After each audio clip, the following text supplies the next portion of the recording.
season schedule?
had to install, I think it was a front brake or something like that in my mod cart, and I needed help learning how to drive it, and one of our good friends,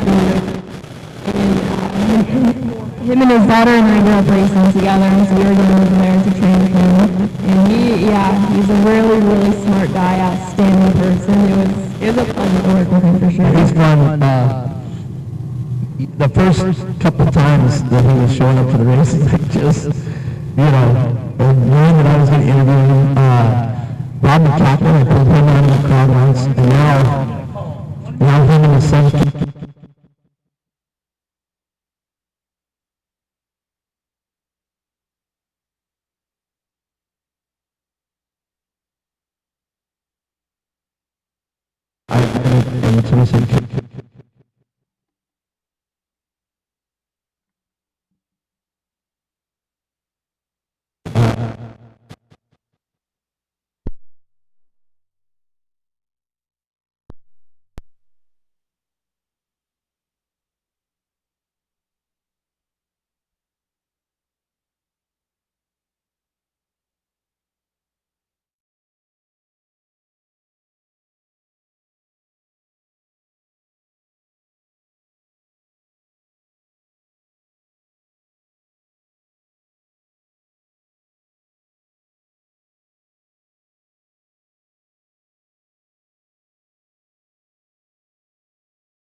well, not 11 o'clock.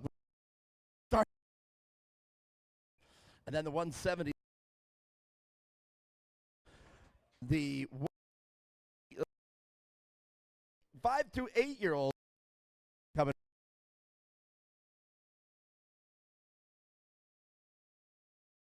And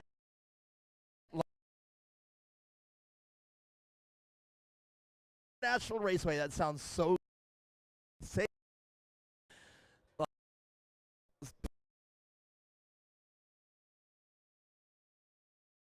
As of January. That the open, the 170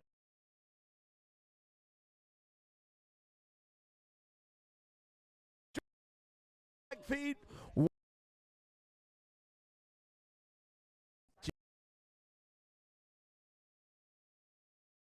Let's look at on Rumble Core Race.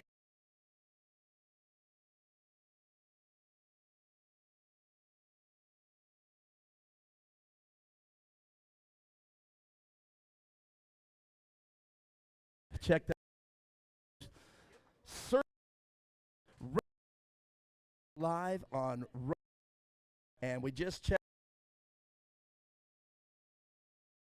it out there to make sure. Donovan White out there.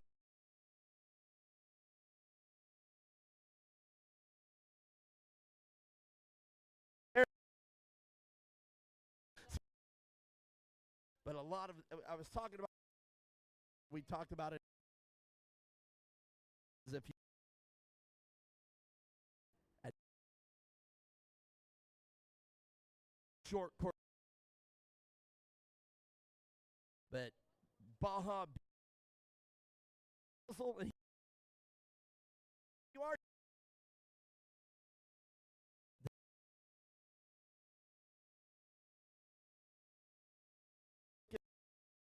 I have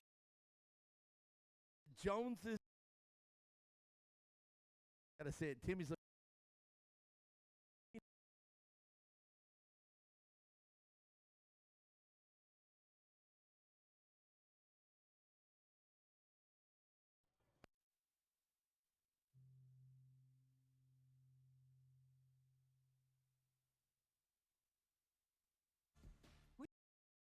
Open, so is the fridge. With Fry's, you get the same great prices, deals, and rewards, whether you shop in-store, pickup, or delivery. That's a win-win-win. Fry's, fresh for everyone. Certified technicians, genuine Toyota parts. I'm gonna need that back. Need some help, boss? I'm good. I've spent an evening on medical appointments. But now that One Medical's 24/7 virtual care is available through Prime, they wait on me. It seems the patient has become the very person who does not have to be patient. Now, if you excuse me, I got this pink eye thing. Look at this. Don't touch it. You're gonna need a prescription for that. Am I allowed to just... No, don't scratch it. Not even a... No. All right, say it plugs it in. Perfect. We'll start the car. I need a tap to begin the scan. Now my $2,000 scan tool said it was a catalytic converter. Let's see what this little device does for us. Wow, incredible. Same reading. Same reading. So I've been going to the same mechanic for a while now, and the last time I took the car in, my husband swore he was ripping me off. Well, okay, so Fix is telling me I have a problem, a bad oil pressure sensor, and should only cost around $100. I'm gonna see if my mechanic is ripping me off. So, what's... You ran low on, and this is definitely pretty severe. It's going to cost you $1,900, but I definitely wouldn't leave here today without getting the work done. $1,900? Yes, ma'am. Like I said, it's a pretty big issue. I have to talk to my husband about this. Sure. Alrighty. Okay. Thank you. Can't believe that the mechanic we've been going to for years has been ripping us off. But my new mechanic shot me straight and fixed the problem for less than $100.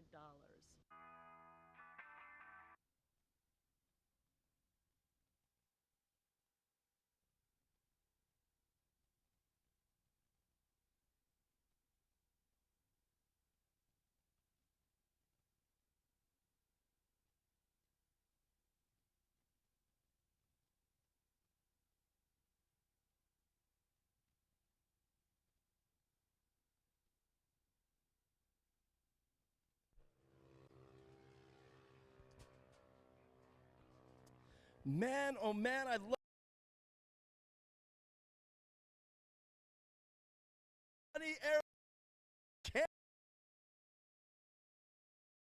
great to be back here. What a beautiful day. We could now, but we could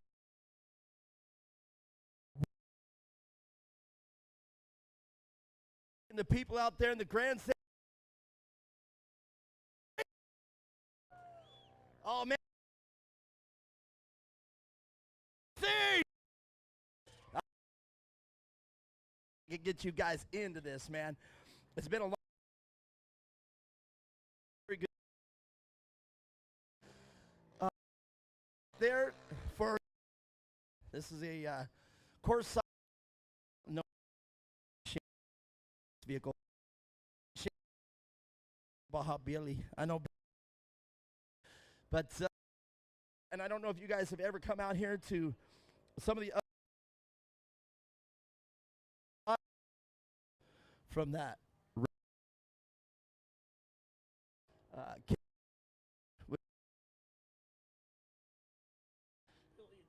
Bill, Safety Billy, there he and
all right, guys, come back in there.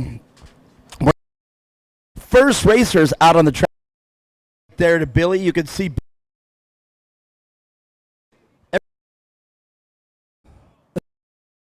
no. We're gonna get him out here.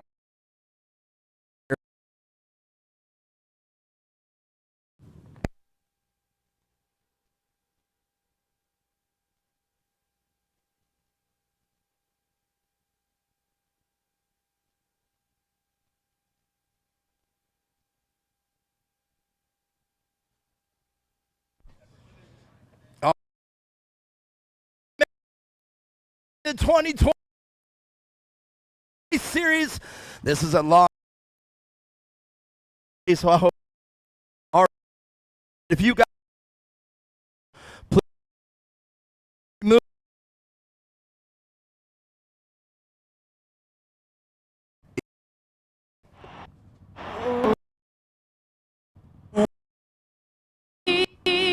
By dawn's early, what's so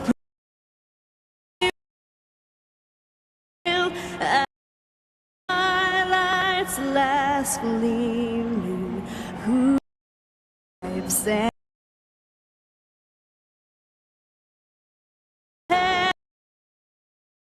us find. Oh, we were so streaming, and the rockets sparkle the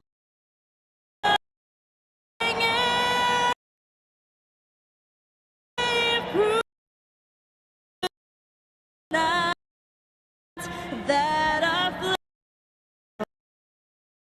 there.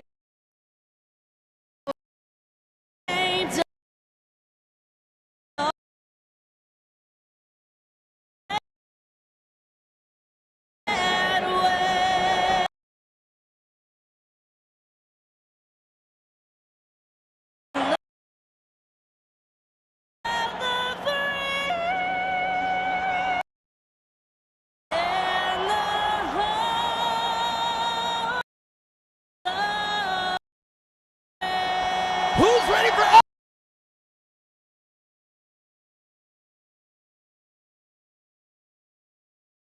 That is the national anthem here, and she's like, "Oh my goodness, everything's changed. We can hear ourselves." List up. Have a list of the that are starting off the 800 modified. Yeah, no, so glad we'll finally be able to hear ourselves. Yes. Sure. Yes. This young lady started right competing. Let's see, we got you in. Give us the long list of when you were racing here. Yeah, I started in the outlaw kart class. Did that and eventually went into mod kart. 16, and now I do UTVs. Man, there were two classes I used to love to watch out here. A modified car.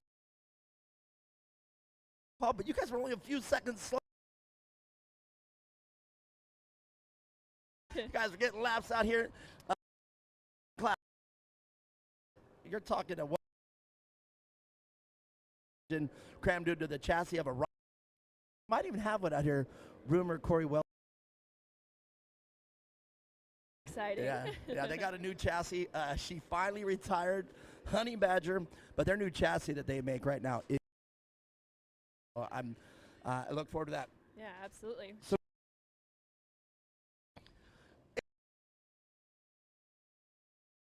and we're gonna do 10 laps of this. This is gonna be pretty crazy. Jason, what driven and 583. They're left over the. Starting the 5th position, it looks like it's Kaya Sane. Starting 6th in Menster, and round position is BJ Hathorn. All right, man, that's quite a field out there. It is. I love the fact that you were. And there's a lot of classes, and that we'll be doing double duty out different classes. I did hear about that, yeah, so it should make for some great competition. I know watching all these classes earlier in qualifying, they were going at it, and that was just cool. These main events go. I wonder if the spotters were like, just trying. It's a point different from your traditional mixture between short course and GP racing. A lot of people don't really know what GP is, but GP is for an amount of laps, and then it's pretty much land rush start. It's a go for the short course, traditional short course racing. Mandatory yellow. You don't have to wait till I go. Yeah. With this being such a long track, you know, there's not a lot of room to make mistakes. So we'll see. We'll get started here soon. Well, ladies and gentlemen.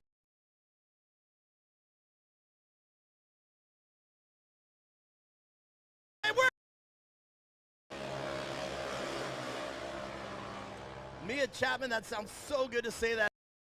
Firebird.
But yeah, that was pretty brutal. That was a good lap. That's why we have so much safety gear, and that's why the cars are built a certain way. So when this stuff happens, it happens quite frequently. But when stuff like this happens, if you have the right safety gear, the right car, and everything, just doesn't happen. So let's talk about that. The cars, most of them I would imagine, based on a DOM standard, the honorable manual standard, most of these cars built from chrome moly, I would imagine. I know the majority of your cars, I think, are built out of chrome moly rather. So chrome moly, one of the stronger, lighter materials that are used out here. I prefer DOM over Jordan, a little heavier, but man, you can bend DOM a little more than you can chrome moly. A little heavier though, but okay. Then what else we have out there? Window nets, preventing our arms from going outside the windows. Yeah, window nets, the seat belts. Kelvin, we're gonna need the Gannon. The safety gear the drivers actually wear, the helmets, the neck braces, the driving suits, the gloves. Everything's done a certain way, so when this type of stuff does happen, the drivers are safe. Absolutely, very important out here in racing. You know, as you know, in desert racing, you carry a co-pilot. I tell them, listen, this is dangerous. You could die. I don't want you to sit in that seat and just think we're going for a cruise. You know, you got to be careful.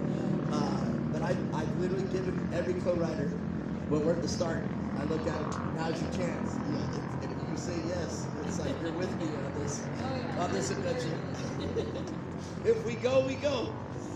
But absolutely. Now the head restraint we were just talking about, the hands device, most notably called the hands device, but it is a neck restraint. A lot of them call them all kinds of different things, but hands are predominantly coming to a big extent. But pretty much it was the Dale Earnhardt story to where they realized your helmet's heavy, 5-point harness, your helmet can literally tear the spine right out of your rib cage. Yeah, but that's pretty much the hands device pretty much keeps that from happening. Limits your neck movement, and since the advent and implementation of the neck device, it has definitely made racing more safe. Oh yeah, absolutely. That driver was out pretty early. That car, though, I do believe he's got a perfect spindle or ball joint. So I do, but I could be mistaken. But all right, let's take this moment to talk about some of the sponsors here. Arner Steel, Bobby Van Beekum out here helping us out. He is the season's presenting sponsor. Bobby Van Beekum, a very, very accomplished racer. Absolutely. I've known him for years, and his son and my brother grew up racing together.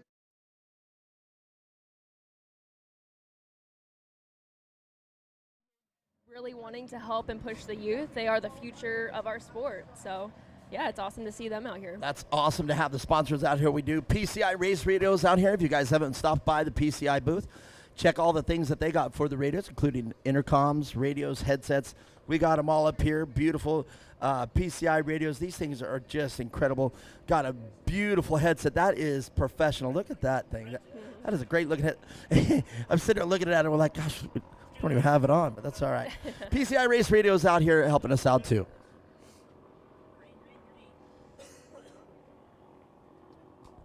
Who else we got out here? Mia, we got Cactus Splash Pools, West Valley Pool Service. If you're out in the West Valley, check out Cactus Splash Pools. I know it's coming into the summer season. Everybody out here in Arizona pretty much has a swimming pool. Oh, absolutely, yeah. Definitely a staple out here. It's almost like you don't buy a house with a pool. It's you go, oh, totally my fault. No, my fault. I go with it plugged in, and it sounds great. Well, it sounds like we got our live track feed all in. You guys could adjust the volumes now. We're good.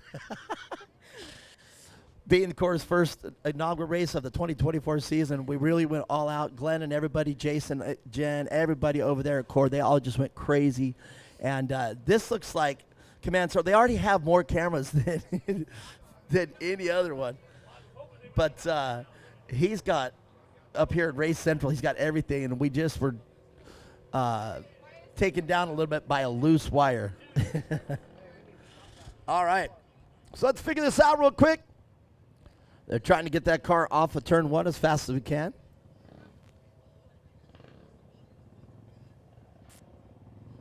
Safety crew doing a fabulous job making sure. Kelvin out there. You can see Kelvin. You can see Kelvin's cowboy hat and his Jay Leno blue shirt. Oh yeah, that's definitely a staple of That his. is- As long as I've known him, that cowboy hat has been a staple. Man, that is. Do you know? We talked about the Off-Road Hall of Fame. Can we get a tractor driver in the Off-Road Hall of Right? Fame? Yeah. He's done all the major tracks for Lucas and now here at Core. Even other racing organizations call him to Yep. get him out there. So can Yeah. he be a part of the Off-Road Hall of Fame? Now, looking at the track today for the main events, it looks beautiful. Looks like it has the perfect amount of moisture in it. And that's what Kelvin's mostly worried about. We were up here talking to him earlier. He says, the track's cut perfect. He goes, now if I could just keep it wet. Yeah, that's the hard. We have so many classes running on them today. That is definitely the challenging part. And if you guys are out there wondering where the rest of our schedule is going to be, round 2 is going to be at Shorty's. And I do believe that's in Blythe, California. Twisted Lizard, I do believe, is in Victorville. And Glen Helen, round 4, that's April 13th through 14th. And March 16th and 17th, Twisted Lizard. This is quite an interesting track. I'm really looking forward to all these new tracks on this list. And round 6 to be announced. Hopefully we are right back here at Firebird International Raceway. It just rolls off the tongue right. That would be the great way to end the season. Huh? Yeah, it would be right here at Firebird. With all the talk of Firebird coming and going, when I heard that it's going back to be Firebird, I still haven't found the story out. So I got to find out how and why did they, how or why did it even become Wild Horse Pass in the first place? Somebody said that, and then how did we switch back? So it's gonna be interesting if I ever find that out. It felt like just when I got used to saying Wild Horse Pass, because it took forever, because I knew it as Firebird and as many others for so long, and now it finally got changed back to the original name. So it's definitely good to see. There's a young lady that I hang out with. She actually works for the tribe, and she actually works for the governor's office. So she says it's Firebird at Wild Horse Pass because this land is Wild Horse Pass. Yep. And she actually is one of the landowners, but she likes to say, she corrects me, it's Firebird at Wild Horse Pass. So see, there you go. So now, just years later, 40, 50 years later, we can call it Firebird at Wild Horse Pass. I'm sticking with Firebird. Oh, yeah. So Mia Chapman, great to have you up here as well. Talk a little more why we are doing this, about your career. Doing a lot of stuff with Red Bull for you, and that's got to be quite an experience working with Red Bull. Yeah, absolutely. I mean, I've been with them for 6 years now, and it was a dream come true for sure. It's always been a company I've dreamed of working with, and they've supported me this long and chasing my dreams and, giving me the best opportunities. So, yeah, I'm super happy to be out here. Looks like we got that car towed off the track, an unfortunate way to end your day, but that's racing. That is racing, and, this is where the fun begins, is when that car gets back to the pit, and if they don't have the part and all the other families help out here, because you don't win in the pits, you win out here. So absolutely. I know you have been both the grantor and receiver of broken parts just to get a race in. That is the really cool thing about this race community is, most of everyone is willing to help out each other, especially when your day goes like that and you don't have the parts to fix the car. It's really awesome to see. Well, I've seen many a time people have made their way to your pit. Oh, yeah. you guys come stocked. All right. So a little bit about these cars. We're trying to figure it out. I was going to talk with Jason at the break, but we actually had a lot to take care of. We actually had to climb the scaffolding to get to the wiring to get that audio back up here, hence why the monitor's up here. But I think everything is working out even better. We got the sound straightened out for the live track feed. We got a little monitor up here, and the microphone's going to work down on the podium. So I think say it was definitely worth it then. Yeah. Well, it was my call earlier yesterday. I made the call to move the audio down there, and it just turned out to be the wrong call. I made a mistake. There it is. Men can't admit they're wrong. No, it happens. Just happens to happen with me a lot. Jesus. Well, looks like we're going to get rolling back here soon. All right. Those racers are definitely getting antsy, waiting to take that green flag. Well, you are sitting out there in that car while you're trying to get another car off. It's an unfortunate incident, but sitting in that hot car, you're antsy and you're pumped, and you've already got one lap in. All right. Here we go. The pace car is off. We'll take the green flag this time around.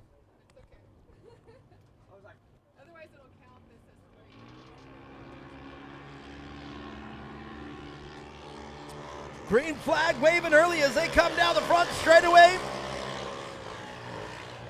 Let's see who we got out front. The 1866 XCC of Cameron Learning out front.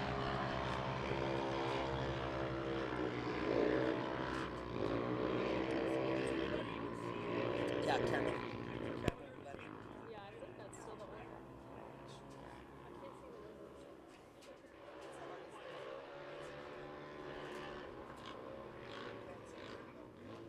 Great battle there if you're watching on Rumble. You can see there the drone work incredible as they come into turn 4. Cameron Lemming out front there in the XTC, the 800 open class. And being quickly followed by the 138 rather, of Jackson Witherow. There's a perfect shot of the 138 car trying to chase down a reel in Cameron Lemming. Great drone work there. Mia, there's that transition going onto the pavement.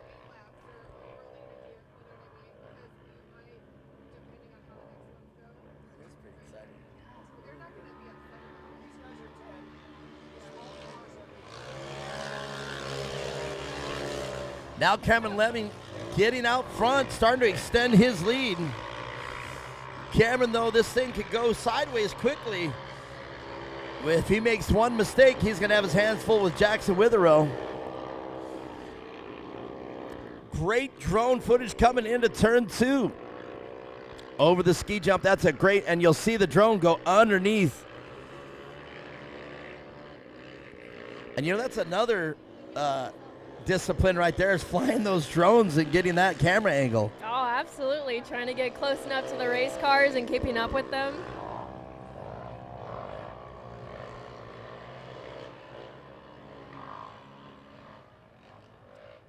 Great being able to watch all these camera views. Camera 5, another drone. Camera 7 over here down the front straightaway. You guys can't see the camera angles, but I'm sharing it with you. And I think the best view that we got is right there on the drone. Look at that. Coming back into the pavement. They got to get their road shoes on, or their, you know, what do they say, spreading your wings? The road wings. Oh, yeah. You know? Looks like we're starting to get a little bit of a gap in the field now, but one mistake, and, you know, that second place is right there in the back door, so. Pretty much the order of their qualifying out there. 531, Evan Atkins in third place, followed up quickly by Olivia Woods. Jackson Witherow out of Witherow Construction. And Evan Atkins helping out there with Mojave County. Kind of getting cut off there, but we got it. Apex, Big Mac Racing out there for Olivia Woods. Well, race number 1 here. Definitely providing us with some great racing action. But the two out front, they're starting to take it away.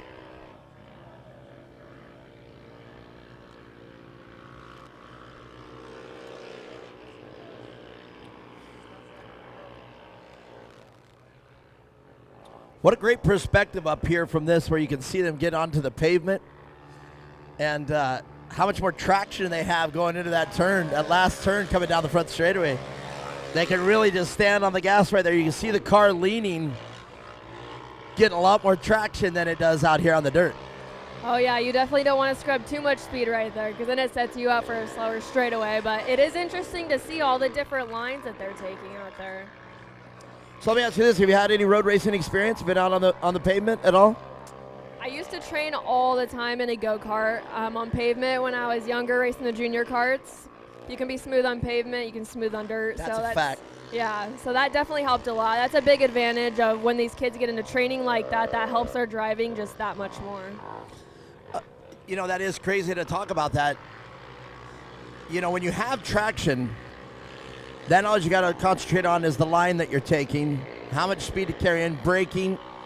But when you take traction out of the equation, now I'm not saying you don't have any traction, but traction on dirt, when the car starts to, you know, come around, it's a different feeling altogether. Now, go-karts are pretty easy to get a go-kart to drift if you really crank it and stay on the gas, but obviously that's a slower lap time. But go-karts, you can actually, if you're not trying to go fast, you can drift a go-kart pretty heavy.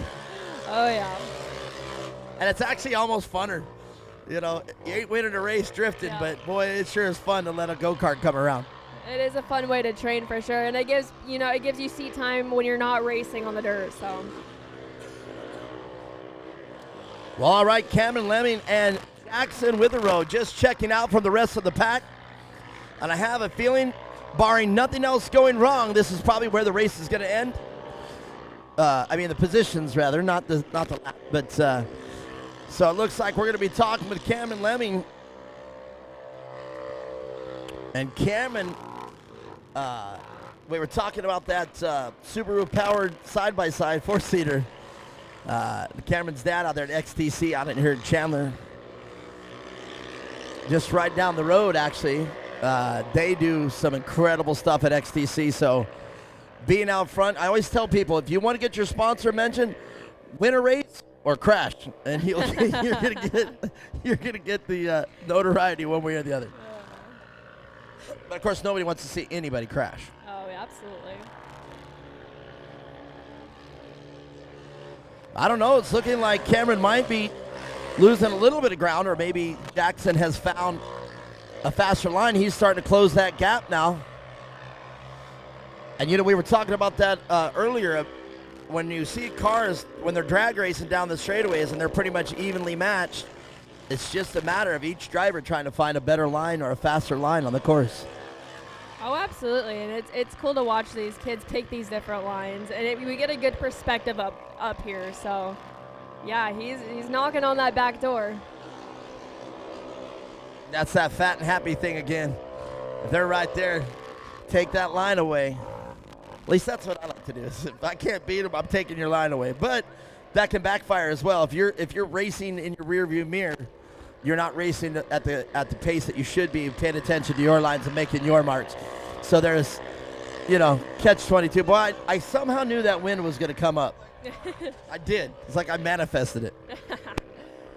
Yeah, no, it definitely helps having a spotter out here to talk to these drivers so they can focus on driving and hitting their lines correctly. And so a spotter is definitely crucial when it comes to this stuff.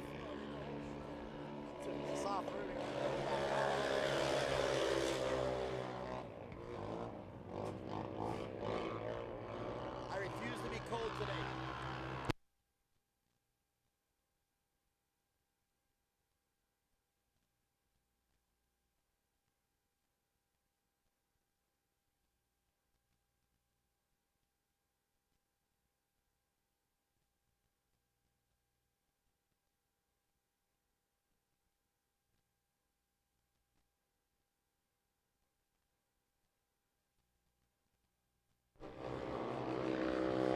That wind just picked up out of nowhere. I didn't put my sweatshirt back on. Such beautiful weather, I might have jinxed it.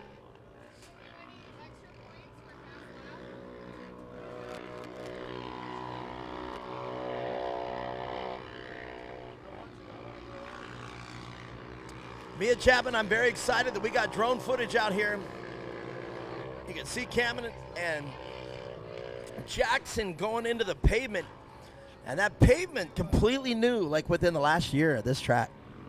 Yeah, it's awesome to get to see that part of the track. That's why I love having drones so much, because it gives the viewers a chance to see what the racers are going around and what the track looks like. That is an element I never thought would be added to this. Major earth movement over there to move the K-rails out of the way, because if you remember, turn 5 over there, a big sweeping turn with a decision over there. So the decision now gone. But adding the pavement in there, that is just, I should have. Oh, I remember I couldn't do the Nitro Rallycross because I had another race that weekend as well. So that seems to be happening now that, some racing organizations are popping up, some are going away. But I would have really loved to come see that Rallycross. Yeah, absolutely. Looks like we got the white flag out here, just a couple more corners to go for Cameron Leeming. He's having a solid race run so far, but he does have Jackson on the back of his tail. You know, you probably said it right there, Leeming. It probably is Leeming. I probably said it wrong. You said it right just there. See, I was mentioning that in the riders meeting. I might screw your names up. I might too. Forgive us. And look at that. Problem is, I know his dad, but I guess I never knew their last name. That happens. Not everybody can have a name like Chapman, just easy as heck. Well, there it is, checkered flags flying. And we're going to go down there and talk to Cameron and Jackson and Evan Atkins. All right, stick around. We'll talk to the drivers right after this.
All right. This is going to be pretty exciting right here.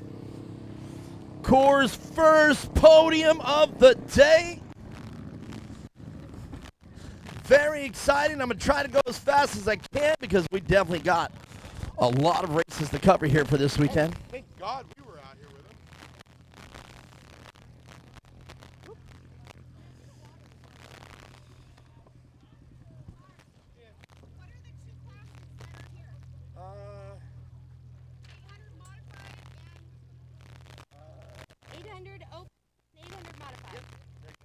Cameron Leeming only what? Open or what? 800 open. Cars, but I couldn't. 800 open. I don't know who you're doing first. Who do you have first? 800 modified is the next. Leeming's, I think, the only 800 that we have.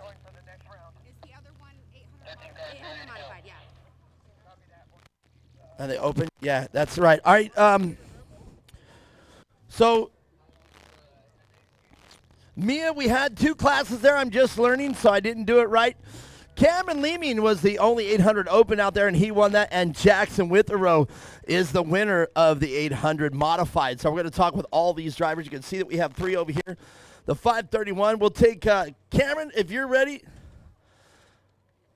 Indeed, Cameron, look at that. He's looking over at the podium. Come on up here, man. You're the lone wolf up here for the 800. Leeming? Yeah. Just come on up here, and let's get your pops. You can come up here as well. I'm going to hand you this. Look at that. It's got to feel pretty good. You know, you're the lone wolf out here, but you did lead this class out there. Yeah. How'd it feel?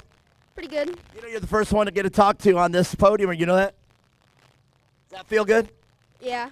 Yeah. Tell us about the race. What did you try to do out there? What was your strategy?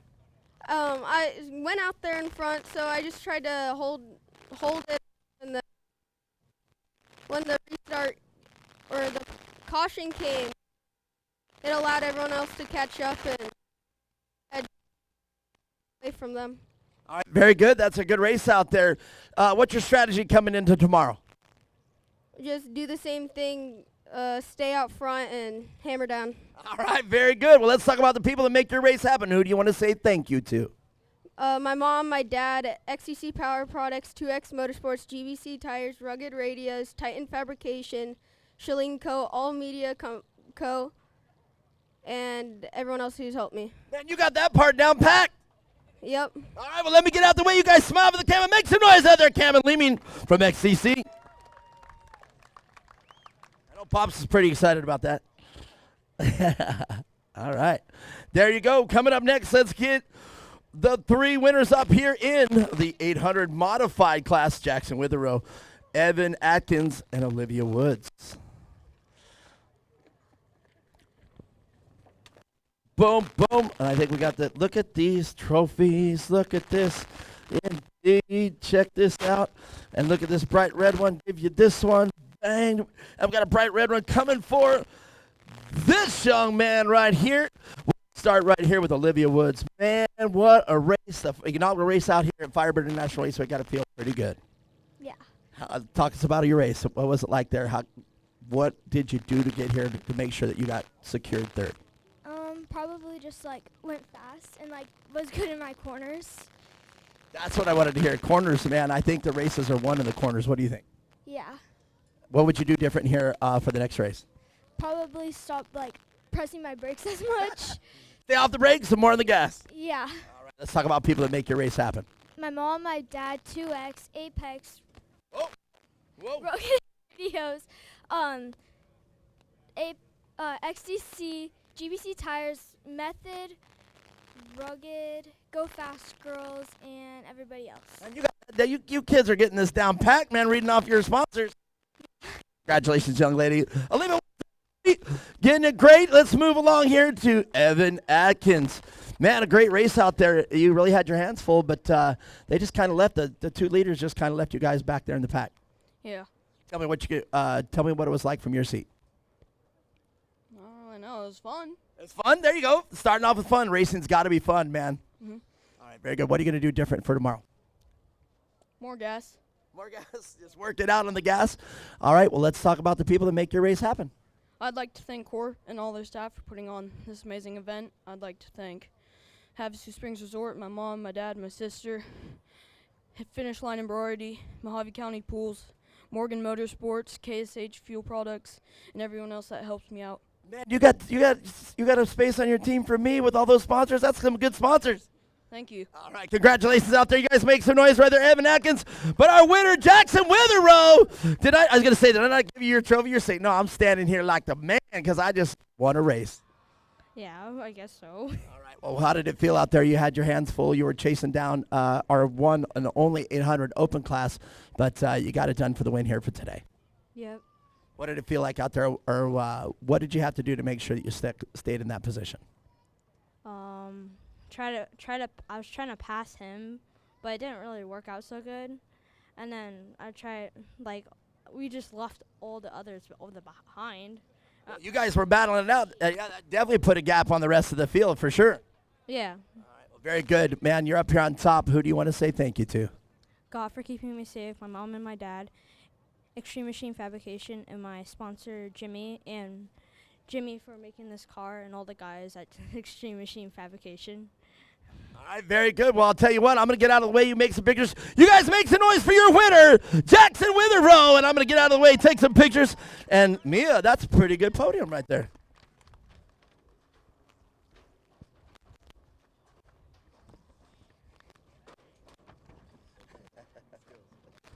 Thank you.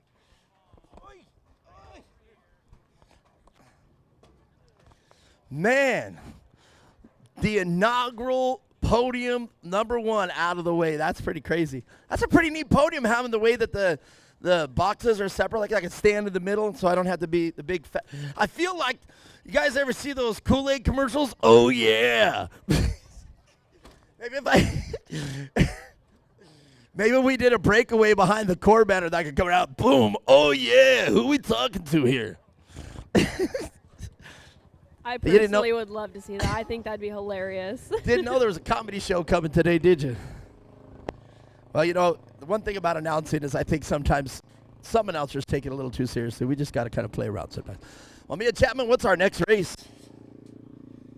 Looks like we have the 170 Limited Beginner coming up next.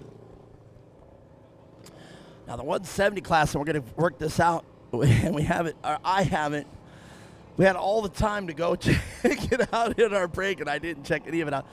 Maybe I can go down there and look at the cars later on. But the 570s, or 170, you said rather, 170s.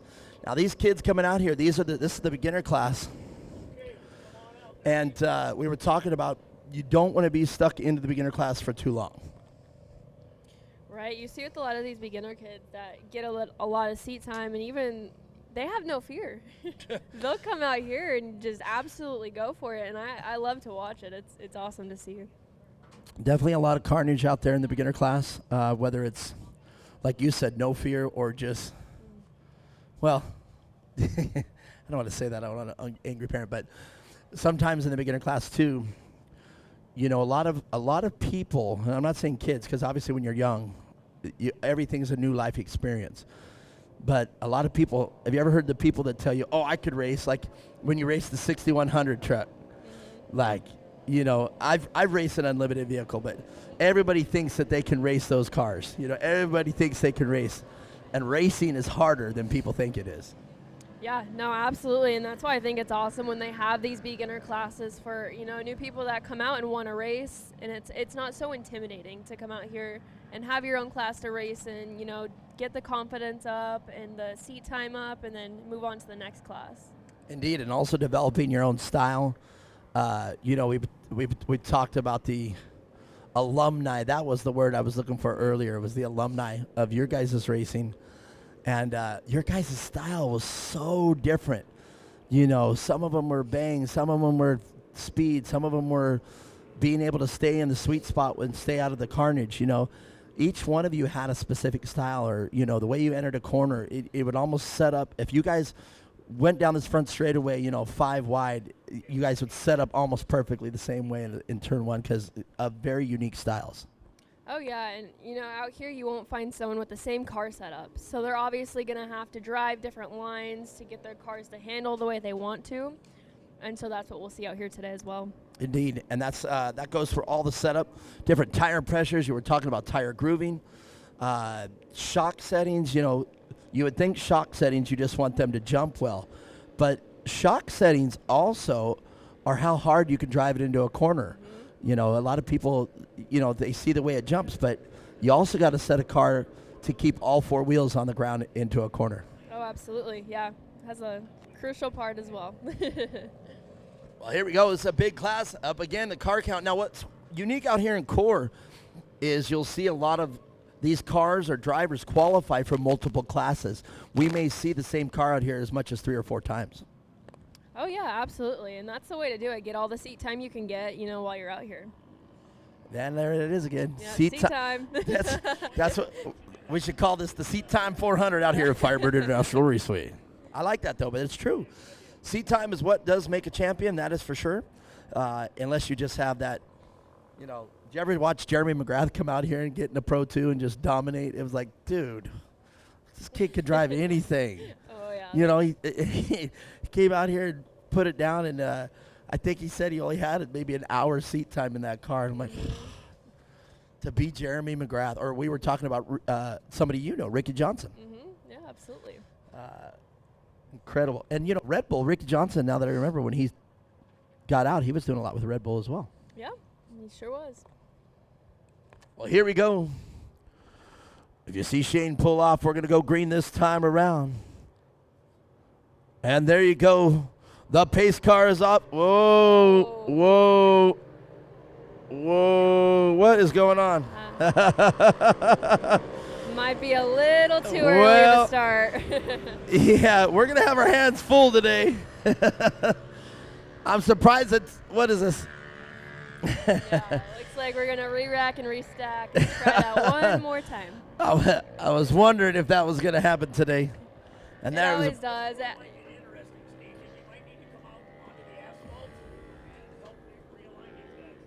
It's hard. These kids are just so excited. I would be too.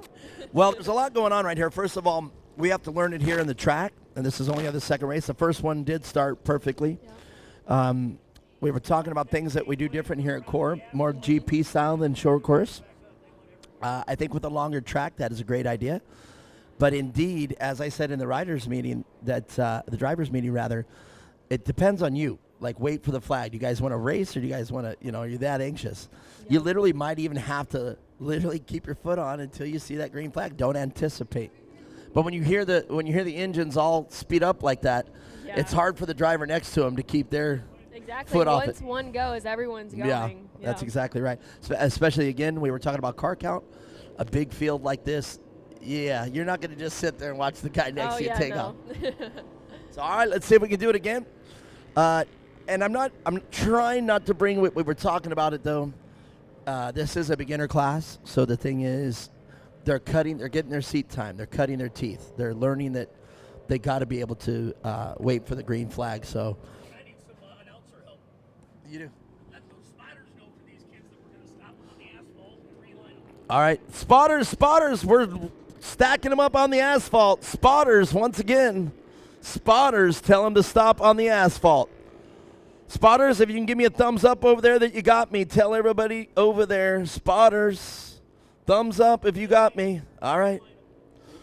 We're going to stack them on the pavement. Tell your driver back in the position where they were.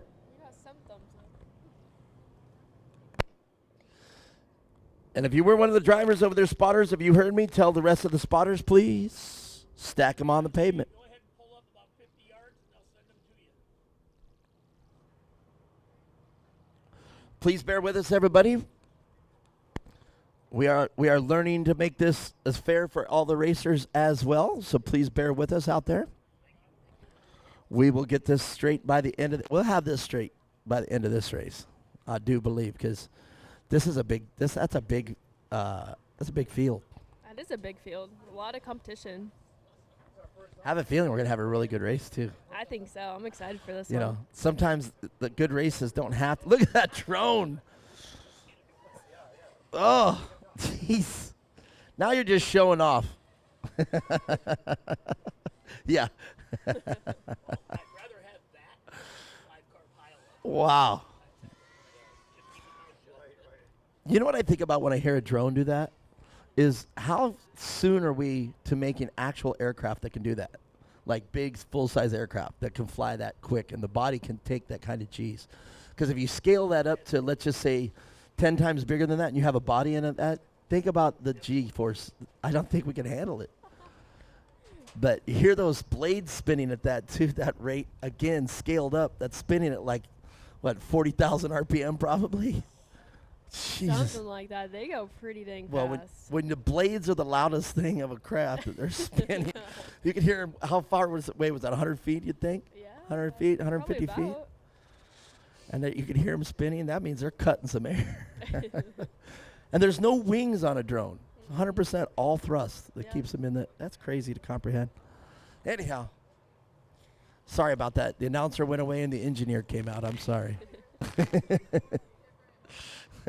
That might happen every now and again. You probably didn't get to hear that when we were talking about it last time.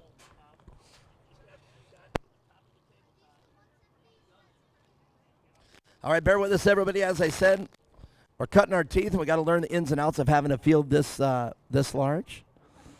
And once again, drivers, wait for the green flag. Spotters, help us with the green flag.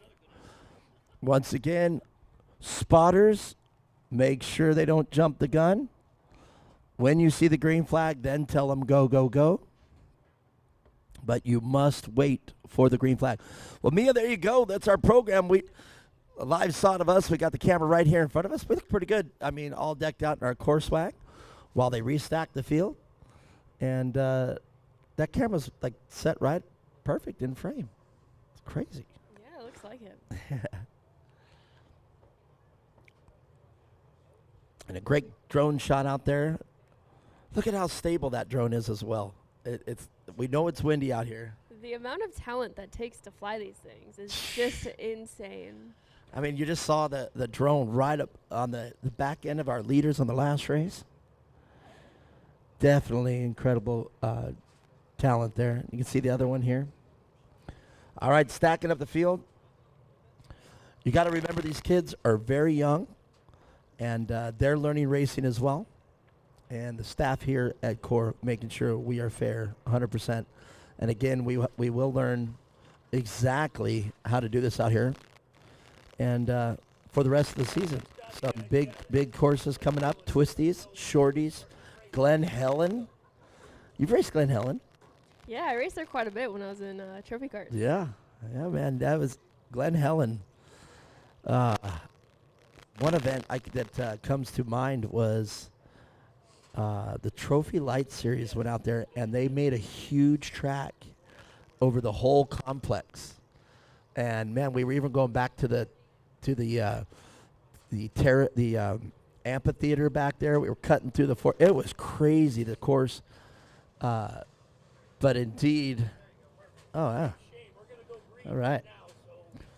You know what I love is I'm pretty technical myself, but we've got a lot of technical people here that know what they're doing.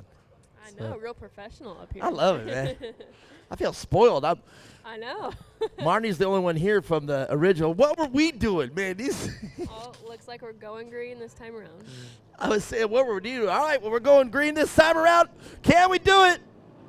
There you go. Green flag. We got him. Well, we're going racing. 8 laps.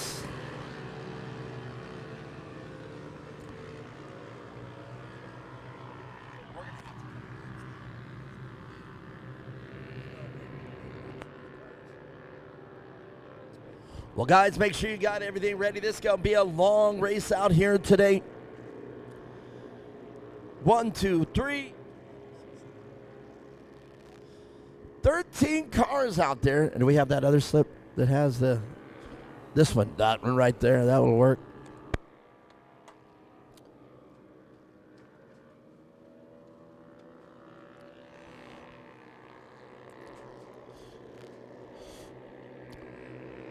So if we have our fastest qualifier there, car number 190, Brianna Walton. And we got a rollover right here, but I think the driver's going to be okay. And back on the gas. Give that driver. Driver number 16, Elliot Brook. Yeah. That's a racer right there for you. I think everybody, after you see an incident like that, you go, gas it, gas it, gas it. Oh, yeah. And if it lands on all fours, and you're okay, usually everybody just takes off. That's awesome. That car landed on all fours. No caution necessary. Car number 16, Elliot Brook. That's what I say. You want to get your name mentioned. Oh, yeah. Make it spectacular or win the race. Brianna Walton, though, starting to extend their lead. 191, Cassidy Walton. And the car number 3 of Cosette Gardner rounding off the top 3.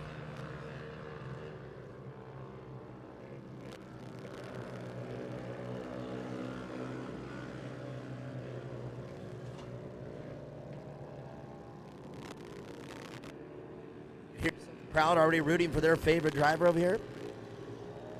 Let's talk about the rest of the field. Car number 8415, Carter Hodgins. Well, I hope I got that one right. Hodgins. Oh, that's a good one. Car number 33, Payson Waddell. 2014 Cooper Hodgins. I think I got that right. Hodgins. You know, it's the one thing about being an announcer. You get a lot of unique names. Elliot Brook, our one that took the tumble and kept gassing. Zeppelin Ledbetter out there in the 747 car. Wyatt Bulgarian. I think I got that one right. I hope I got it right. In the car number 102. I said there were 13, but there's 12 cars out there. 101 of Mason Bulgarian as well. 109, Truly Espinoza. And car number 98, Murphy McKay, will round off that field of 12.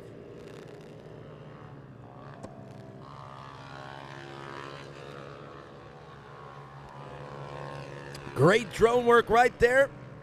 Hot on the heels of Brianna Walton, your leader. And it just doesn't get any closer than that if you're watching on Rumble.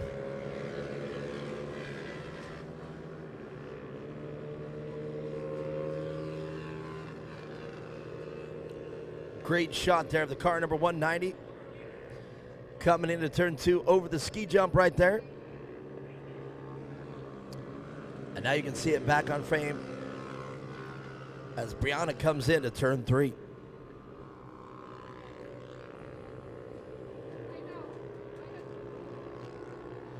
Now this is a very tricky section that you see Brianna going into. You can see the car level out right there at the apex of the corner. And they got to set it up coming into turn 5. Yeah, it seems like that's been a pretty important thing throughout the race, is getting through that. Oh, we got a rollover. All right, that's going to be a little bit of local caution. Hopefully they can get that car over right away. Keep going, keep going. That's right. That's a local caution for right now. And if they can get that car back over without interrupting the rest of the field, and we'll keep it a local, but it's going to be a hard one. And we were just talking about that corner, and sure enough, a driver had a little bit of an insight. What I did notice earlier, when the riders were out there, the riders, one of the cars did take the inside too sharp, hit the cushion, and came up and bicycled and was able to save it. Casey and I saw that one, but same thing here. But that rider wasn't able to. That driver was not able to save it. Yeah, no, that's a really tricky corner to get through it clean with the off camber, and then set yourself up good for the next corner. It's a lot to think about before you even get there. So, again, you just hit the wrong rut right, and you're over end. It's kind of crazy. We were talking about that seat time. You're almost from here trying to feel how it would feel in your imaginary race car. You're like, ugh, how am I going to set that up? What is it going to cruise? I remember being on this track so many times that when it's an original configuration, I literally felt like I could close my eyes and do the whole track. Like I knew the lines that well. Yeah. You know? I used to sneak. I don't know if I should say this. Just because it's going to be on Rumble, so we can go back. Did he just say? You know what? I'm going for it. I remember I had a pre-runner, and I worked here for so long, I ended up having keys, and I knew how to get in. I came here on one rainy night in my full-blown Ford Ranger pre-runner, and I came out here and put in some laps. I put in some laps out here. So... And never got in trouble for it. That's always good, huh? Yeah. That's just...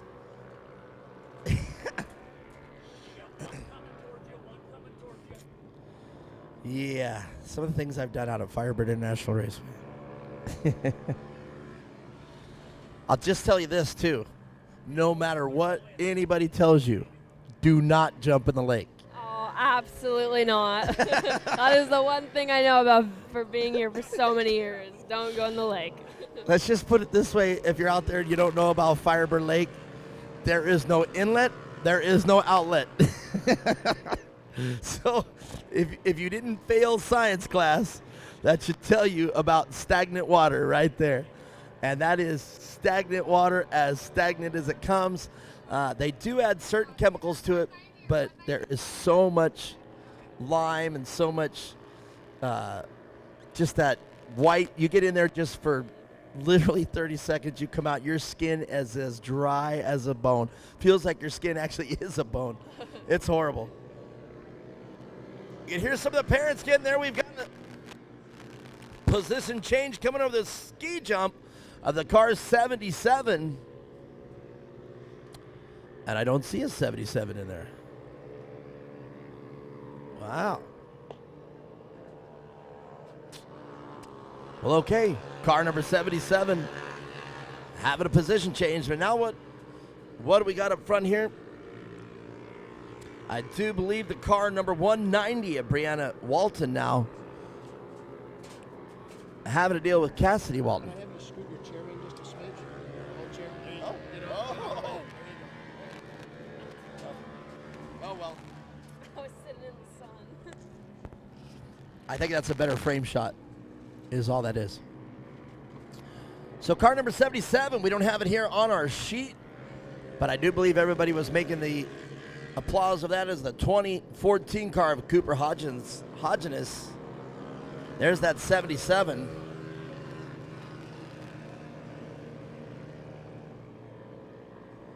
We've got a rogue car out there. No, there's no rogue car. Just don't have it on our list. And our early rollover still out there, still going strong. So it'd be obvious to say that the driver and the car not hurt at all.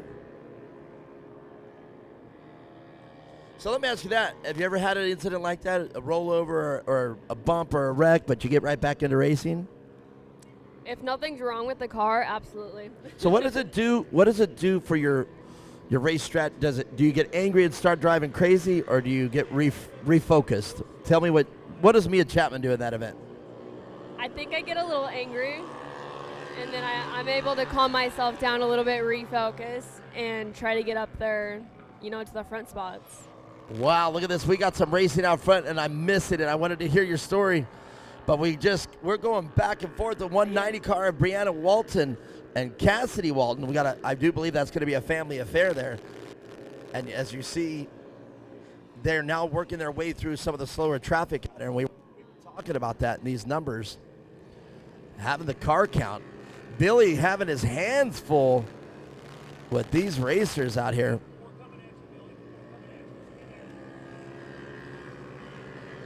It would appear that we have a driver just out of our view here, right in front of us on the other side. So I'm wondering, right here coming out of turn 3. Yes, indeed, there's a car out there that we just out of our sight. These cars are just small enough we can't see right here down the front straightaway on the other side of it.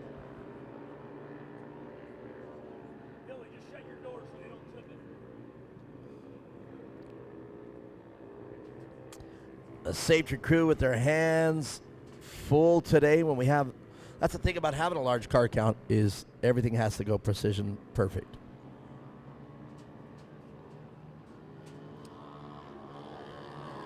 Great drone footage right there of the Waltons coming through.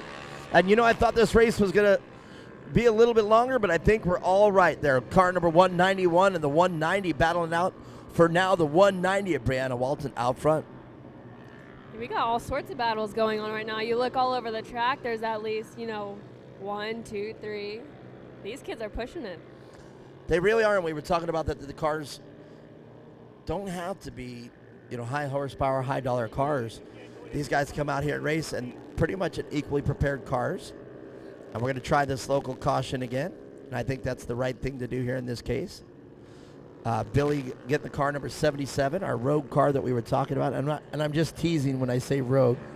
We just don't have that number on our list up here, so I do not know who the car number 77 is. But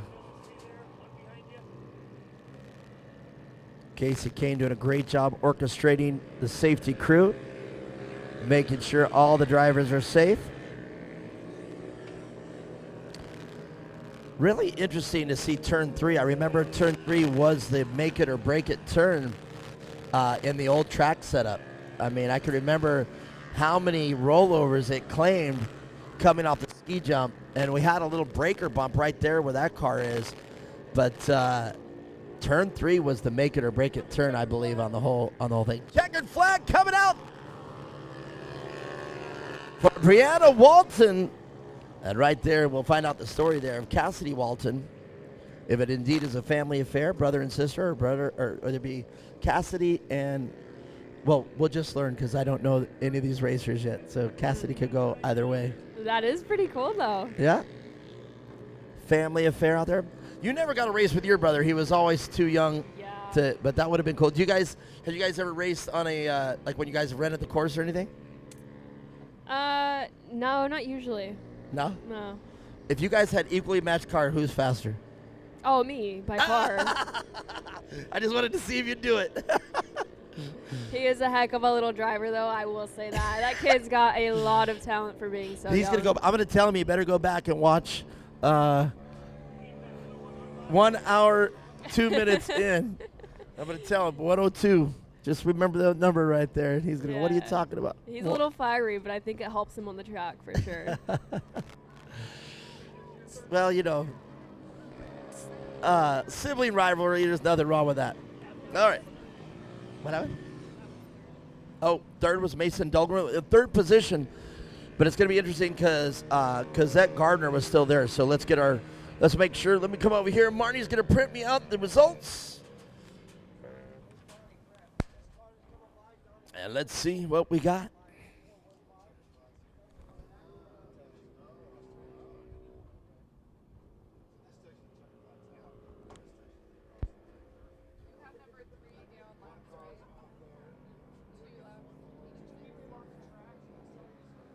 Indeed,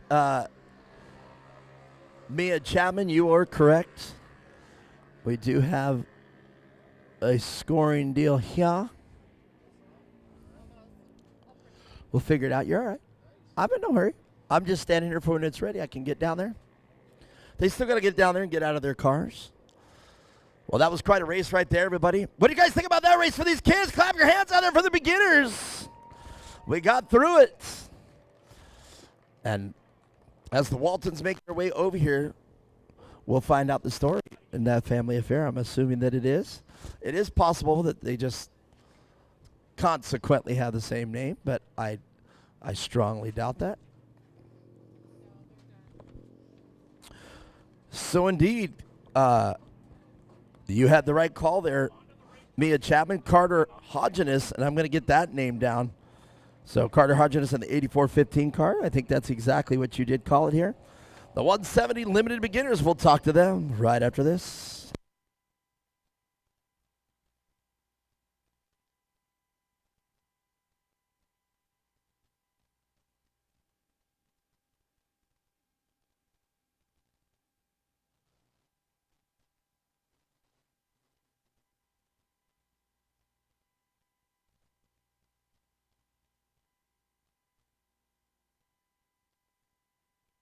I might mess it up one more time. Mia Chapman, Hoganess is how you say it.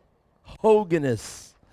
So my apologies for that. I'm going to go down there and interview the Waltons.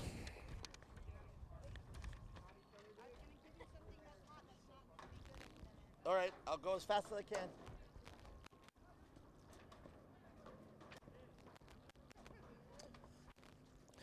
We'll find out the story over here.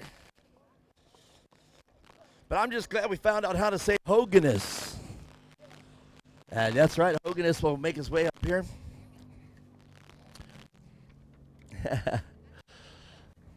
This is what I love about, this is what I love the most about my job, is when I get to talk to the kids and the family's happy. So when they're ready, come on up. Nope, Hoganess is on his way. That's right. No, that don't be. That's how it goes.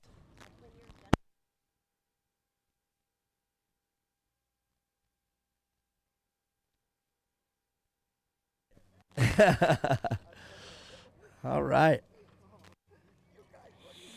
Woo. The Walton family up here already ecstatic about this run. Look at that. Already doing it. Man, there, is that heavy? No. All right. In second place. Here you go. Let's see how Hoganess. You know what? We'll come back to Hoganess, but all right, let's talk over here. Second place, Cassidy Walton. Cassidy, let's talk about this. Is this a family affair here? You guys sisters, cousins, what is it? Yeah. All right. Sisters. She's like, whoa, wait a second. What am I supposed to say there? Well, that's all right. I heard. Well, I'm learning you guys, so that's awesome. A family affair, you two just walked away with it. That's got to feel pretty good. Yeah. What did she do different that got her out front? So I was kind of letting off, and she passed me. Well, you guys were battling out. You guys were switching back and forth. Yep. All right, now, answer this. Who's faster, you or her? Probably both. Oh. She stayed neutral. She goes, that's not. All right. I won't ask that question. That I was going to see if she said right now, that's not a question. All right. Well, let's talk about the people that make your race day happen. Thank you, TGR. My family, my mom, dad, sister, cousins, grandma, Uncle Trey, and GBC. All right, very good. Well, let's do this. You guys make some noise out there, Cassidy Walton. Well, let's get it right to you, man. It is a question, but that's amazing. You guys looked pretty equal to me, and you guys were battling it out. And at the end, though, you were there with the pepper. So is there any between you two when things come together like this, or no? No. You're just happy? Yeah. 1 and 2 is good. Like, you're both 1 and 2. You're both on the podium. Is that right? Yeah. All right, very good. Well, what was the race like for you? I was hitting the red limiter a little bit, and I thought I was about to brake, but I didn't. Well, you know that's what the rev limiter is there for. Hopefully, the engine stays together out here in the racing. Yeah. All All right, well, let's talk about the people that makes your race program happen. TGR, GBC Tires, Go Fast Grows, Impact, Uncle Trey, Grandma, Mom, Dad, and family. But happy birthday to Trey Gibbs. Whoa, Trey's out there. All right, that's a big name. Trey's been a racer for a long time. Yeah. All right, well, happy birthday. Well, congratulations. You are the winner out here. Thank you. All right, well, let's talk to this man. And I learned how to say it, Carter Hoganis. Is that correct? Yes. All right, man, I love that mullet. Thanks. All right, well, third place. Did you know you were in third place, or did you have to figure that out and get back up here? I didn't really know. There's a lot of carnage out there. Cars are going everywhere. That's all right. I didn't know either, and I was announcing the dang thing. So good job. Man, being able to get it there, you worked for it, you got it there, and at the end, you're on the podium. Does that feel good? Yeah. Your family's pretty excited. Yeah. All right. This kid is like, I don't know what to do right now. Hold on. What are you talking? I might as well just be speaking gibberish. All right. Let's talk about the people that make your race program happen. That's an easy one. These are the people you get to say thank you to. 2X Motorsports and family. All right. You're a man of short words. Is that right? Yes. Your first time on a podium? Yes. All right. Well, that's all right. I've done a lot of first time. I will make it easy for you all weekend long. I promise. Thank you. All right, well, let me get out of the way. You guys make some noise for these kids. Brianna Walton, Cassidy Walton, and Carter Hoganis. We got it down, Carter Hoganis. That is one of those names, you know, when you look at it on the sheet, you did hear me announce it wrong, and I apologize. But just tell me how to say it, and we're good. All right, kids, good job. Back up to you, Mia Chapman. Who do we got coming up next? Yeah, so coming up next, we have the 170 limited 5 to 8 division. Woo. 5-year-olds coming up in the class, 5 to 8 years old. The beginner class right there, boy, Carter, he was just so overwhelmed being on that podium. Reminds me of somebody I used to know. Oh, yeah, I remember that. I was always a really quiet kid. All right. We'll give these kids their sight lap. I'm going to sit down and put some of this food in my mouth.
Mia Chapman, who do we have out here in this class? In this 170 limited 5 to 8-year-olds, we have in the first position Charlie McKay. And rounding out that second place, it's Leo Torres. Well, it's going to be this all-out battle royale. It's almost like a tennis match here. Who's it going to be, and is one car going to run away with it? We'll find out here shortly.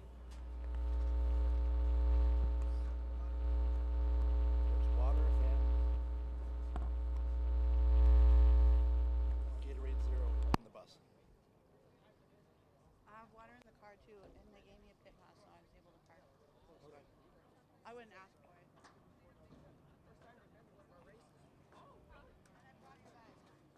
What's your bag? Oh. Before you leave, well, wait. Am I staying with you tonight? Okay. That's fine. Gorgeous as your face is. You guys love those. Yeah, I did. They're good. Not bad. They're different. Ooh. That was a good catch. Burrito! Burrito is a wrap. It's not a burrito. It's a wrap. And my microphone's on. I leave it on. All right. Well, Mia Chapman, this is going to be a battle royal to the end here. Which driver is going to come out in front? Charlie McKay and Leo Torres. We were just talking about that. About how HMD. You know, I was wondering about these trophies. They are pretty awesome. Freshly laser cut or plasma cut. These things are pretty awesome. They're heavy. And a couple of kids are there already came close to decapitating me. I'm going to lose an eyeball. Mark, how'd you lose your eye? I was announcing a core race.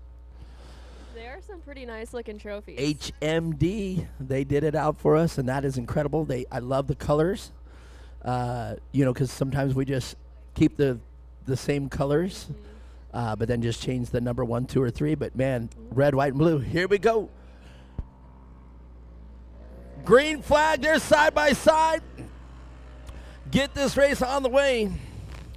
And you heard one of the drivers letting up there, coming into turn 1. Not a bad idea because with the fresh water out there.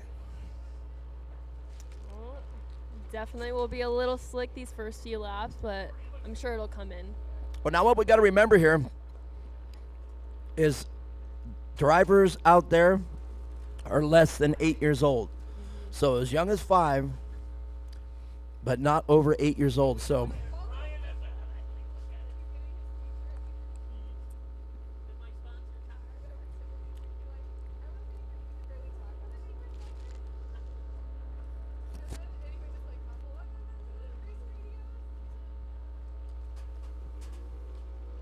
maybe we should combine this class tomorrow. We've talked to them, but yeah. Some of them have. Throwing that out there. Like 5'8", put them out with the 9 and 12s. Don't start them in the back.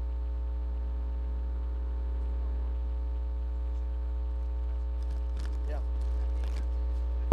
Just throwing that out there. So he might do that and tell him at the driver's meeting. Okay. I'm sorry. Just eat your burrito. You hit the wrap.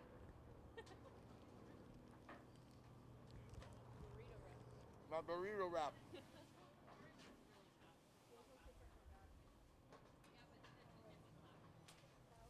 Hey, I know. You sit in the shade, it gets cold. And you get in the sun, it's almost too hot. Half and half. Yeah.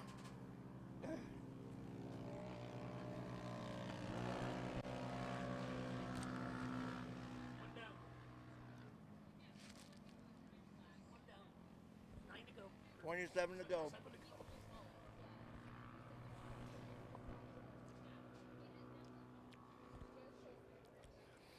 The one thing about this format here is if you lead from the start, you're going to probably lead all the way unless you make a major mistake in a corner out here.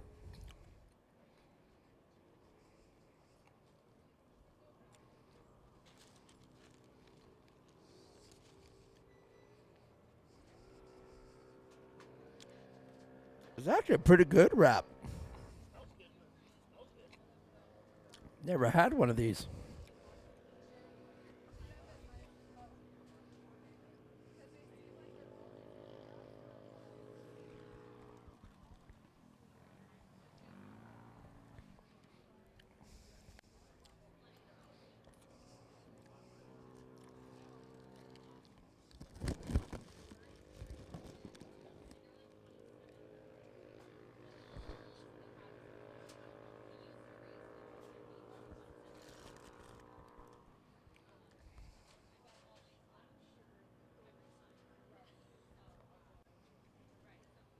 I needed at least my legs.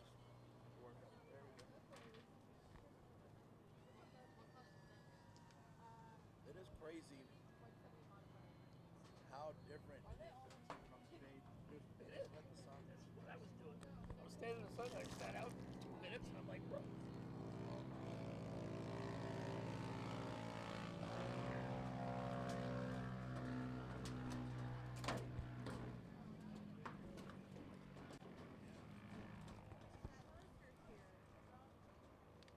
can watch it up here.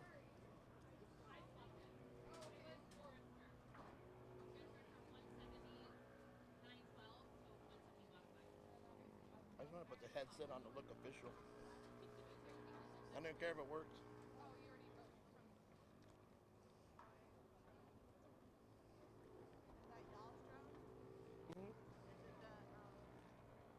Nope. See the next level? See the guy sitting there with his headset on?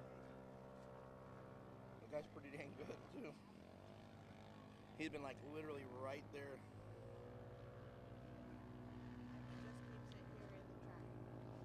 Yeah. He was showing off a little bit and doing flips and stuff on it.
Phenomenal drone work right there if you're watching online on Rumble. You've got a great view of these cars coming into turn 5 right there. Turn 6, rather. It's crazy to even comprehend that there are 6, 7, and 8 corners in this track now. The new layout, it does definitely look very appeasing. Like if you love walking up to a dirt track and seeing the jumps and the turns, it definitely looks like a track. That is for sure. And more than likely, we're going to combine this class tomorrow. These are the 5 and 8-year-olds. We'll combine these with the 9 to 12 years old tomorrow. We'll start them in the back. And I think the track is large enough that they can share with no problem.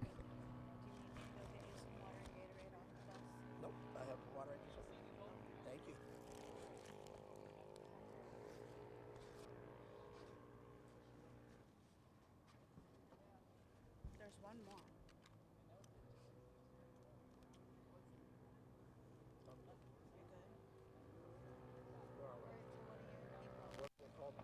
Mac and cheese bites. They were very cheesy. I ate one. It was really good. I liked it. But I ate all the curly fries. I ate all the curly fries. I didn't save you any. What do you got planned today? Our room is going to be ready around 2. So I'm going to call around 2 and see if it's ready. And if it is, then I'm going to go get checked in because I know Evelyn wants to go over there. She wants to swim. I don't know why, but maybe she just wants to get in the hot tub. I don't know. She likes being out at the pool there. That's awesome. She and Darren might come over here. I'm not sure. They have a bar over there by the pool. Yes, they do. And she knows that if she gets stuff there, she can charge it to the room. She got somebody who's going to give it to her. Why not? it was so fucking cold this morning.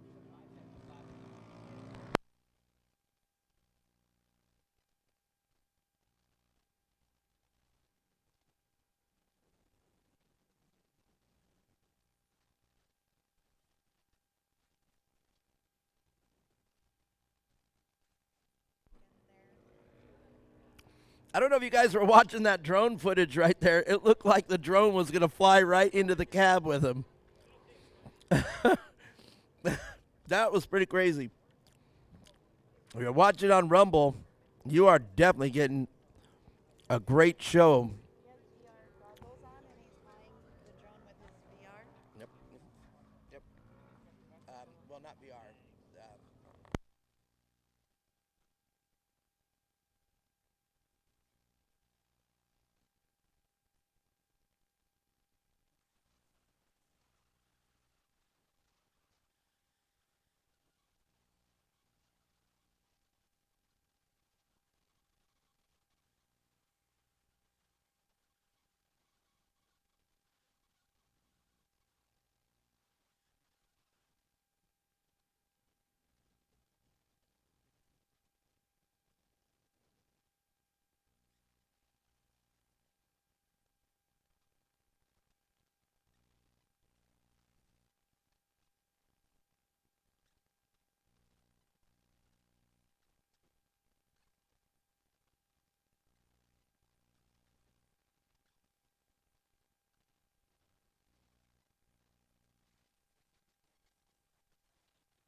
Little bit of a slip up there and cost a few positions, allowing the driver to bridge the gap. So can we have a lead change? One more slip up like that could make the difference. And this is why I said it was going to be a battle royale right there, right down to the end. Mia Chapman, what class do we have in store next? Coming up next, we have the 170 limited 9 to 12 years old. White flag flies.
Here's what I was talking about right there, Mia. If you look there, bridge the gap.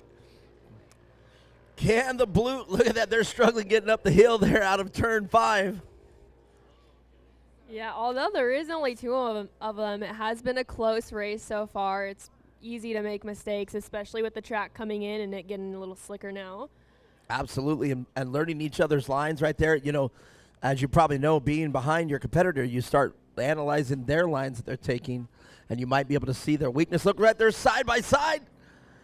Who's it going to be? It's a drag race to the checkered flag. Look at this. The 471 car was capable of making it a race there at the end.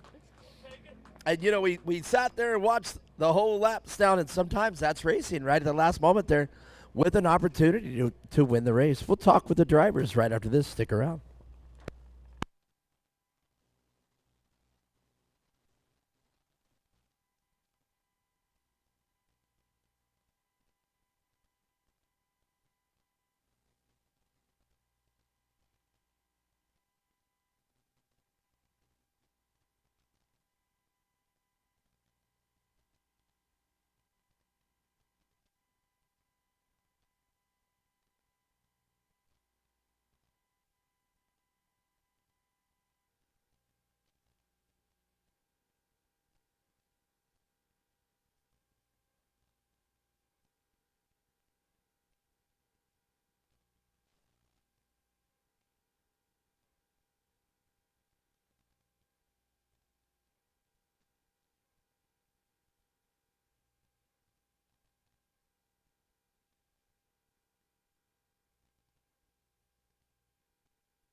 All right.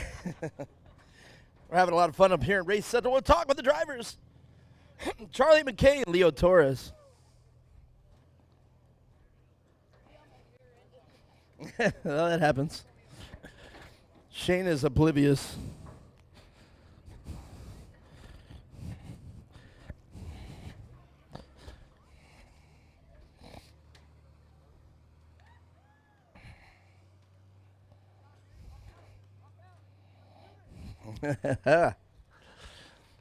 Lots of love over here for Leo Torres.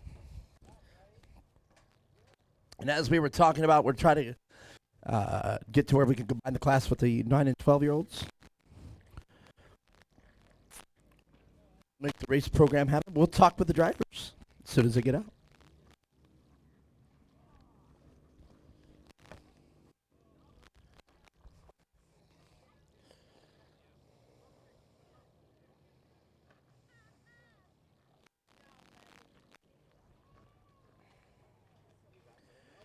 Look at that smile. Leo's got that smile going crazy. Get on up there, my friend. I'll let you have the podium. Charlie, get on up there. Woo! Oh, come on over here. One more. One more. Right there. There you go. Indeed. There you go. Yes, indeed. Make some noise for these two. Battle it out. Well, let's start with you. What a great race. You know, at the end there, you really came through. I think you analyzed the lines, and you had a little bit there at the end. Yeah. What did you do there? What was your strategy there to get that close to that drag race? I'm thinking gas and power and practice. Man, that is it. You know, Mia Chapman up there, she's talking about seat time, just getting the seat time in this class, and you're going to get your way up to the top because you had a lot at the end there. Yes, I did. All right, that must have felt good. It did. All right, very good. Well, let's talk about the people that make your race program happen. ServeWorks. It always happens. ServeWorks, Equipment Haulers, Estimating, CloudBreak, Mom and Dad, my brother, my grandma, and my uncles, and Uncle Snaky Snake, of course. Uncles always make things happen in a race team. Is that right? Yes. All right, you can't forget the uncles. All right, did we skip anybody? Nope. All right, is Charlie short for Charlene? No. That's just Charlie? Yep. All right, well, let's do it. Make some noise out there for Charlie McKay. But your winner, Leo Torres. Man. Oh, you had your hands full at the end. She had a little bit for you at the end there. What did you do to stay? It always happens. I love it. What did you do to keep her behind you? I don't know. You don't know? You just drove? Did you drive your fingertips off? I love it. All right, for the next race, what are you going to do different to make sure you win tomorrow? I don't know. You still don't know? You're going to steer better? You're going to accelerate better, brake better? Steer better. There you go. See, we give you a choice like that. All right, well, I know with your race program, you're getting done up first. Who do you want to say thank you to? My grandma and grandpa, my mom, dad, and my brother and my sister. Well, you got that part down pat. All right, well, I'm going to get out of the way. If you guys want to hold up those trophies, hold them up above your head. Make some noise for these two. Leo Torres over Charlie McKay, both a valiant effort. Charlie, I got to tell you, at the end there, that was the race, man. You caught him, and that was literally a drag race right till the end. So congratulations. Good job, you two. I didn't print one. I just came down here because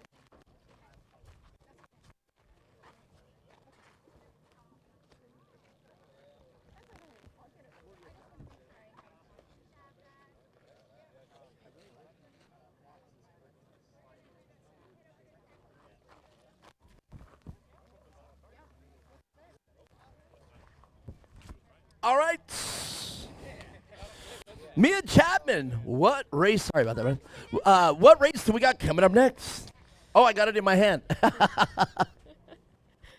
Well, coming out shortly, we have the 170 Limited 9 to 12 years old.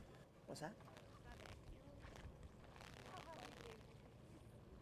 And if I remember correctly, this was a pretty stacked field, so I think this main event race is going to be pretty interesting.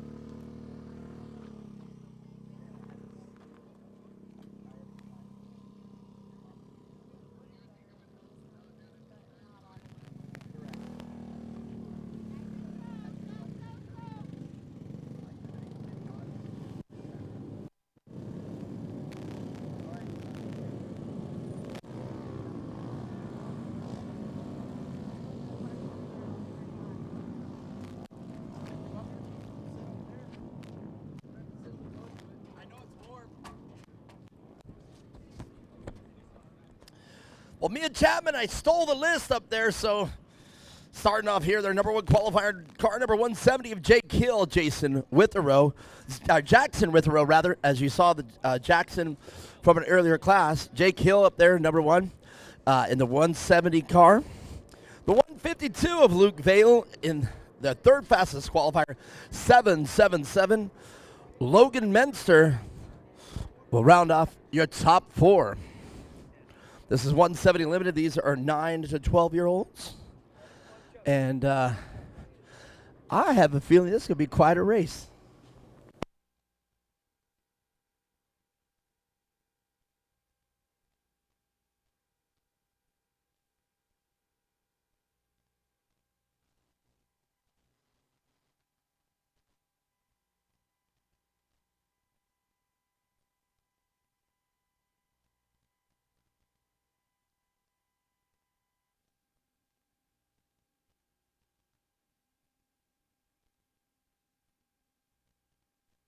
Well, Mia Chapman right back at it.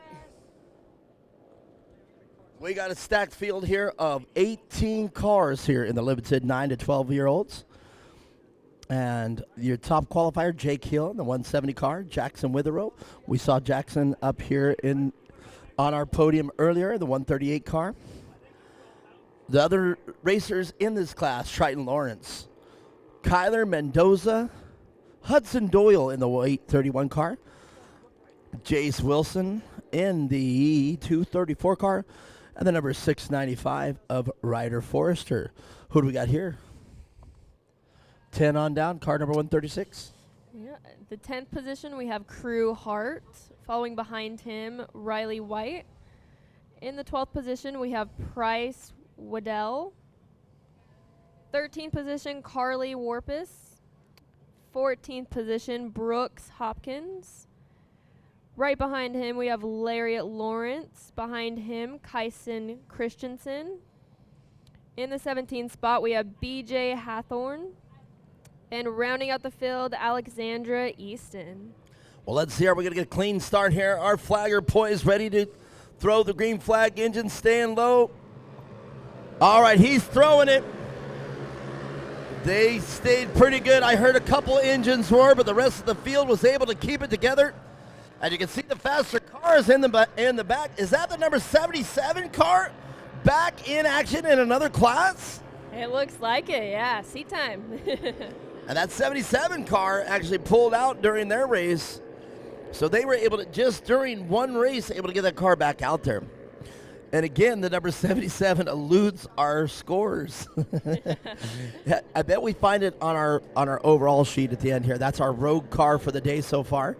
But right now, out front, the car number 170 of Jake Hill putting it down with 210 now in second place. Getting all the way up there, the car 210 belonging to Triton Lawrence. We got a race on our hands, people.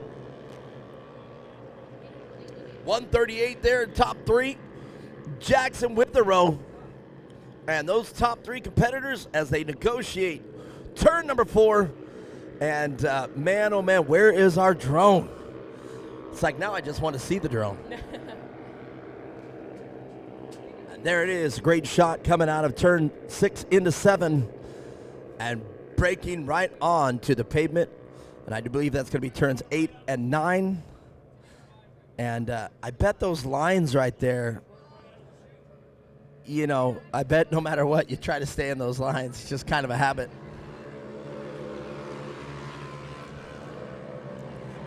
And car number 152 up there in the mix, Luke Vale. And look at this, 2 wide coming into turn 1.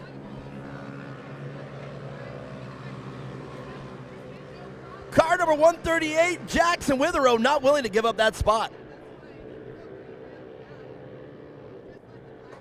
We got a race on our hands for sure.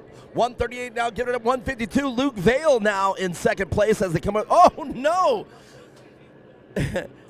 Jackson Withrow getting it back. We've got a race. Now the number 210 car in third place of Triton Lawrence. Wow, This is going to be a tight race. We got a race on our hands. Ladies and gentlemen, I don't care what class it is. I don't care how fast they're going. When the top 4 are dicing it up like this, this is off-road racing. Oh, we got a car spinning out there right at the apex of turn 4. That is quite a hard turn to negotiate. We've been talking about it. Too much gas, too much brake. You're coming around. It does. It does look pretty slick down there, too, so that might have some play into it as well. Well, all the other competitors getting through. The top 3 now breaking away from the 152 of Luke Vale. Luke Vale was up there in the top 4, but now Jake Hill been out front since the flag. Can Jake Hill lead from flag to flag? We'll see how this shapes up. This is kind of exciting, but not having the mandatory caution, you know, in short course racing, traditional style, with the mandatory caution, you'll lose racing like this to where if you're out front, and I've known competitors have such a big lead in the beginning of the race, and then unfortunately they get bunched up and they lose that lead. Or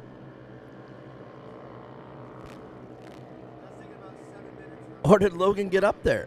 I gotta go to scoring. Did I miss something? I gotta come over here and see what's going on.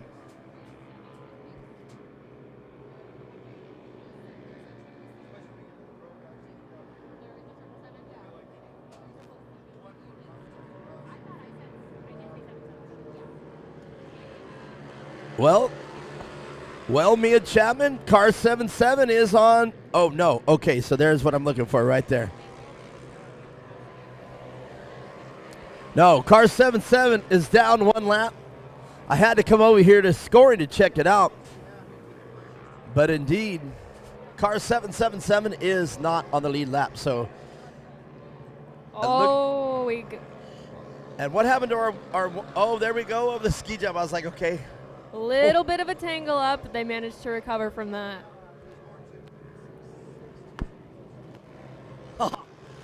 The race of the day so far. Now this is what I'm talking about. This is when being the announcer and the thing, calling it as you see it, this is when it gets exciting, when you really love this job.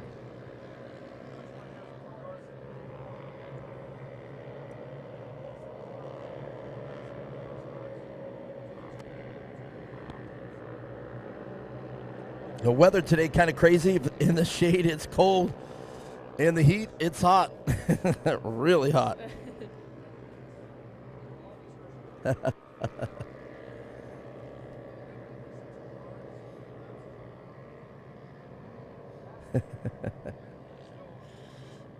Adam says hi.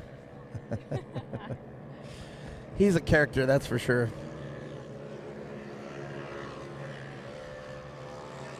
Haven't been looking at my phone today at all.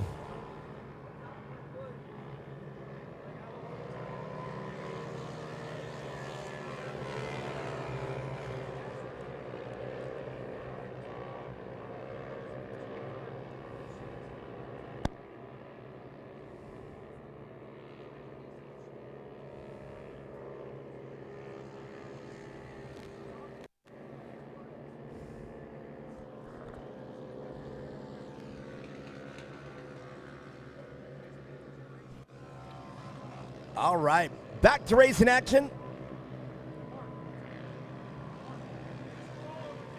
Oh, he's okay though. Hey, did excellent. I love that one. I thought it did. I saw it pretty bad. You know what? Just be proud of him. Make sure you're proud. Come on up. In fact, come on up here.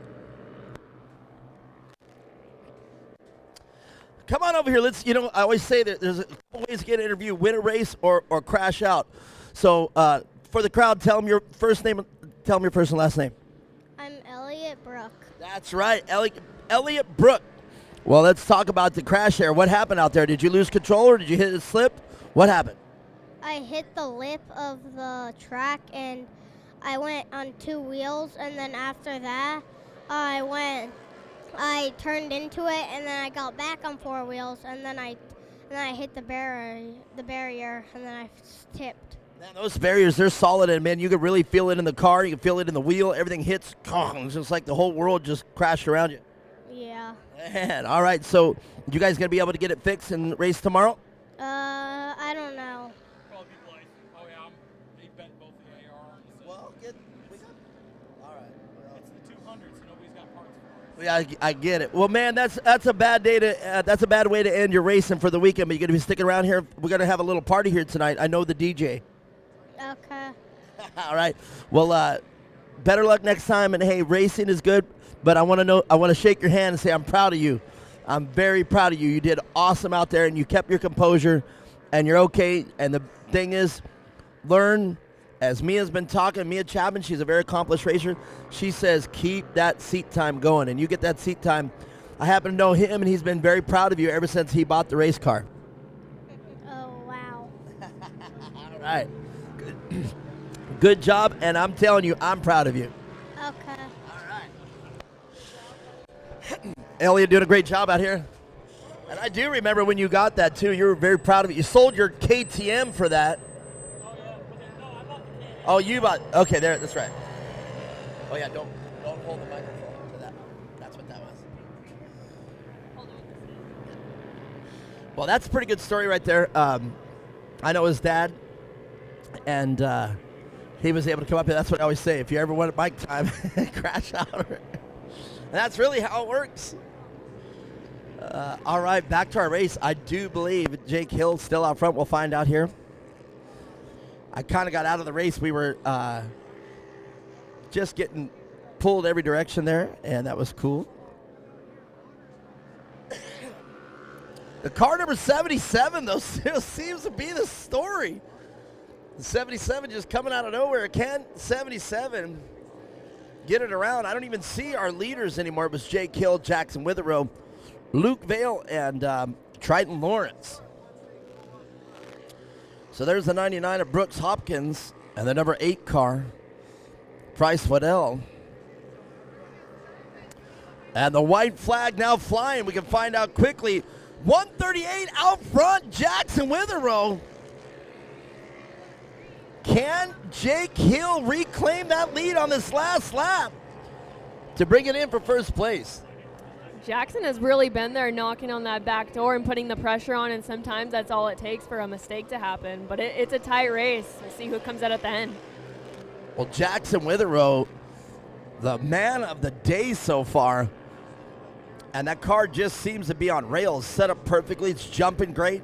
It's handling great. And Jake Hill, though, has to be enjoying their run out here.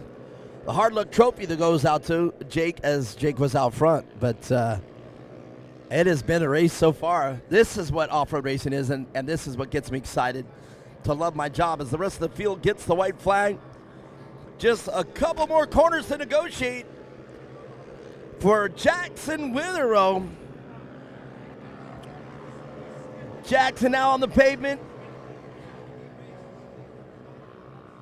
Jackson having to deal with some lap traffic.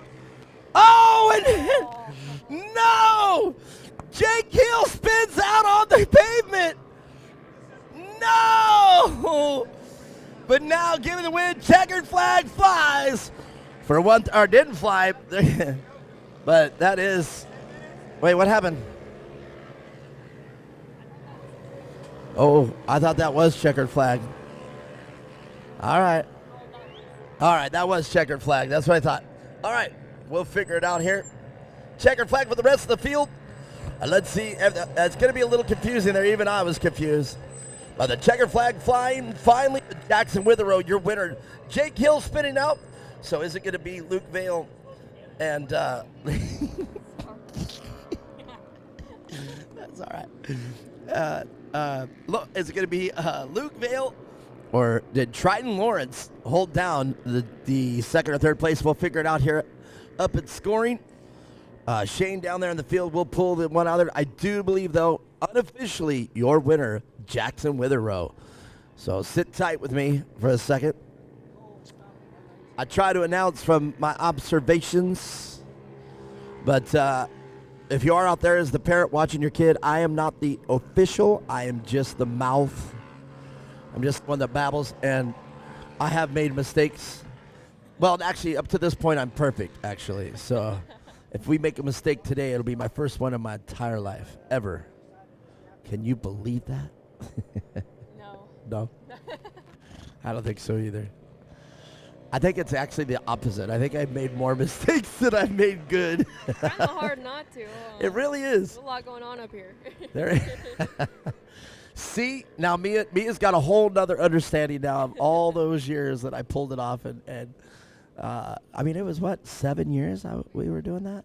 Yeah, about. 6, 7 years? Yeah, somewhere in there. Long time. Look at that drone. That thing's the size of B-29 bomber. Jeez. They got the cute little drone, and they got the big one. All right, we're waiting to get it officially up here. But if you're joining us out there on Rumble right now, what an incredible race we're having out here at Firebird International Raceway. It just sounds so good to say that again. I know I've said it over and over and over, but, man, Firebird.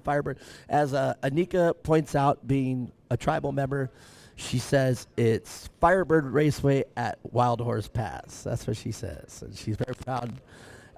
Actually, Anika is a landowner around here, so she owns a lot of the some of the land out here somewhere, and very proud to be a member of the Gila River Tribe. So she's out here.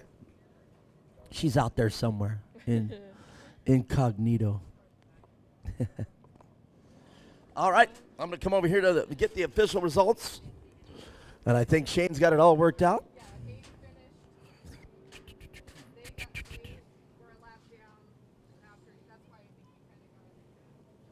Mia Chapman, let's talk about the sponsors.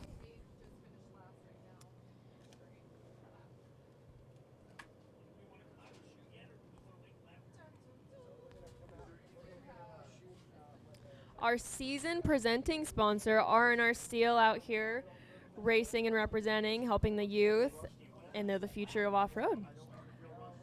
We have PCI Race Radios out here as well, supporting. Go to them for any of your radio needs. Cactus Splash Pools, West Valley Pool Service. Being in Arizona, having a pool is definitely nice to have during those summer months.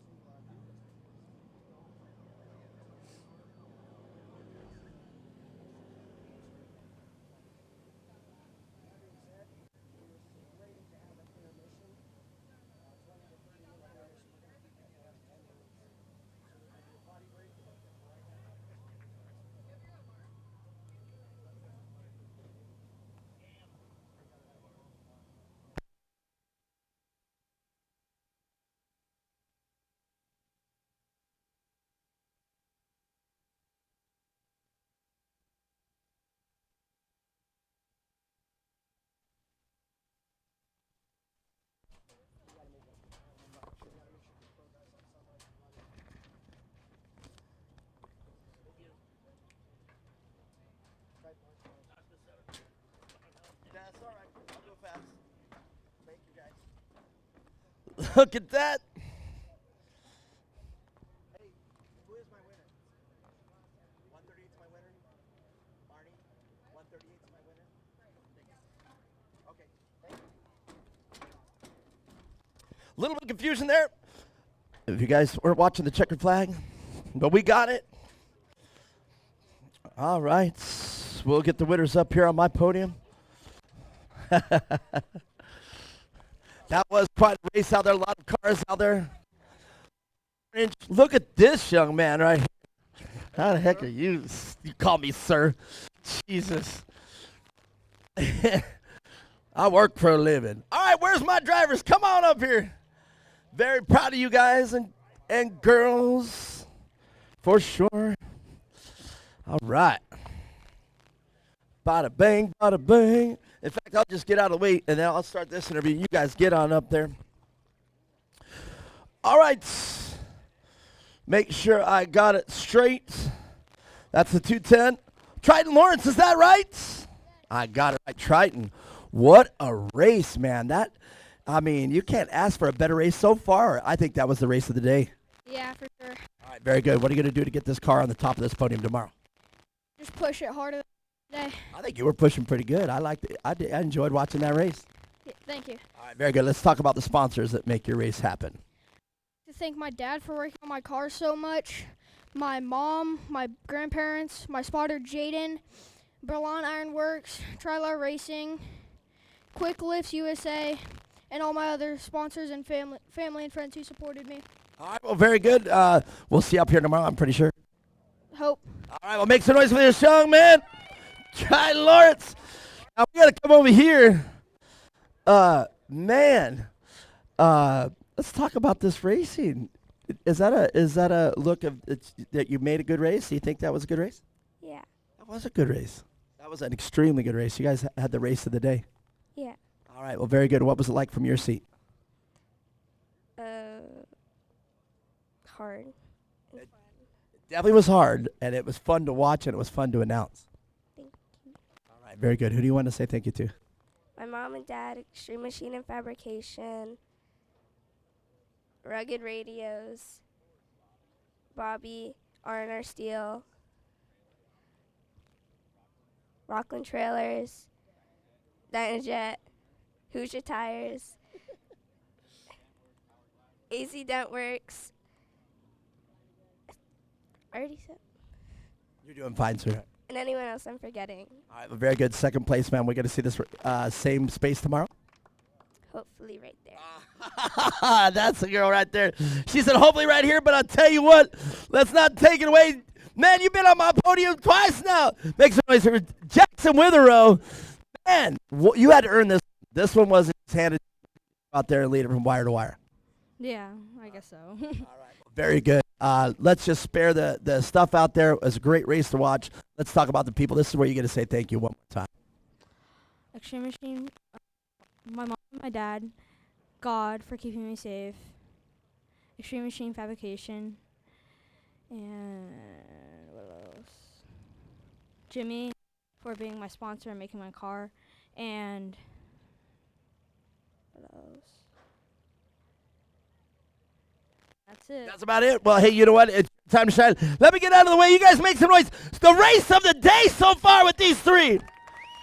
And what a great job there. And, you know, we're going to see this race is going to go pretty crazy tomorrow, I'm very certain. Jackson Witherow out in front. Mia Chapman, who do we got coming up next? Coming up next, we have the 800 Open class. All right. And that's why I was looking for the number 190 car. And that's exactly right. Alexandra Easton was able to come all the way from on the starting grid all the way up here to get done. She cannot be that mad. She can't be mad. That was a good run. Good job. All right. All right. Little correction there on the schedule. Coming up next, we have the 170 modified class. So I was thinking that second place was going to be Jake Hill, but indeed it was 90 of Alexandra Easton, and I couldn't find it fast enough to say her name on the podium. So that's why I was struggling there when I got to Alexandria. But the thing to talk about that is she was dead last and got all the way up to second in that melee. She's a heck of a driver for sure. I've got to watch her, grow up racing throughout the years, so it's awesome to see her up there. Reminds me of a young lady I used to know. Sometimes she wouldn't qualify that good, and she'd come out here and put the heat down right in the middle of a race and end up right there. Oh, yeah, you never know. Yeah, she had the same emotion, too. Kind of reminded me. All right, well, very good. Oh, yeah, he did it 3 times yesterday.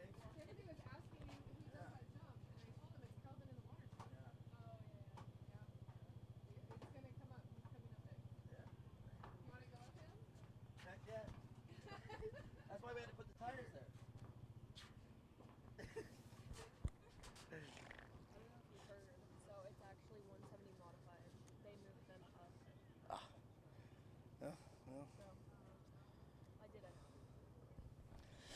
All right. Jen just handed me this, and indeed, Marnie told me as well the trophies for the custom trophies. R&R Steel was the ones that provided the seal. They are awesome. We talked about it.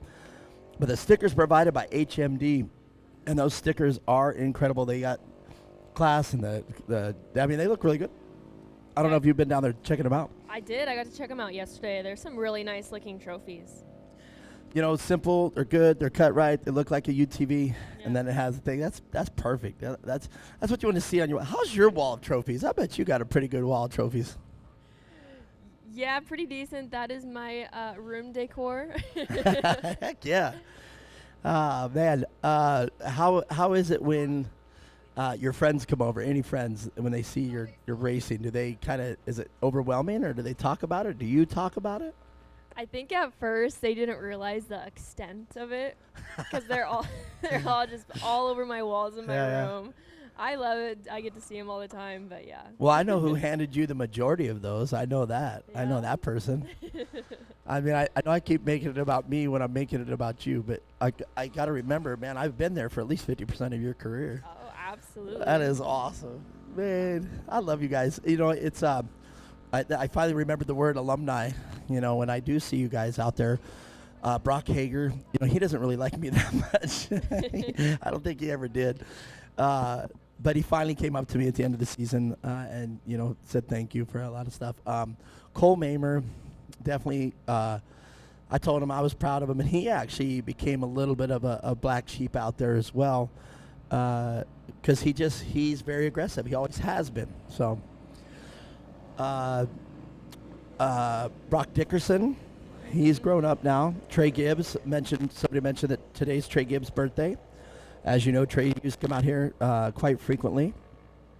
Let's see, who else do I remember out there? Cole Keats. Yes, Cole Tons of battles Keats. out here with him.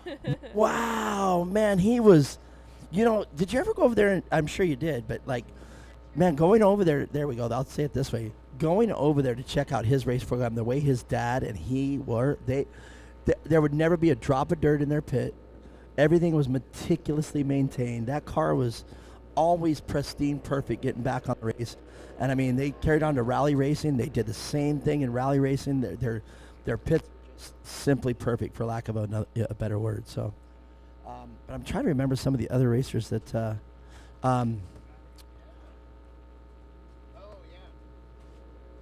Mason Prater. Mason Prater. A great job with him and his family. He found out his dad was a doctor, Dr. Prater. And that just makes a lot of sense, because that's where you go. The racing isn't cheap, man. And he pretty much raced a pro light career. I don't think he ever moved up to Pro 2 or Pro 4. Yeah. Well, I mean, everything changes there, exponentially. Oh, absolutely. It just goes crazy when, All right. So, yeah, R&R Steel. My man, Bobby Van Beekum. Couldn't do it without you. I heard him called Bob today during the drivers Yeah. meeting. I'm like, Bob, who's this Bob guy? Oh yeah. You know, and for years I've always announced him as Robert Van Beekum. But then once I got to know him on a personal level, I just called him Bobby. Yep. Because I think I heard Casey call him Bobby, and that was it from there. It's like Robert is like if he's in trouble in court. Robert Van Beekum, how do you plead? Oh, I know you rarely hear Robert. No, but I said it quite a bit back in the day. It's how it was on the sheet. And then when I heard Bob today, I'm like, what the hell? And then I didn't even recognize you standing there, because you're no longer 12-year-old Mia Chapman. You are Mia, the young lady Chapman, and I barely recognized you. I walked by you like 3 times. And then Bobby, did you see Bobby? He goes, oh. That's when you know we're in trouble. All right, well, back to racing. Just trying to get the personal things. We got the 170 modifieds. You were you able to correct our listing here? So we were waiting for the 138. Again, another race that Jackson Witherow is in. Probably just splash some gas in that car and send him back out there. Samuel Gibbs out there in the number 15 car. Jackson Cotter in the number 11. Bryce Rimmer in the 157. Luke Torres, 199. Crew Hart in the 136. Casey Christensen in the 15K. 127 of Aiden Coots. And 190 again of the Alexandra Easton. She's out there. Can we get... Oh! What the heck? What the heck? What a save. Hey, somebody go tell that kid they're supposed to do it on 4 wheels. Wow. I was right in the middle of a train of thought. I see the car. That. I've been announcing racing for a long, long time. That was by far the longest bicycle I have ever seen. Now the kid's just showing off. Number 15, Samuel Gibbs. Wow. I truly hope the camera angle on that was right on that car. That was pretty amazing. That seriously was the longest bicycle I've ever seen. Because you kind of panic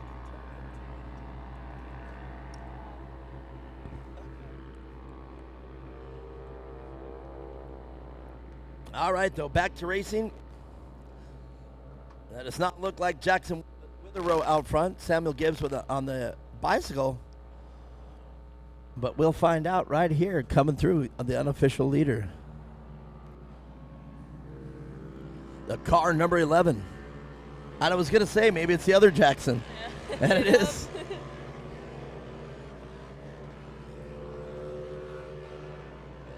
Whoa, another bicycle picking it up in turn 1. Must be something in turn 1 here.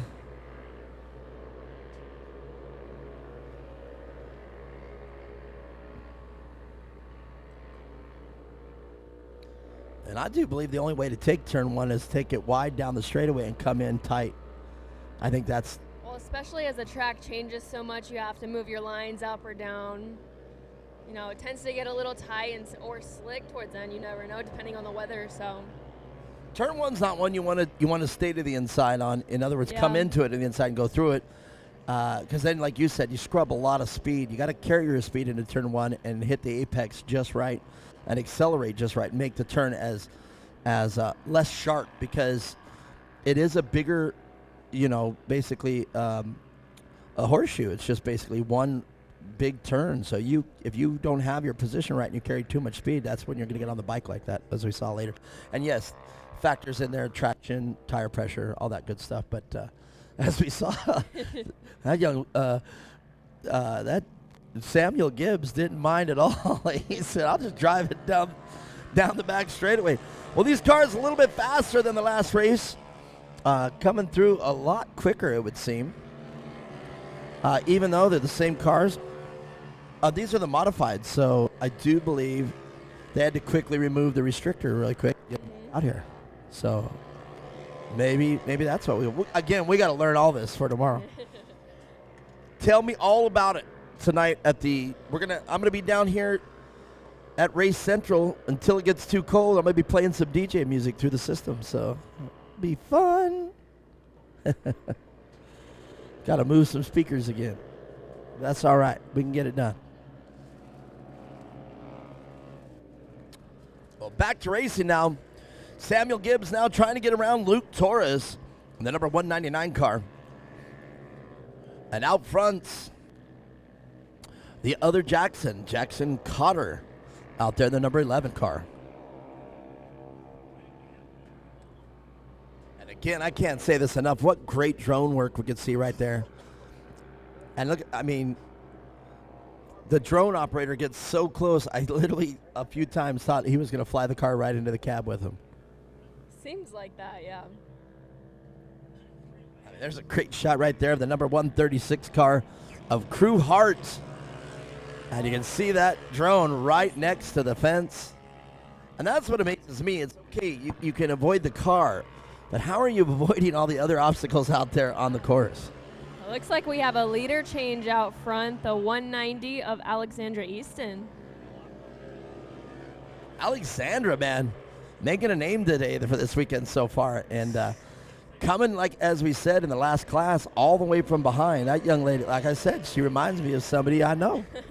I used to know somebody would do that. Lay down like an alligator in the water with their eyes just coming, then got you. I don't know that that's an analogy, but oh well. I tried.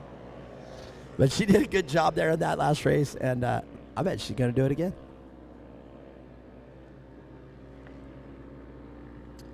Her dad was out there. She was very emotional up on the podium. So if I would have known she was on the next race, I'd say, hey, lady, you better pull it together. You got another race. She's proving it right now. Sometimes all it takes is that little bit more of emotion to push. That's true. Again, I know somebody used to be like that. Oh, I wonder who. Such a pleasure to watch you race, though. It was, you really would. Your emotion would come through your driving style. Connor did it a couple times. Luke always calm as a cucumber. Luke was always just focused, and it's like you couldn't chip away at him. And he was definitely one of the more confident drivers. Luke was so confident. But all right. But right now, Alexandra leading the 138 car of Jackson Withrow. And who do we got back at the drone? No drone action.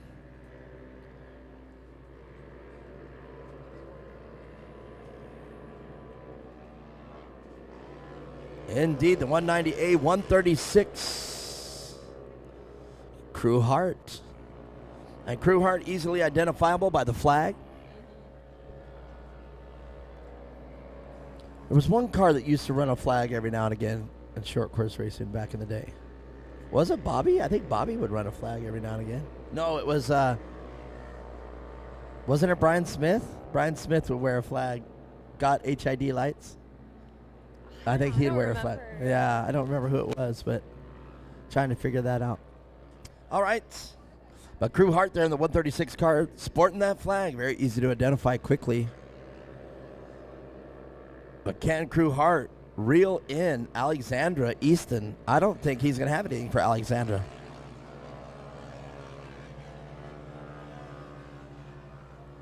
I love the lines on that number 11 car. I think the A-pillars really give that car a really sleek look.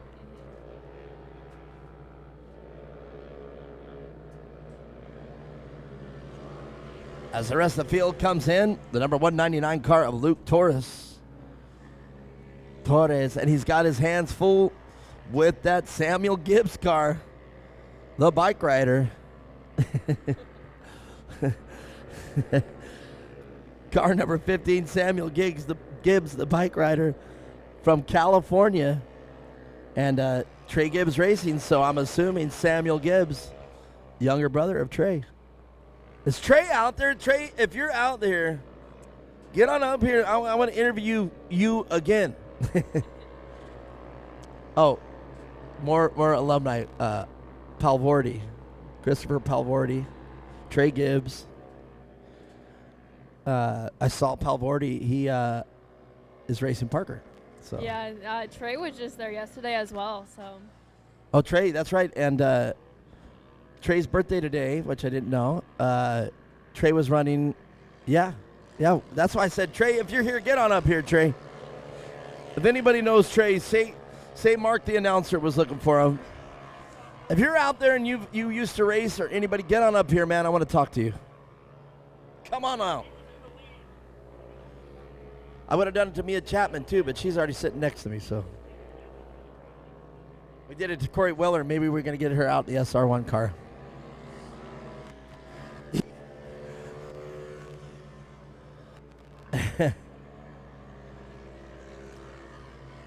So car number 157 now rounding up this field. Bryce Rimmer out of Utah.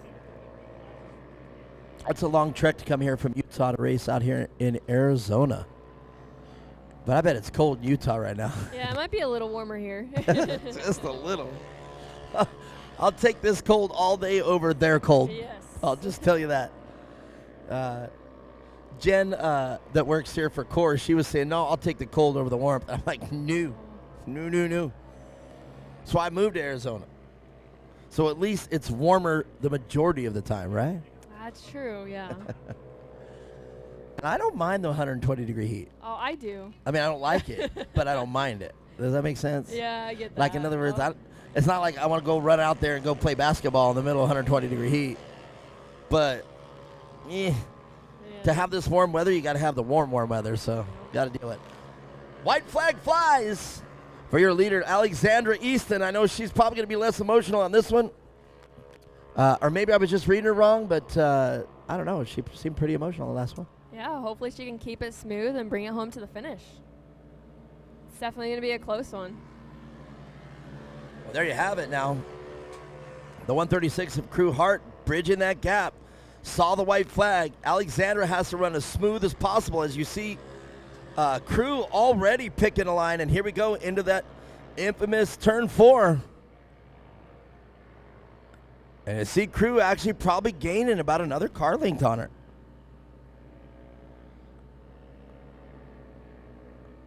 Alexandra a little bit out of shape there in turn 5. And now we can look at the drone footage. And there's our overlay. Look at that. How professional is that overlay included on our live feed? I think, if anything, we have definitely pulled off a great day of racing here for our inaugural running out here in Firebird. Good job, everybody at Core. Here we go. Checkered flag flies for the young lady, Alexandra Easton. And 136 of Crew Hart, your unofficial winner and second place. And who is it going to be? The number 11 car of Jackson Cotter. We're going to talk with the drivers right after this.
Well, look at that.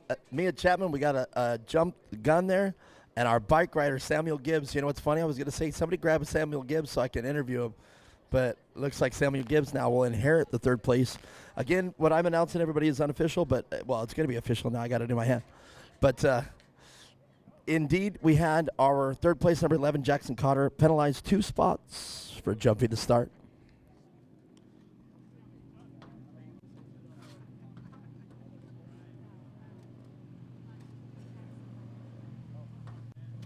Well, we'll talk with him after that. And we'll get the...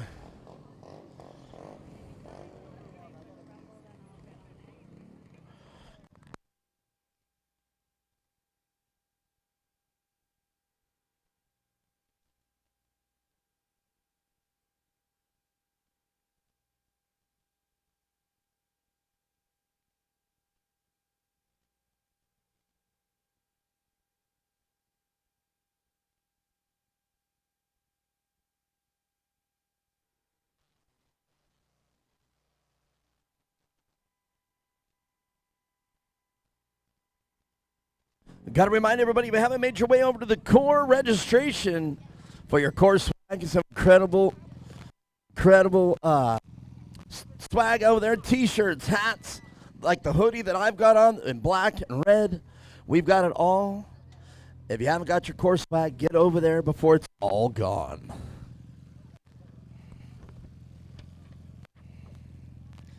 Alexandra putting in some work. Wow. Jeez. She just railed this one.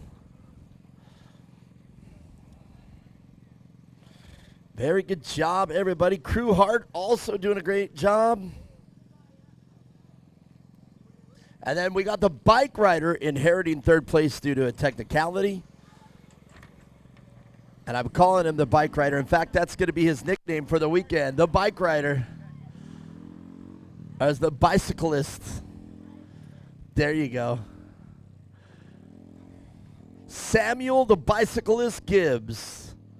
You heard it here first. The bicyclist. I'm going to actually announce him as that. I mean, he earned it. He earned it. Flat out. All right, we'll get these other 2 up here. And while we're waiting for the bicyclists, we'll interview these 2. We're a little behind, so we'll talk to the bicyclists all after this. Oh, I bet that one's a little better than last one. All right, here we go. Crew Hart, man. You know, the race prior to this one and this one, just incredible to watch and great to announce. What was it like for you? Well, qualifying wasn't good. We had problems, and so I came in this race having a good mindset after the last race. So I just had in my head, so I just had push it, and then I just pushed it down the straightaway, and he let off, and I got him. And then I was trying in the last lap. I had all the pressure, so I just tried to catch her, and I was really close right there. You really did, man. You were putting it in good. She had a lot for you, though, man. She was out there in front, and you still did good, held it in there, and got second place. Yep. All right, very good. Let's talk about the people that make your race happen. Bad Apple, my dad, my mom, my brother for helping me with lines. Jimmy, Hoosier Tire, Extreme Dreams, Heart Motorsports, Elko, yeah, and then oh God. Wait, we forget one. What's his name? All right, well, very good. Anybody you skipped there? What? Well, anybody you skipped? You got it? Yeah. All right, that'll work. Crew Hart, everybody, second place, right behind this young lady. What an incredible job last time, Alexandra. You did amazing getting it up here all the way from the back. But this time, you just looked like you just checked out and said, made everybody chase you. Yeah. And you got it done this time. You feel better? Yeah. It seemed like the last race you were a smidge emotional, but then you got back in and you just killed it on this one. Yeah. All right. Well, let's hear that long list of people that make your race happen. My mom and dad, Extreme Machine and Fabrication, R&R Steel, Bobby, Dynajet, Rockland Trailers, Powerglass, AZ Dentworks. I already said that. Rugged Radios, and anyone else I'm forgetting. You ain't forgetting anybody. Good job. First place, and you got it, Alexandra Easton. Woo. All right. Well, I'll tell you what. This man didn't know. We didn't know what was going on. Samuel Bicyclist Gibbs, man. Are you cool with that name? Yeah. And you know why you got it, right? No. Because you just rode the bike halfway around the track, man. Tell us about that. What happened there? And were you trying to get out of the two wheels, but you rode it for quite a while? Yeah, I was on the bike, and I just kept on my pedal on the gas, and I just tried to turn this way, and like it was like. It just stayed there. Yeah. Wow, well, that's your nickname. That's how you get a nickname right there. I'm coining it right here, right now, the 2024 season of CORE. You are known as the Bicyclist Gibbs. For the rest of the time that I get to call you, that's what I'm going to call you. Right. They're loving it. All right, well, let's talk about the people that make your race day happen.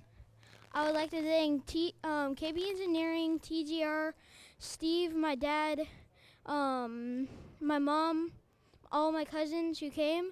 And I would like to wish a happy birthday to my Uncle Trey. Whoa, that's quite a deal. And I told Trey, get up here and talk to me. But, all right, let's keep things going. I'm going to get out of the way. Congratulations. All right, let me get out of the way. Big round of applause for these two. And a young man earning a nickname, whether it stays or not is one thing, but I'm going to call him that. That's for sure. Samuel the Bicyclist Gibbs. That's a real deal thing there. Put that on the side of the car. Yeah. As you guys know, the Gibbs family, big family name, Mia Chapman. Who we got up next? We have the 250 Open coming up next.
There we are. Out right now, we have the 250 Open class. In the first position, we have the 258 of Declan Shields.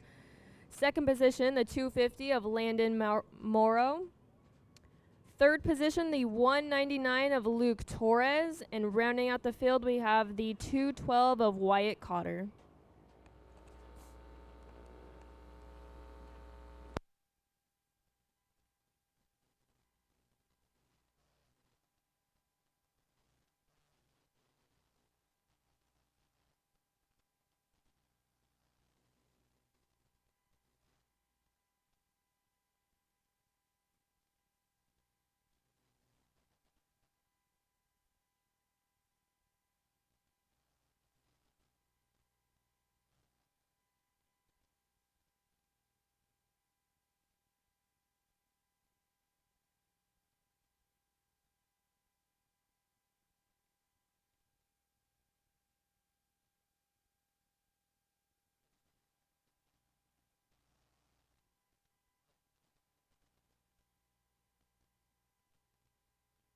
Boy, we're going green there already. And these cars, dude, what am I? Mia, that car out front is just hauling the mail. They are on it. They are on a mission today. What are these? So I'm going to assume here this is called a 250 Open. By the way these cars are flying, double A-arm, rear. I wouldn't be surprised if these had a 250cc belt-driven 4-stroke engine in it.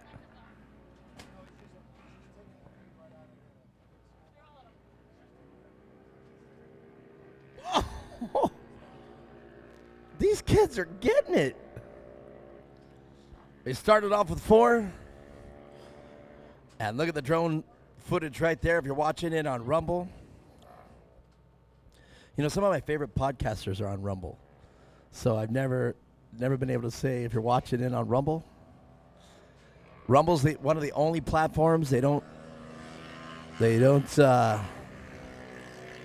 take you off for using music. They don't, it's just a live podcast. They don't care about any of that.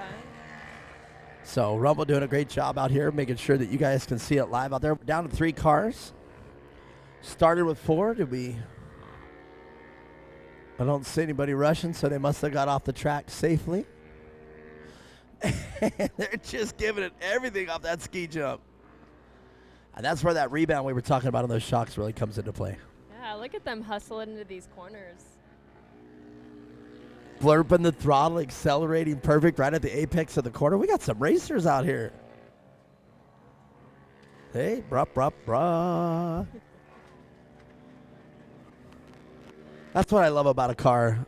Set it in a corner, stab it to get the car set, and then plow into it. Oh, yeah. That's right there. You hear that right there. The 258 car that you can see here on our drone footage as they're coming into the paved section. And that kind of looks like the takeoff landing kind of looks like a tarmac of an airport. Like you're it does. I wonder if you're in an airplane and you're flying in, you think you're supposed to land there. We'll call that the tarmac. I'm coining all kinds of phrases today. You got a pretty decent sized gap between top 3 right now. Well, what's crazy is the car that's back there in the back. That car is a little bit wider than everybody. Engine sounds pretty good, so interesting to see the different driving styles that we were talking about earlier there as the 258 car comes here. Declan Shields. I know a Declan. That's an Irish name. Call him Decky. At least I'm pretty certain it's an Irish name. The young man that I know named Declan is Irish. What's your family mostly? Like I'm British. Thought I was German. Oh, do you know? Goodness. Not into detail, no. No, nuh-uh. yeah, I don't either. I don't do that 23andMe or any of that stuff. Chapman, I think, sounds like a British name. Pretty British. My dad told me what it was a while ago. I cannot remember, though. Cannot remember. There's like 4 different things. Yeah, we're too focused on racing to worry about that. I just say I'm American. I mean, everybody who was born here now, it's just the way it is. Well, anyhow, back to racing. The 250 car. Landon Morrow out front. And Declan Shields now in the back. And we lost Luke Torres and Wyatt Cotter out there. And Wyatt Cotter, look at that car, just really wide, set up correctly. Nice looking car. Oh, that is the Torres car, actually. Okay. So we lost Wyatt Cotter. Man, there's my first mistake ever. Got it figured out. Jesus. That happens. That just wasn't the car I remembered the 199 being. So. And sometimes they bring 2 or 3 cars out, right? You've brought a few cars out before. Oh, absolutely, yeah. You can't even afford one, this young lady. How many cars at one time have you owned? For like Well, our you know, whole in the racing, yeah. That you had. In other words, when you went home in your shop, how many cars were there that you raced at once? 4, 5? Maybe 3, 2 So- or 3. So never more than 3, huh? Yeah, no. I got race cars just laying around my house. That's when you know you broke. You got badass race cars and you can't do nothing about it. You can't get them out here. Tough world. I'm old. You're not old. I am. I do have a pretty nice little Nissan that my team is not very excited that we have. But I think the Nissan is the nicest truck we got. It's built with some really nice long travel and has a really nice Curry rear end in it. It is not linked. It is still leaf sprung. But it is a true 1450 steel cab. Nice truck. And the Nissan engine, the V6 dual overhead cam FG, I think it's an FG37 engine, produces 320, 330 horsepower as delivered. You don't have to change anything. That just equates to a very light, fast truck. And my team just doesn't care. In a dream world, what would be the manufacturer you would love to race? Ooh, that's tough. Yeah. I don't know.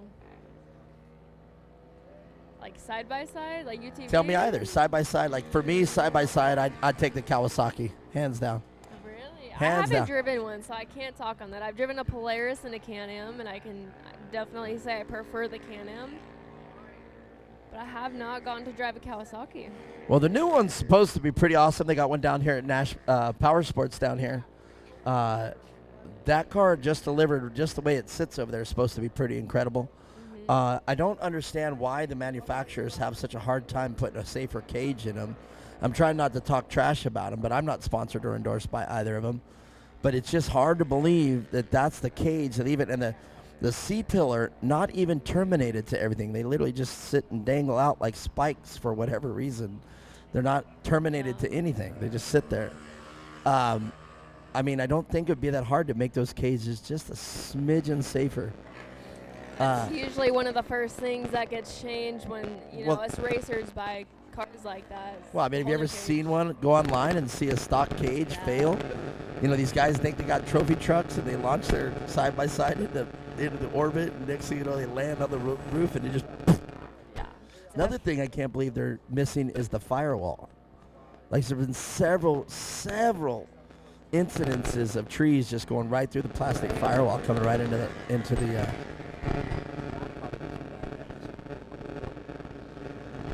coming into the cab with them. So that's kind of crazy. What about, okay, so back into desert racing, what would be your number one manufacturer then? Non-side-by-side. Buggy or truck or anything. What would you do? I want to race a trophy truck. Full on. That would be so How about a manufacturer there? Who's your favorite manufacturer? What trucks, when you look at them, you know, you got Racer, Brenthel, you got Geyser, you got... I don't know. I'm not that much into it just because it's not what we race. Yeah. But I would like to race one. Yeah. Manufacturer, I don't know. There's What was it? Do you remember the manufacturer of the 6100 truck you raced? No? I think it was Brenthal. Oh, okay. They have a lot of, I can't say nothing wrong with them. They have a lot of innovations, like the way their turning works. Their turning radius is the same on the rack as it is out on the spindle. Right. So therefore, zero bump steer during the whole rate of travel. It's a beautiful truck. Well, back to racing though. Out front with ease. I think he's going to take this one with no problem at all. The car number 250 of Landon Morrow. And looks like we lost. Oh, nope, there it is. There's the Taurus car. Luke Taurus. That monitor is playing havoc on us. Can't see where it's headed.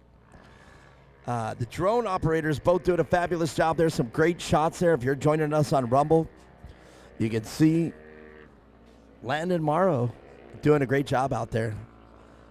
And just like that, we've got a winner. I'm going to go down there and talk to Landon. And I do love this car right here. I mean, that car, it just looks like it's ready to race. Yeah, these kids are fast. It is. It was amazing to see these cars. There you go. Thumbs up from Kevin, our flag man, from the flag stand. I think flag stand just has got to be it. But yeah. And then we'll keep going back and forth. It's got to be flag I'm going to go ask stand. Kevin what he calls it. All right. Me and Chapman, I'm going in. We'll talk with the drivers right after this.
Hey, the reason I need the printout too is the girls like to keep them down there. You want me to print it out?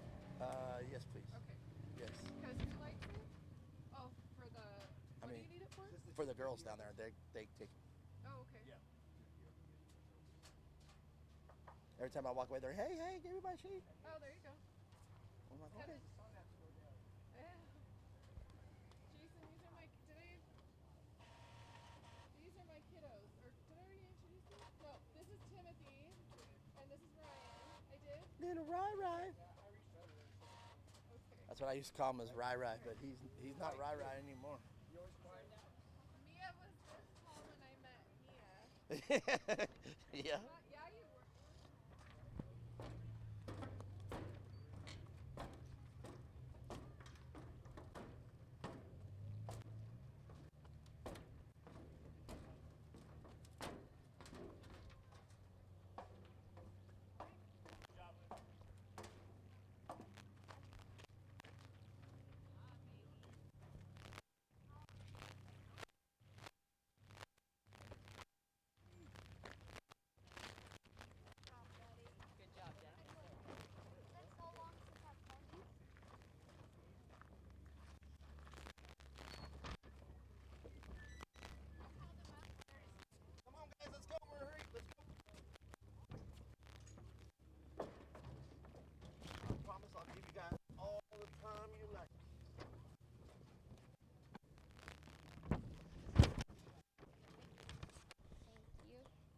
All right. Well, let's get this going here right with Luke Torres, man. I love the car, man. It looks really awesome out there. Third place, though. How you feeling? Good. All right. For tomorrow. Try and get a better place. Well, of course. What are you going to do to get that? You going to start, turn better? What do you with this again? Try and get around the corners better. There you go. That's what I wanted to hear from you. The turns, I think, are everything. All right. Well, let's talk about the people that make this race. My mom, my dad, my grandpa, my grandma, Davidovich, MSI, Rockville, GBC, McNeil, Racing, Anti-Gravity Batteries. All right, very good. Luke Torres, everybody in third place, doing a great job coming over here.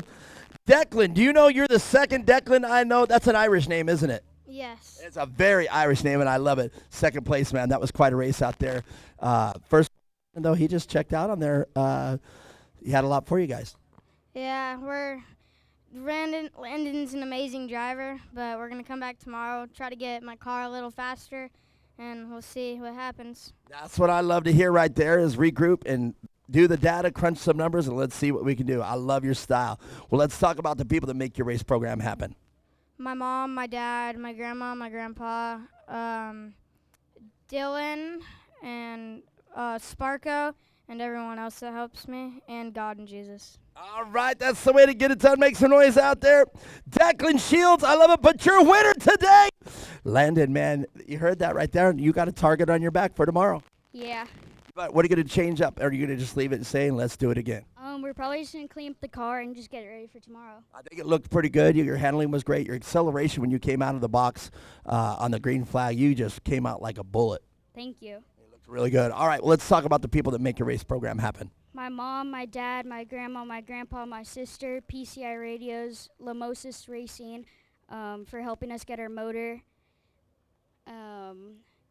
PP Performance, and then GBC Tires, Anti-Gravity Batteries, GSP, and then Sprocket Specialist, and that's all.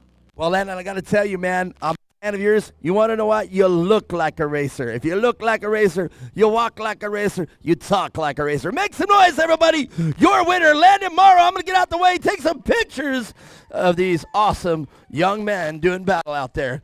In the, what class is this? We got it as the 250 Open. And look at these cars, man. These things are built like you can't buy one of these at Nash Power Sports. Good job, guys. All right, Mia Chapman. We got another race coming up. Here's your slip.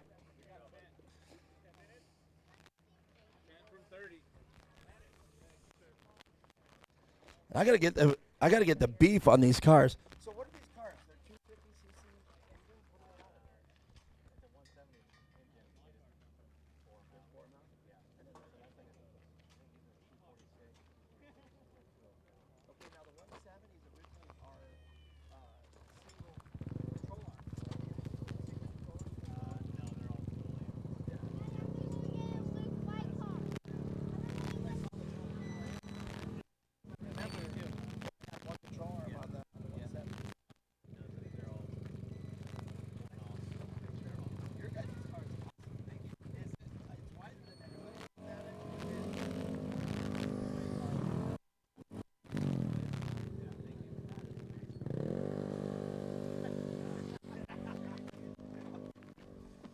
So Mia Chapman, I got the inside line on why these are 250s. Oh, she's not even up there.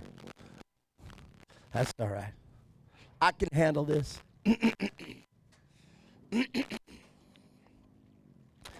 It's like I don't have Mia Chapman up here, so now I'm like, oh, I'm half the announcer that I used to be.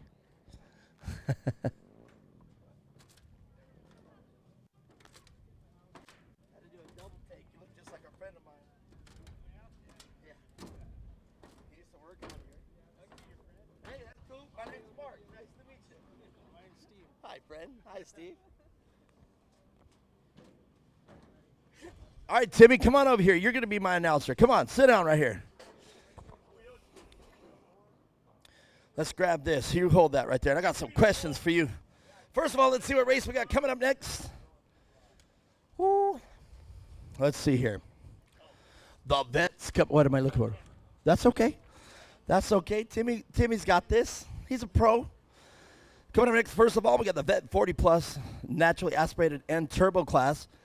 It's going to be a quick 4 laps. They're watering the track while we got this. But off-road racing, man, it's come a long way. You used to be part of this. Good to see you guys back out here at the track. What do you see? And tell us what you see out here. Big change in the track. It looks great from what it used to be. It used to not be as organized as it is now. Well, yeah, definitely, man. We got it pretty organized.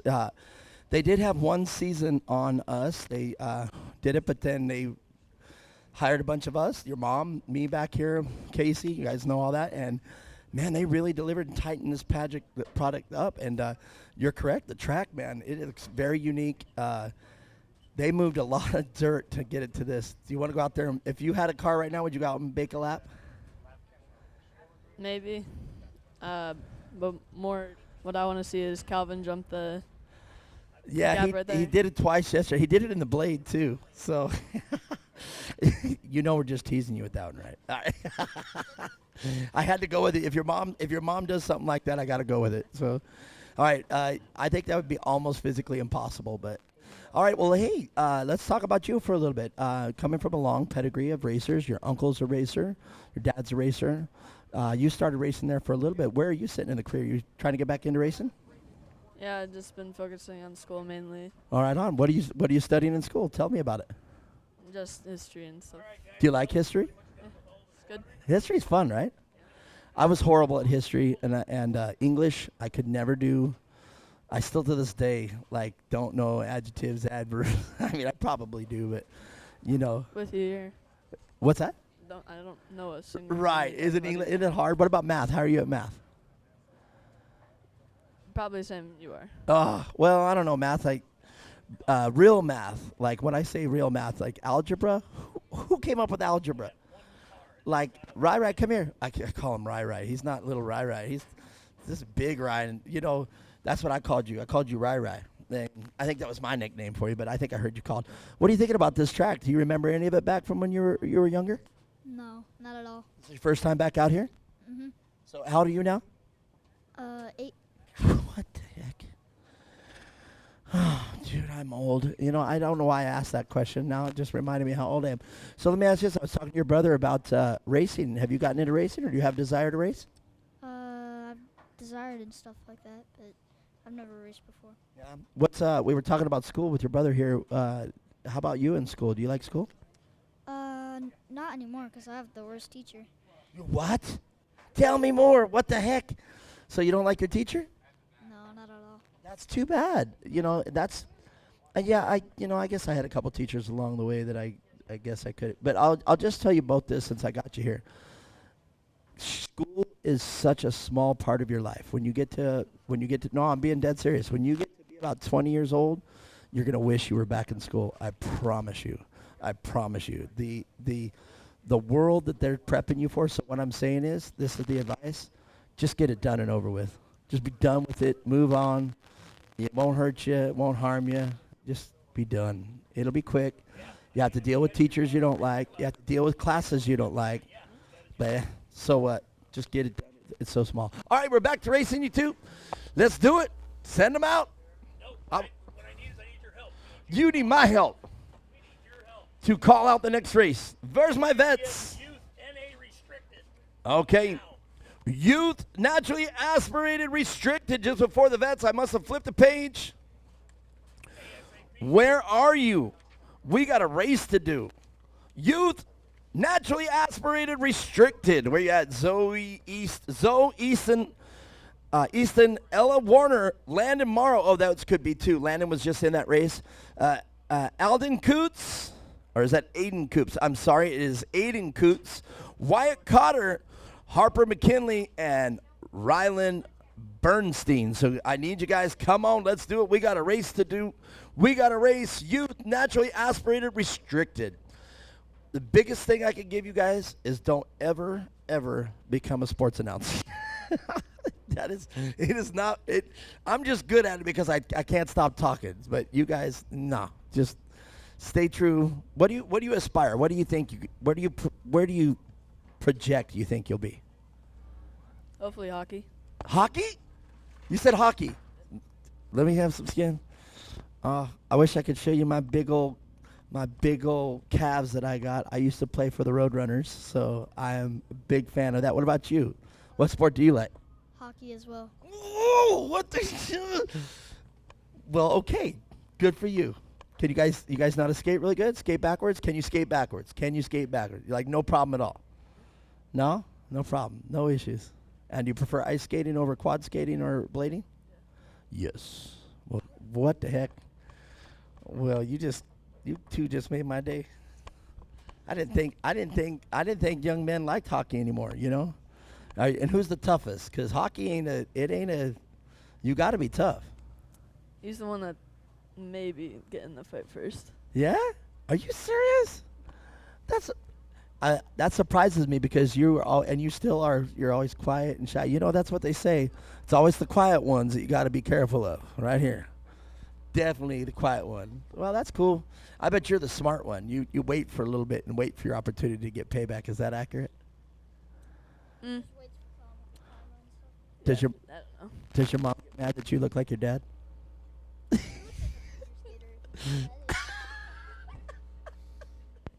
Did you hear what he said? Nothing wrong with that. Hey. Dude, he was ruthless. He just said he looks like a figure skater. Oh, he's gonna actually skate. Oh! All right, they're going to get in a fight here in a little bit. No, you two settle. All right, give me the microphone. All right, that's the Joneses. That's keeping up with the Joneses right there. Good job. High five. I'm glad that you guys both like hockey. Good job, you two. But, all right, let's try to get these youth naturally aspirated restricted out here. We're running well behind.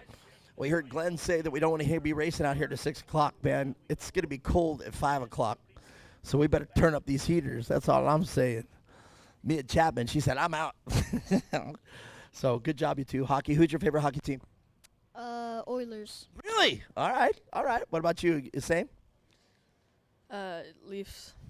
Okay. All right. Toronto, yeah, of course. Montreal. Okay. Well, I mean, they are Canadian, and they say that hockey was up there first, but I don't know. Do you think that's true? Think hockey is a Canadian sport? No. Brilliant deduction. All right. Evelyn and Darren, what's going on, you two? Happy birthday to you, young lady. Happy birthday. Happy birthday to your mom, too. I didn't get to say happy birthday to you. It's your mom's birthday today, right now, isn't it? Oh, it's tomorrow? Okay. Well, I was close.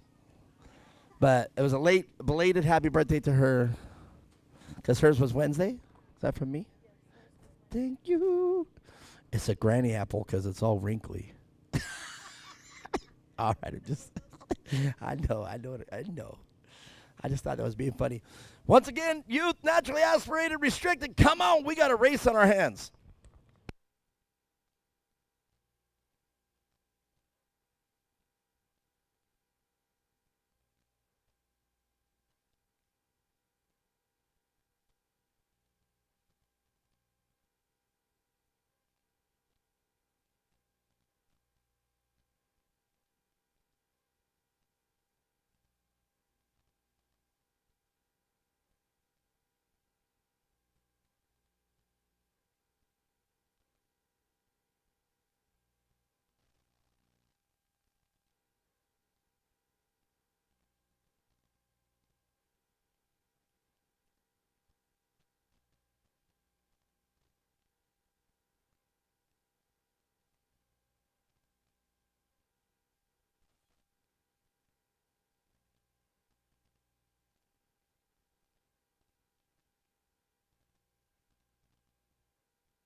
All right, Firebird. Man, I almost said Wild Horse Pass. You know what's funny is when it was Wild Horse Pass, I had a long curve to not say Firebird. Remember, like I'd say Firebird every now and again. So now here it is, Firebird again. Still saying Wild Horse Pass. All right, Firebird or Wild Horse Pass. There you go. I'll take out the Anika Evans way. There you go. Well, who do we got up in here? Zoe Easton. I wonder if Zoe, and they got a number there behind their letter, or a letter behind their number, rather, just like Alexandra. So I'm wondering if Zoe Easton is part of that family and that clan over there. Ella Warner in the 125 car. Landon Morrow, our winner of the last race. That kid looked like a racer, act like a racer. He even talked like a racer. That is a racer.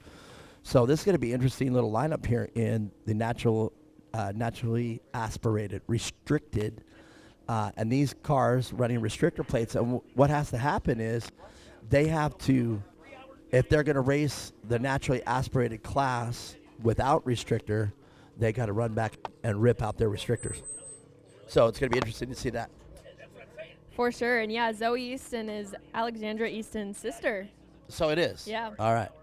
So we got it. Did you find that out, or did you know that? I know him, so Oh. yeah. Well, see, that's why you're here. You're still involved in the racing scene. I'm basically, let's see, the last time I announced was just before, what the heck's his name?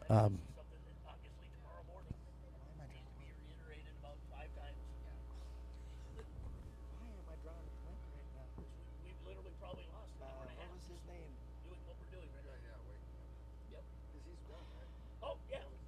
Kelvin's been done for 15 minutes. He's out there watering the... He's on it. Yeah. Yeah, Kelvin's. Yeah, he's all over it. But like I said, if they're sitting there at 2 o'clock because they have a 2 o'clock race, and we're an hour behind, that's where you need to be at 2 o'clock. Wait until 3 o'clock, or 3:15, or whatever. Why am I drawing a blank? You're screwing your fellow racer at the end of the day is all you're doing. Uh-oh. They're starting to upset Casey up here. Things are going to go sideways. Not really. I'm totally teasing. Well, what a great day of racing so far. Some of these classes have definitely making some good, memorable races. It is good to see that the competition is still alive just like it was back in the day. Oh, yeah, absolutely. It's cool to watch these kids out here battling it out with no fear and absolutely going for it. So it'll be exciting to watch this next race, too. This is going to be a good one. And then coming up after that, we're going to see how the old men do it. Or I say old men. I always say old men. What if we see a young lady in there? Okay, so Matthew, Terry, Thomas, Steve, and James. That sounds like a full field of 40-year-old veterans. Trying to get your dad in that one. That would be pretty cool. Could you imagine your dad seriously building like a real full-size, unlimited, just go for broke side He by could side? race my short course car. All we'd have to do is switch out the seat. Joe, why are we waiting for this to happen? Come on. Why are we waiting for this? Well, all right. You know what? That camera angle is actually pretty good. We got our red going on. We got a lot going on here. I want to get our, wow. I didn't think about that. Get our granny apple right here. There we go. Advertise for 0. Look at that. Product placement. What is this one? Niagara Water. Look at that. Yeah. We'll take the sponsors. Niagara. Gatorade. Story about Gatorade. Have you ever heard of a Propel? Yes.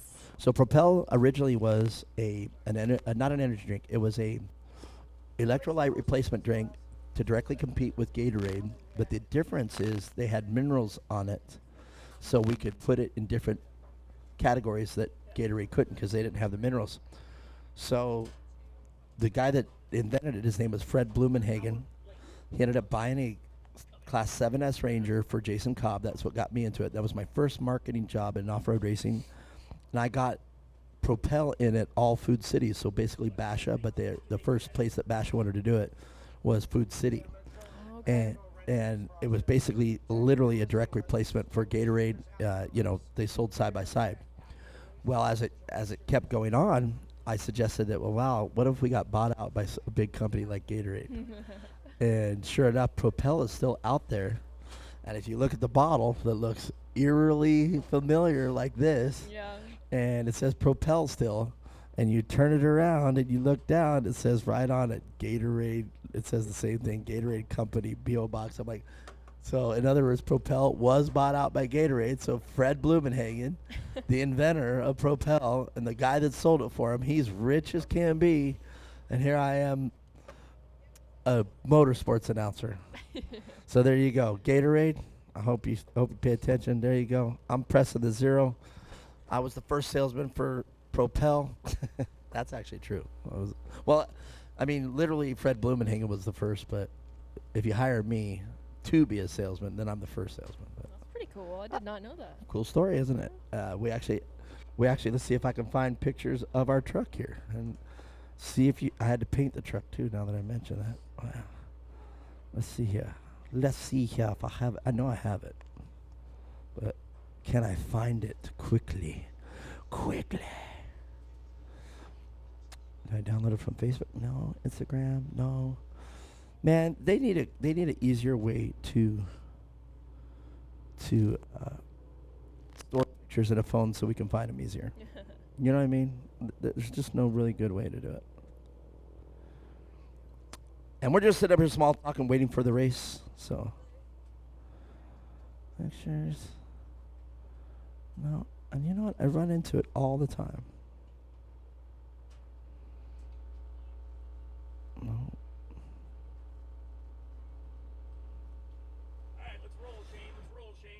We got it. There it is. I'm hearing it. Roll, roll, roll. Let's do it.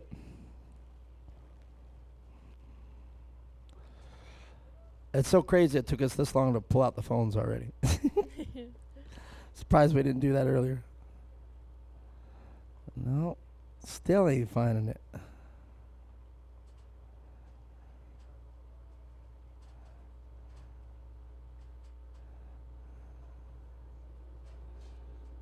Come on. Ah, found it. Found it. There it is. Nice. And there's the Propel logo. That is 1994. Were you even born then? No. I'm done. Mia's gonna announce. Totally kidding out there. All right. We're just having some fun up here. Yep. You know, that's the thing.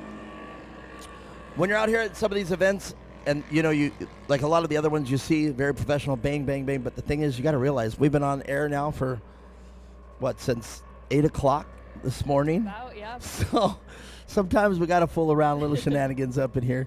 But in case you guys are wondering, that's the truck I was talking about, Jason Cobb. Let's see. Well, anyhow, I don't think you can see it on there. Anyhow, if I held it.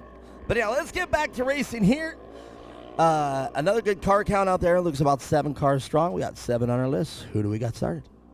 So, first we got starting is the 124 of Zoe Easton. Behind her, the 125 of Ella Warner.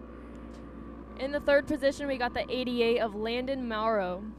Fourth position, we got the 127 of Aiden Coots.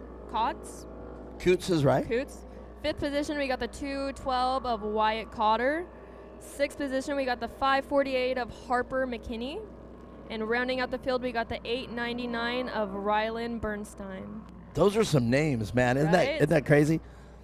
You know, it's funny. I literally would read the sheets like this the same way when I first started back with us in a long time. It was hard to get the names down. One of the ones that they said I messed up was the Munzes. And I go, I didn't mess up the Munz name. What's wrong with you? It's Munz. I didn't say Moons. So I don't know, but that... Names can definitely be tricky. Well, let's look at this one. Rylan, that's a hard name. Aiden, and you had the one Coots. Yeah. And what was the one we had earlier that we... anyhow, Yeah. he told us, and I hope I remember for tomorrow. It's going to be the name again. I'm going to say, gosh dang it, I already forgot, and don't get mad at me. It's okay to say that. Looks like the pace car is pulling off. All right. Mia Chapman, start us off.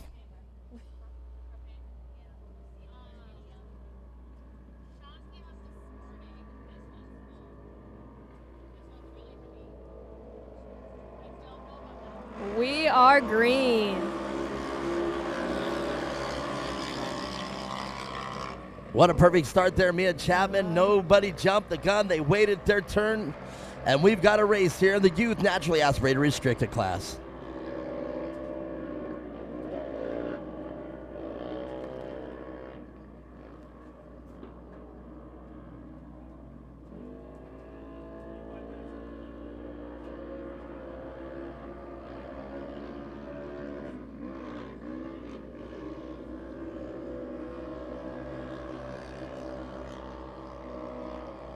Now look at that grouping right there, bunched together. This is going to be a very competitive race. A couple cars, though, already demonstrating some problems here. As you see the car here of number 127. That's the car of Aiden Coots. Beautiful looking car, but unfortunately looking like having some mechanical problems early.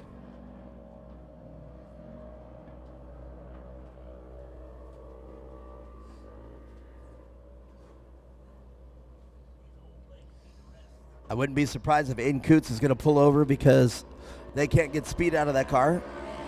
I have a feeling that's going to end their day. for today unless they get it back. But 124, Zoe Easton out front. And look at that 3 wide as they come into turn 1. That's racing at its finest.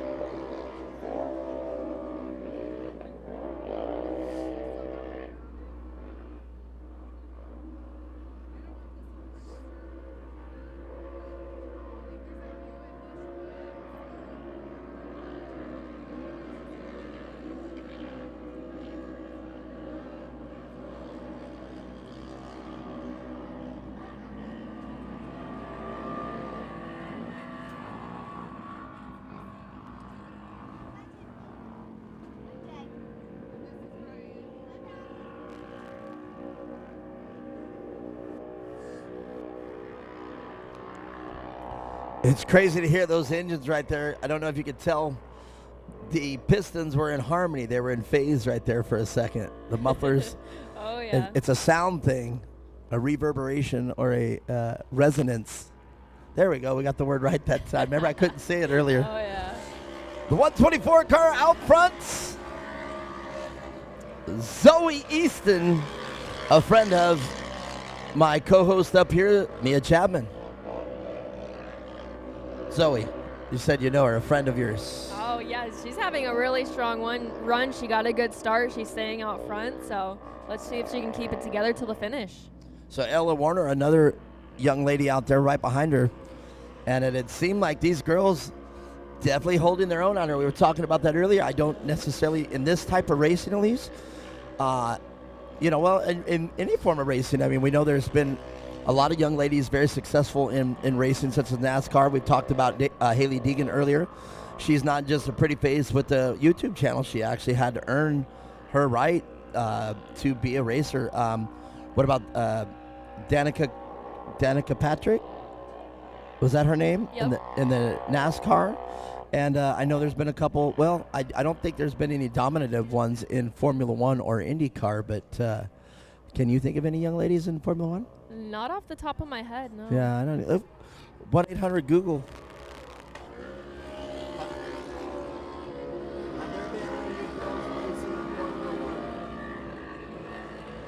According to Racing News 365, So we were talking only 5 about it, female drivers have Formula officially One. competed in a Formula One How many Grand Prix. girls? And you Maria said not off the Teresa top of your De head, Felicis but look at was that. the Only pioneer as the 5 first female drivers driver have in officially Formula One. competed in a Formula One Grand Prix. Only 5. Wow. That is like nothing.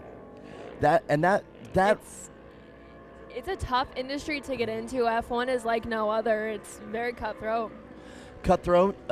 Imagine how many drivers are waiting, that have a chance, that are waiting on a list somewhere, hoping that the very limited Formula One, because first of all, we talk about budget.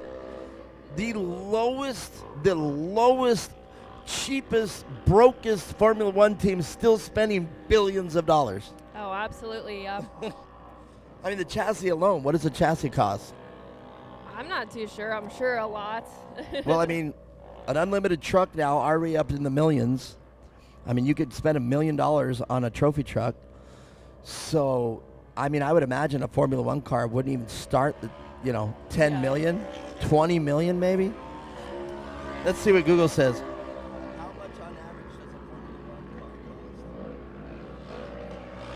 Between $12 So what did I to say there? $15 10 million?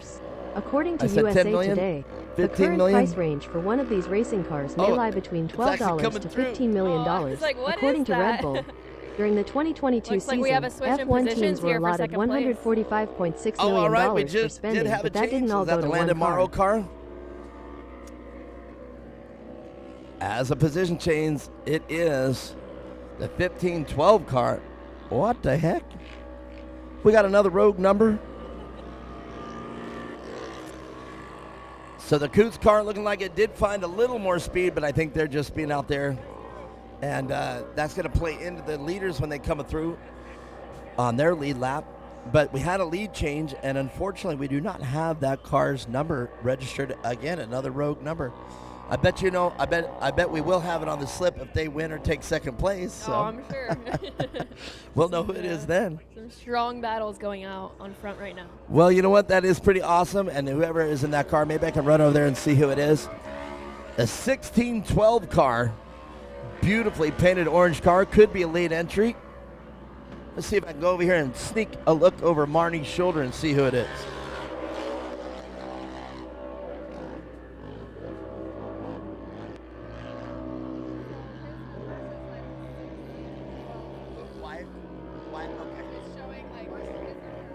Cool. All right, we got to the bottom of it.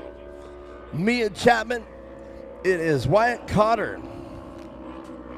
That's Wyatt's car in second place. So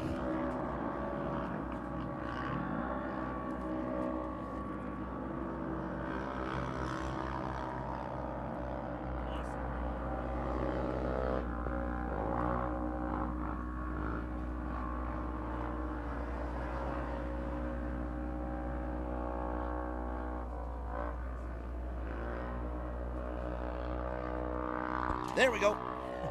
Fixed it. So back to Formula One cars. They cost $12 to $15 million for a Formula One car. F1 teams are allotted. They're allotted 145.6 million. Wow. Wow. Jesus. Yeah. Yeah. Definitely lucky. Definitely not what you know, but who you know kind of a sport. Absolutely. And indeed. All right. Wyatt Cotter now starting to put the pressure on Zoe Easton, the 124 car. And you can see some great drone work there. The 1612 car, we have it listed at Wyatt as 1212, or 212 rather. But 1612, you can see what a great shot from the drone. Such great video today. Big special thanks to the boys down there from Next Level Industries. Tyler and your man, you guys are doing phenomenal out there. And it's really great. I'm sure they can hear us, but they're focused. Oh, yeah. You're not letting go of that controller to give me a thumbs up for nothing. Tyler was up here with the controller alone. The controller even looked like $1 million. Oh, yeah. Yeah. So, excellent drone work. And you can see the drone even from the other drone right there on the back of the car. And there's the shot. What a great shot out here for Core. And this is truly watching it. Wyatt, Derek, two's on the inside. You can see the inside's always fastest. Wyatt definitely made up at least another 5 feet there closer to that car. And Wyatt just looking for that door opening. And Zoe closed the door right there, coming inside to out. Right in front of him. And can we get it done this time? This is that tricky corner, number 4. Both drivers taking a really aggressive line there from Wyatt. A great exit coming out of that corner, though. It sets them up really well for the next one. Such great racing action right now. If you're joining us on Rumble, such great drone work going on right now. As you can see, the cars. That was an exceptional angle, and what a great way to call it from right there. Exactly why they have the monitor right there. Oh, yeah.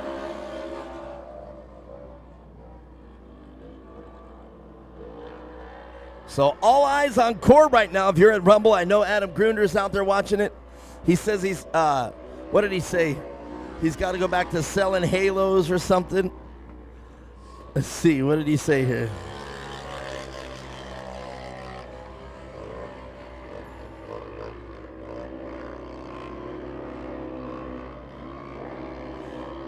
Selling hoops. Because, you know, he has a tire store. Yep. He sold one of them, and he kept the one in Tempe, so. There it is, the infamous turn 4 right there. And again, Wyatt picks it up, and right on the rear bumper of Zoe. Can Zoe hold him off?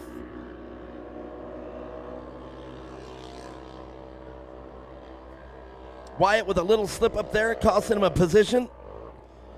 But look at this, Wyatt to the inside. And oh, such great racing as they come almost side by side. Can Wyatt pass? They're going for the position right now. Side by side, coming in to get the white flag. And there it is, Wyatt to the inside of turn 1. We got a race on our hands.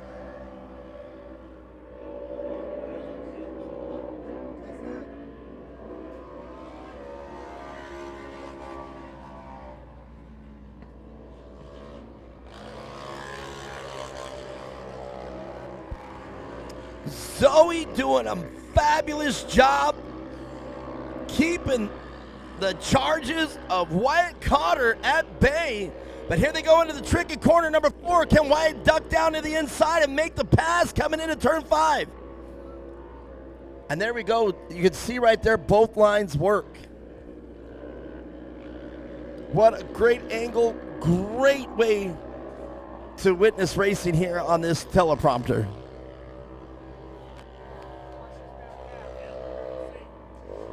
Can Wyatt get it done? Zoe just with one more turn to navigate. And here we go. The drag race is set. Wyatt to the outside. I think Zoe's going to get it. Zoe Easton, your winner, your unofficial winner of the Youth Naturally Restricted, Naturally Aspirated Restricted. What a race right there. Wyatt had an answer for everything Zoe did. Yeah. And that was a great battle to watch. Those last 2 laps were very close. Indeed, and that's when, again, I love being an announcer because, as you see, it gives you a lot of stuff to work with. And the top 3, Ryland Bernstein will take the top 3, and the rest of the field now just going to have to watch them pull off. And I do believe this is all one course. One class. And there you go. There's your leaders. We'll talk with them here. That was a good race. That was a good race. Ooh. See, it's easy when you're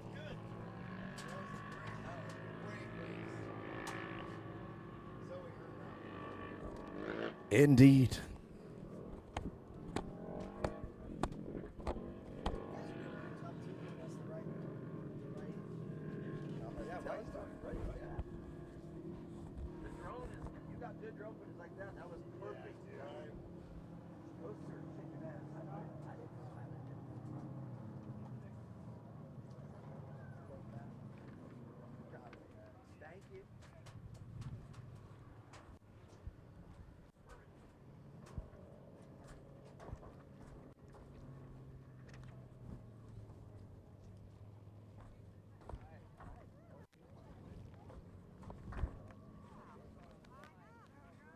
I think I just got stabbed like 16 times.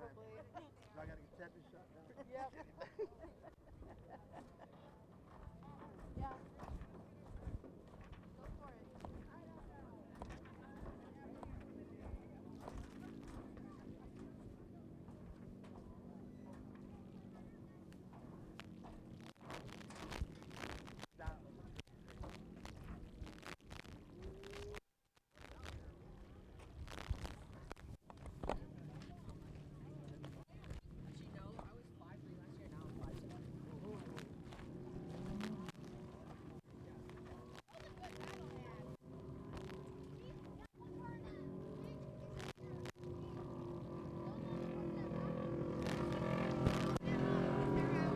All right, we're going to get this as quick as we can. If you guys can get on up here, come on.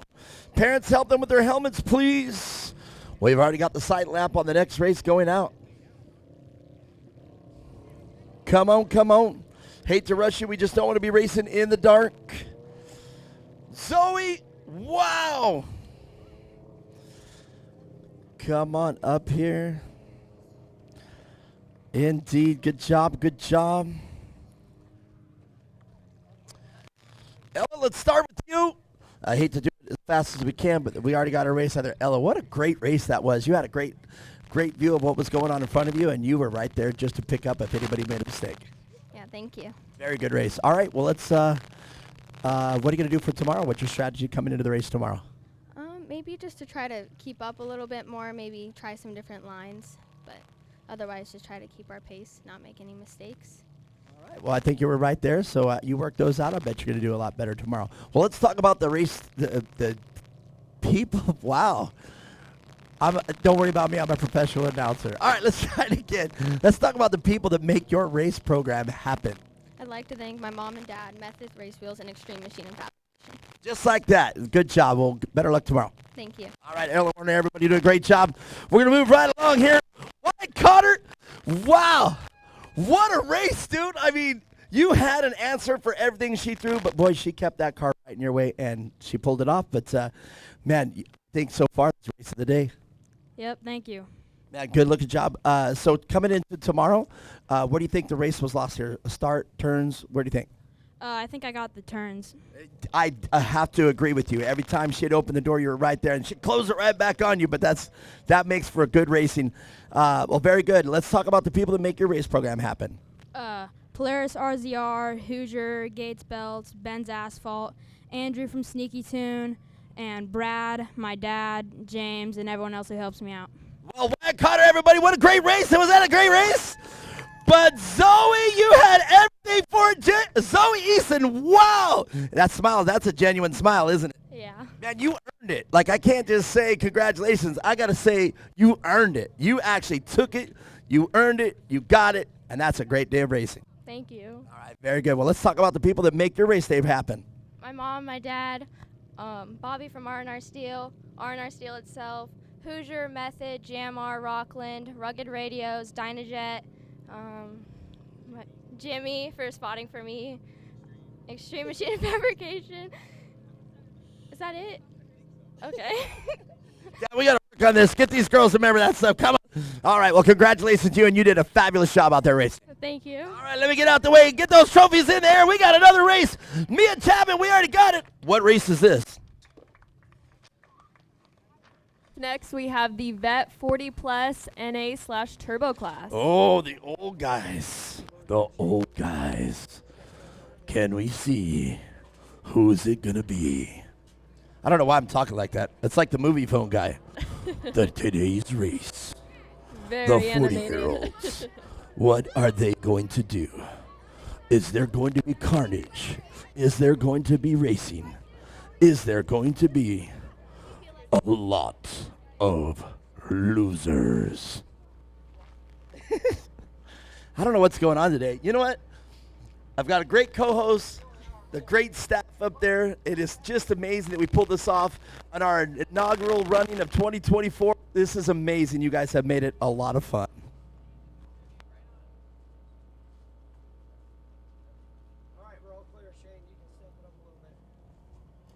Looks like we will go green this time by.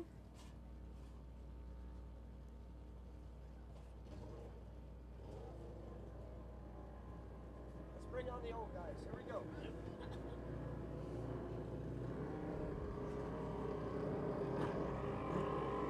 We are green, green, green.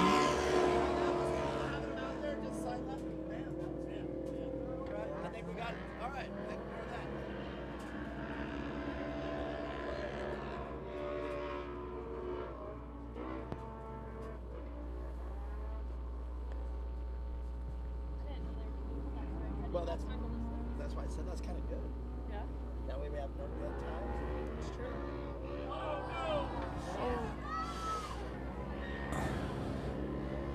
I don't think we're going to have a gasset this time. Big All tumble right. coming off of that step down. Well, we're actually going to stop the race. This is not going to be a caution. This is a stop due to the magnitude of the accident on the ski jump. A lot of oil, but they're trying to get. Oh, look at this! Wait a second. Do it. Do it. All right. Yes. Ladies and gentlemen, you better applaud for that one. Make some noise out there. Wow. That is racing at its finest. Clear that oil out. Let's go. Let's go. I don't know if you guys are watching that out there. Look at the damage on that car. Little bit of oil in the combustion chamber. Let's go. Woo. Wow. Hey, see? Old guys rule. That's all there is to it. Old guys rule. Look at that. Hey, I can bet one thing, though. We can take this all the way to Las Vegas. He ain't going to do that again. Woo! That is beast mode initiated. Hey, Mark. Forever known as Steve the Beast. All right, there it is, Steve the Beast Hansen. Wow, you ever seen anything like that? That was quite Not quite like that. He was wasting no time. If that car would have started sooner, he probably would have been on his way. He was on the. That car had so much oil in it, it probably hydro-locked. You ever had a hydro-locked engine? No. And then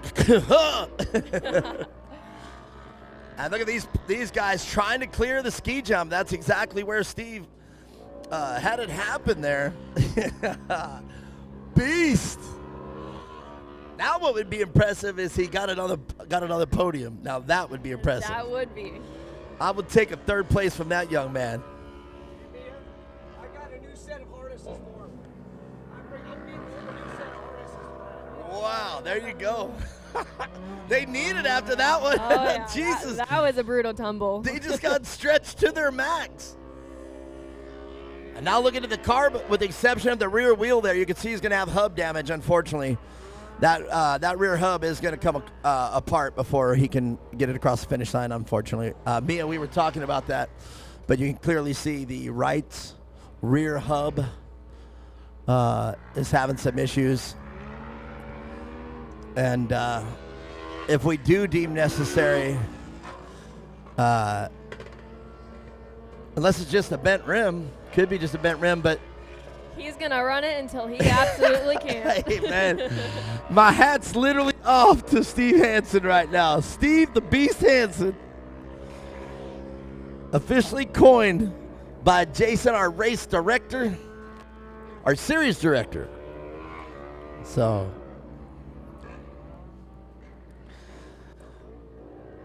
and then we'll just watch how that develops. There does appear to be damage to that. You can actually see it really getting pretty bad there.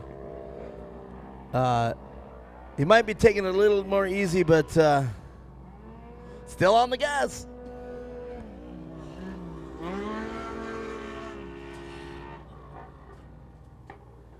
Yeah.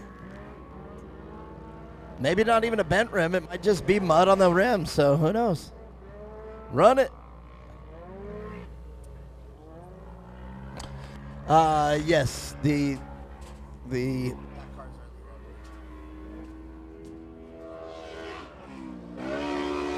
oh, look at this.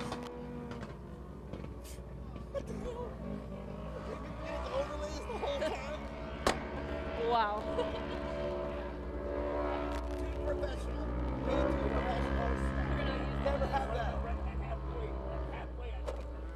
All right, out front,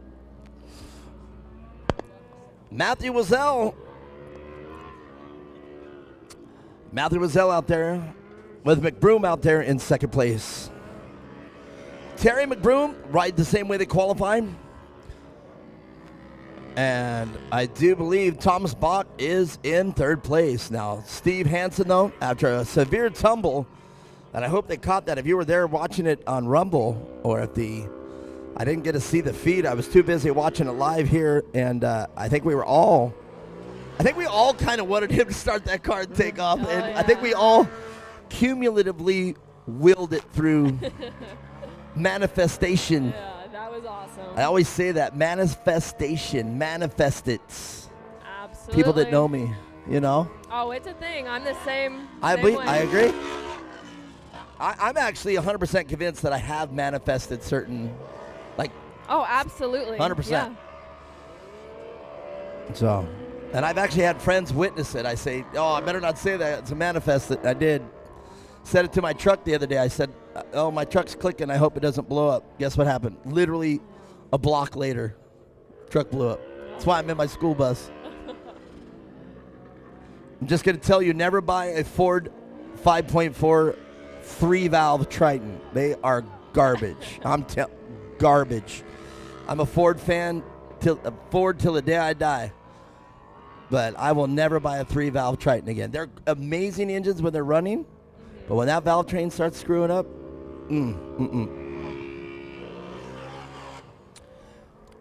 Wow. They're in a hurry. Very solid run from our leader. when you're locking up the brakes like that and you're screeching in going into turn 1, you're carrying a lot of speed. That's pretty much maximum speed. And trying to find a little more in that car to clear the ski jump. Just a little bit more, yeah. You know, most of the time you don't realize how fast you're going down a straightaway until you get to the corner and realize, okay, that's too fast. Turn 1 is pretty. It's very intimidating coming into it. You're absolutely right. Carrying the right speed and knowing where your brake zone's at. Yes. It goes back to all that style that we were talking about, or you know what your style is. But right there, our leader just really hard on the binders there to make the corner. I think that's a smart move as the track is drying out. You can actually see the dust actually coming up from it right now. So I don't disagree with that decision there to lock it up and set the car up. I think that's where we're going to catch a lot more bicycles or even possibly rollovers if they catch traction. Here he goes again. A lot smoother on the brakes now, and it's probably a corner you brake going into and stay on the brakes until you apply the throttle, I bet you. That's probably the fastest way to take the corner in its current state. Yeah, it is seeming to dry out a little bit with the amount of cars we've had out here and the sun out, for sure. Well, and there doesn't seem to be getting much blue groove in that first corner either. It is out there, but I can remember you guys, man. 50% of turn 1 was all blue groove, and you guys were just sliding into it and catching traction into the marbles, and that was really cool to watch and even announce and say that. So good to see one of the racers really pushing the limit. But our guy Steve Hansen staying out there. And like I said, I'm wondering if that rear tire is just mud or bent wheel. Yeah, it could be. Hey, one way or the other. Spectacular. There you go. Hard on the binders again. There you go. Making it come around. Now, do these cars have cutting brakes, or can you install cutting brakes in these? I don't believe so. Okay. Don't quote me on that. Yeah. Well, I'm not sure. You know, most racing organizations have a different, rules, but most of the rules are there because of what the racers have asked for. So, would you use a cutting brake, or have you ever used a cutting brake? No, I don't think so. No. Yeah, in an aggressive corner like that, where he's on the binders, just grab a left cutting brake and let that rear end slide in and just stomp on the gas. Usually you can get it rotated pretty well if you brake hard in the corner, get the tires straight up, and then get back on the gas quick. It's usually the best way to get it rotated. And that again is the way these buggies are and I do believe they're open differential. It's also harder to get an open differential car to back into a corner. Right. Most of your drifters and everything, the reason why they can drift so easy is, and you can see that rear end right there, that's exactly what happens. If you have a locker or a spool and both tires are spinning at the same ratio as you turn it, the car just comes right around, and it's a whole different ballgame in a locked rear end. And as you found out in that 6100, how easy it was to let off on the gas and let that 6100 just come to life, and all you got to do at that point is point and gas. Yeah. Hope it goes that way. Smooth on the gas, yeah. Yeah. All right, great looking race out here. The white flag flies for our leader, Matthew Wazell. And we're just going to end it this way without any other things. Matthew doing a great job. But Steve Hansen, Steve the Beast Hansen, taking a crazy crash off the ski jump. And, just seeing the way that car is actually reacting off the speed hump over there. Might want to put a little more rebound in that car, or a little less rebound, more accurately. Close the valve in that rebound. Somebody go there and tell Steve that. Where's your dad? Joe! Go give that gentleman about 8 clicks in on the rebound. There's your winner, Matthew Wazell, unofficially. We're going to bring Steve the Beast up to the podium. All right, bring. Let's talk about it. And Terry McBroom and Thomas Bach will round off your top 3 just the way they qualified. Unofficially, Mia Chapman, I'm on my way down. Let's go talk to him. And we'll talk with Steve the Beast. Got to talk with a guy after an incident like that.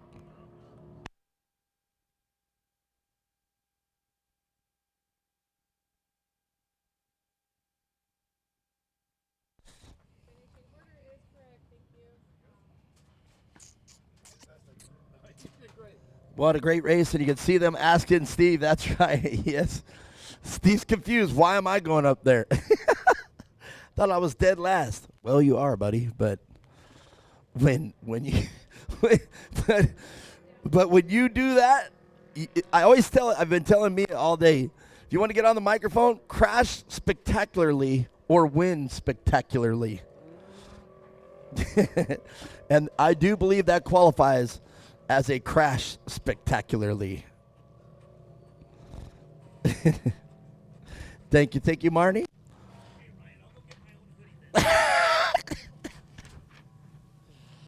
All right, Mia Chapman, man, that's crazy to watch. I'm on my way down there. What'd you think about that, man? That crash was pretty crazy. That was a pretty crazy crash. You could tell it was hard, especially coming down off of the step down. You know, that's going to be a rough one for sure. But, hey, he finished. The fact that he started and let all that oil just pour out of his car. Let's talk with Steve. We're going to talk with Steve first, and then we'll talk with the racers. Or we'll see how it plays out. And, yeah, there's definitely some bentness. It could just be a bent wheel. I'd be willing to bet you the hub is going to let go here in a second. You can actually see the wobble in the wheel. Could be just the bent. Don't be pushing me.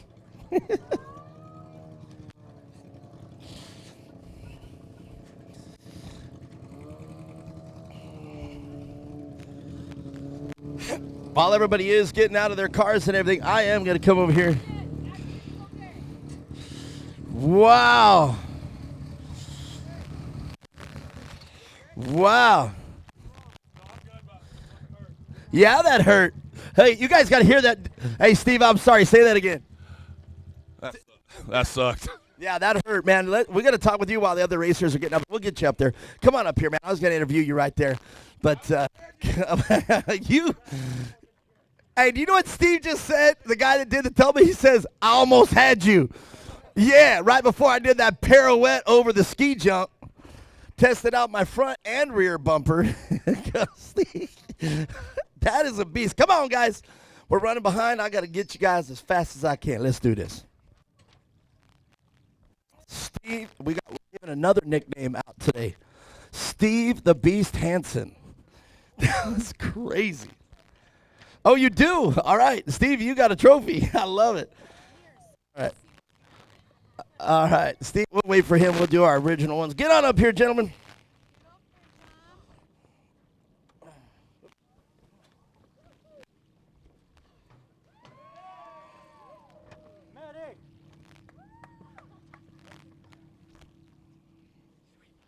Woo!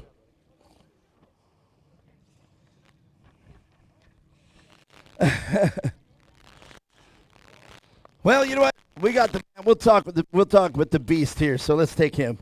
We're waiting for one more of the cars out here. Well, Steven, get on up here, man. You've earned this. First of all, that was spectacular to watch. I mean, that was put on a show. You definitely put on a show. The crowd went crazy.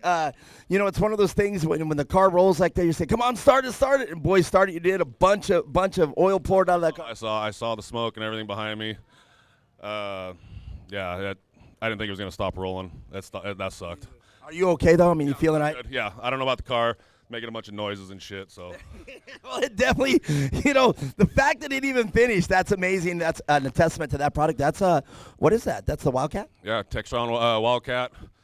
Good buddy of mine, wherever he is, Jason from LaRue. We rebuilt the motor last year. He's an amazing mechanic.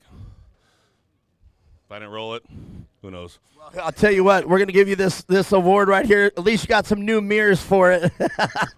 So your wife needs mirrors. And listen, this young man wants to chime in. Hey, those mirrors are from me to you, bro. Yeah.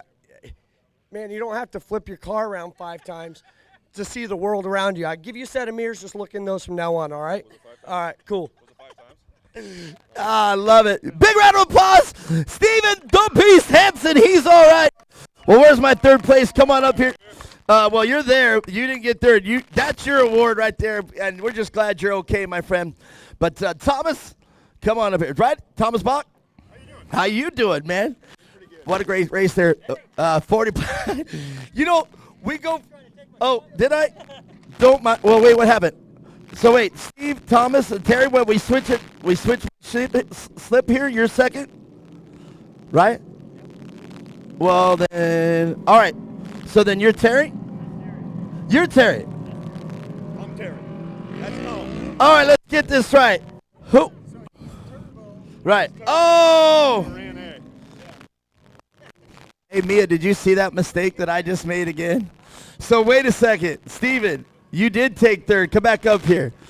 You're turbo. Okay, who's naturally aspirated? Naturally, you're turbo. You're turbo. All right. Well then, what do we do wrong? What am I doing wrong here still? All right. And we got all turbos now?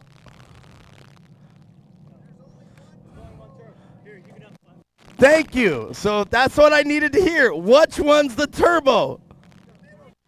This is the only turbo. So then you're the first naturally aspirated. Is that right? He's first. Okay. This is turning into one of those who's on first moments here. All right, let's do this. Turbos leave the stage. Naturally aspirated, get up here. All right, there we go. We got it right this time. All right, are you a turbo? No, you naturally, right? And this is natural then. All right, get on up here. Now we got it. Oh, I'm going to get a heart attack before I get done. That's all right. I like it, by the way. All right, let's do this. All right, well, we do get to interview you after all. I thought we were just bringing you up here for just talking about how damn tough you are. Well, we got the gist of the wreck. Now let's talk about the people you want to say thank you to. First and foremost, thank my wife, Jackie. She's pretty much my financial sponsor, unless anybody else wants to take over. Jason, again, he works at LaRue, buddy of mine. We go sand dune and everything. He rebuilt my motor, did an amazing job. Car fast, just suspension sucks. So just one thing to work on. All right, well, we'll get it right. And, man, we're just, on behalf of everybody from Core, we're just glad you're okay. Yeah, I'm good. Car, I'm not sure yet. We'll see. Well, definitely the right rear hub's in dire need. That's about where I heard the noise. It didn't sound friendly. It's wobbling, but you get it. You guys make one more time. Big round of applause for this young man, Steve Hansen. Now we're coming over. You're Thomas Bach. Is that correct? All right. Now we're back on pace. We're good. We're gonna edit that out, okay? But yeah. All right. Well, very good. What a great race, man. Watching that whole thing, a very spectacular race. You guys, I was just gonna say we go from the kids to the men out here, and you guys definitely put on the show. Yeah, he definitely put on the show. Yeah. Well, you know, a lot of good racing out there. You guys did really good. Turbo Car just left you guys, but other than that, still good race there behind you guys. Oh, yeah, it was a fabulous race. It's such a great track. It was a lot of fun. Tell us about it. You like the jumps, the straightaways? What's your favorite part? This front straight right here is great. You can just wide open. The asphalt's a little tricky, but it's still a lot of fun. All right, let's say thank you to the people that made your race day happen. Yeah, definitely start off with my fiancée, Jamie. Thank her for everything. I love you. Got to go with my spotter, Steve Hoffman, ringing in my ear there. Great job. Go with TB Racing, Method Race Wheels, Aftermarket Assassins, Sandcraft, HSD, and Core for putting on another great show. This series is going to be great again this year. Except for the dummy announcer that messed the names up. Yeah, we'll get over that. All right, I hope you do. Well, congratulations out there, Thomas Bach, and the winner of this class, Terry McBroom. We got it right this time. Man, great race to see you guys out here. The kids so far have been dominating the track, but it's great to have some old guys out here. It's just that shirt that says old guys rule, and this guy definitely made it right. Yeah, it's nice racing with these guys. Great track, a lot of fun. Thanks, Core, for having us here. I appreciate it. I want to thank my crew chief, Daryl, and mechanic, Daryl, Kelly, getting my car. We worked last night until 10 o'clock, and I'm hung over right now. That's real racing, right? See, the men just do it differently. All right, did you miss anybody? I want to thank Bud Light, because that's what I'm going to go have. Well, I like your style. Congratulations. You guys grab those trophies, hold them up. Big round of applause. What a great race. One good race after another. Get the pictures going. And then we're going to talk with our lone turbo driver, Matthew Wessel. Wessel or Wessel? Wessel. All right. Wessel. I like it. There's 2 S's in there. Yep. Yep. That's hey, for showing. I just hope it's on Rumble. I hope it's on our lead thing. All right, Wessel, I got it. If that's the worst the way I'm gonna butcher that name, I'm okay with that. So all right, Wessel, here you go. What the heck is going? He told me it's Wessel. Anyhow, let's just go with it. It's all right. Shot about that. That car was looking incredibly fast. You were coming into turn 1 there, hard on the binders and just throwing that car to turn 1. That car looked like it was fun to drive. Got tons of friends and family here to support, and everyone just pitches in and got me squared away literally minutes right before staging. No way. And the car is solid now. It's fast as hell. You're a good driver too. Great. Thanks, man. I really appreciate Core putting this all on. This is an awesome, fun track. I really hope everyone comes out and I get to race against more people. But that is awesome. That was really a fun track, and just want to thank all my friends and family that came out and watched. It's super fun. All right, very good. That's the way to do it right there. Well, then I'm going to do it. Big round of applause. Matthew, get on up there. Matthew Wessel, or however you want to Wessel his name. Congratulations, brother. That's a lot of kind words there to Core. Congratulations to all the winners here, and Steven the Beast Hansen, Mia Chapman. We got another race. Yeah, on track right now we have the Youth NA Open. This class is always a very competitive class. I know all these kids want to win, so I'm excited to watch this one.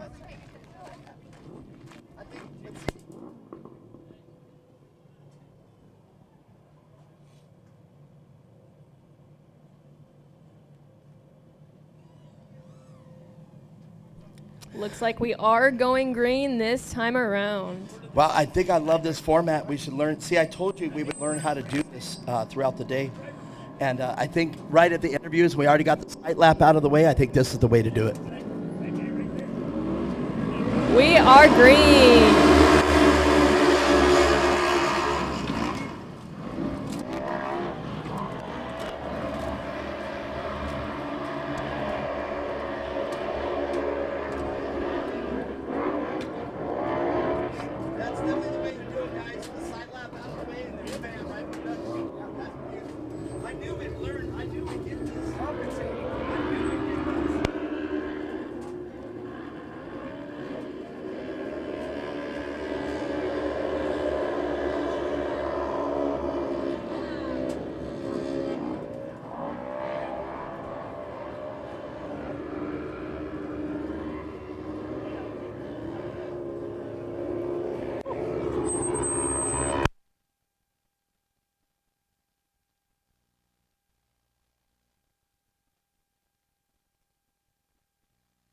See how I did that?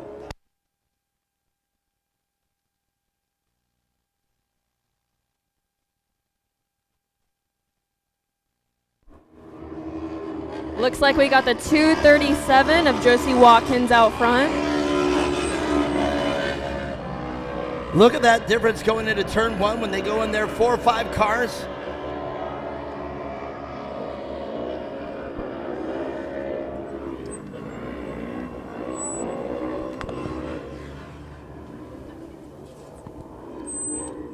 Let's see if we can figure this out together. Second place, the number 924 car. And it is Caden Isabella. Looks like rounding out that third place currently will be my little brother, Ryder Chapman. Yes, indeed. Look at that. That's what I've been waiting for all day right there, is that exact scenario to where you could say Ryder Chapman in the car number 32 out there, and he's in third place. We might get it. You know, I have a question for you. Have you ever interviewed your brother on a podium? I don't think so, no. Well, I'll tell you what. If you want to walk down there with me this time, I can do the other two, but stand there by your brother. Let's do that. And sounds good. Let's see if he can keep it together. Mia Chapman crying on the podium for something completely different. That's all right. Let's do that. I think that's a great way to break you into the podium. I think you've been watching it all day. And I think we've made up enough time that we can make that happen. All right, out front. And look at this. We might have a lead change coming into turn 3. Can he get it done? Or can she get it done? Caden, or is it Caden? Is it a she or it's he? Caden is generally a gentleman's name. Caden Isabella. And can Caden pull it off? I bet we can. Oh.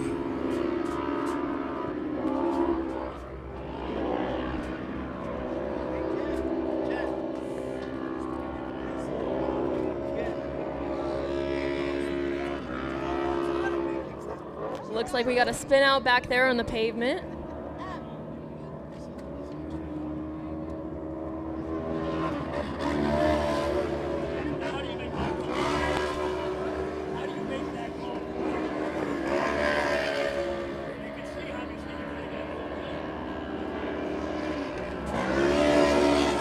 It's kind of weird. It's really warm again. What is going on out here? There is some stiff competition in this class. All the drivers are coming for that first place position. So R&R Steel, our season sponsor, has got to be very happy right now with seeing that car up there. Very happy. Unless you guys are you guys sporting R&R Steel on the side of the car? Ryder's car, yeah. Yeah. I just saw the flag and I'm like, wait a second. Yep, they're on his car and then my 2 other cars as well. All right.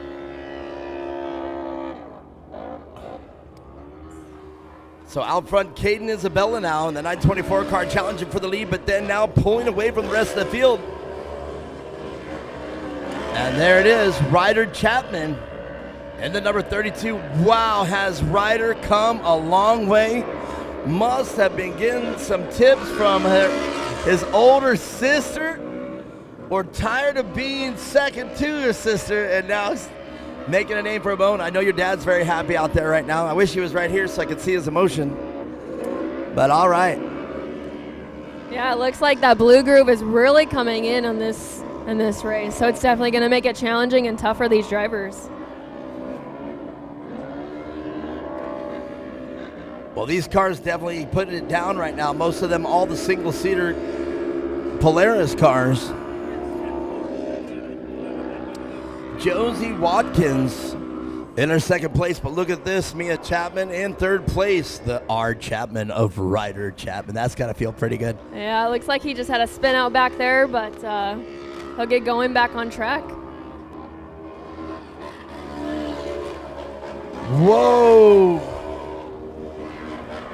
That was quite a slide. I didn't see that. You'll now see him drop down to the 5th position.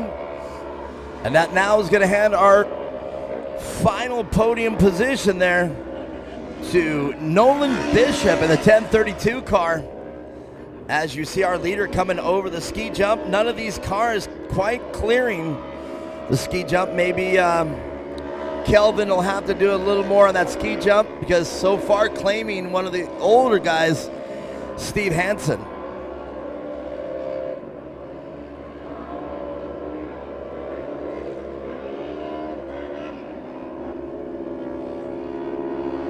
Great video work on our live stream, just to go to show that it can be done. What a great, oh, whoa!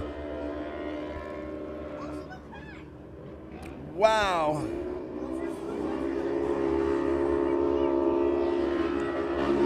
So I do believe that is going to blink. That is too precarious right in the middle of the track. That is going to bring out the full course caution. I can almost bet you. Unless our flag man there in turn 4 rather, can do a great job.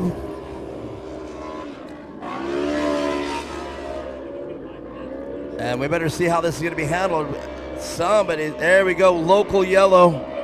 Local yellow.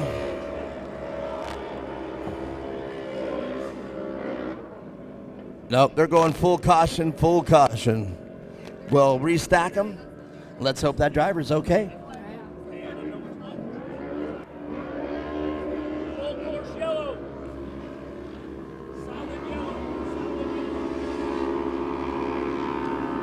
car 749. Or 149 rather, of Jason Jaraguay.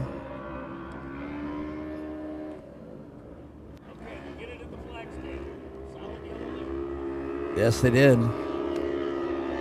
We'll have that worked out as well. Jackson, another Jackson, spelled that way with a J-A-X. A lot of Jacksons. A lot of Jacksons here today. It's kind of funny. You would only expect to see one, but there's a total of 3 Jacksons spelled that way right now today. So Jackson Jaraguay is our rider or driver over in turn 4. I don't see any rushed incidences, so I think our driver's going to be okay.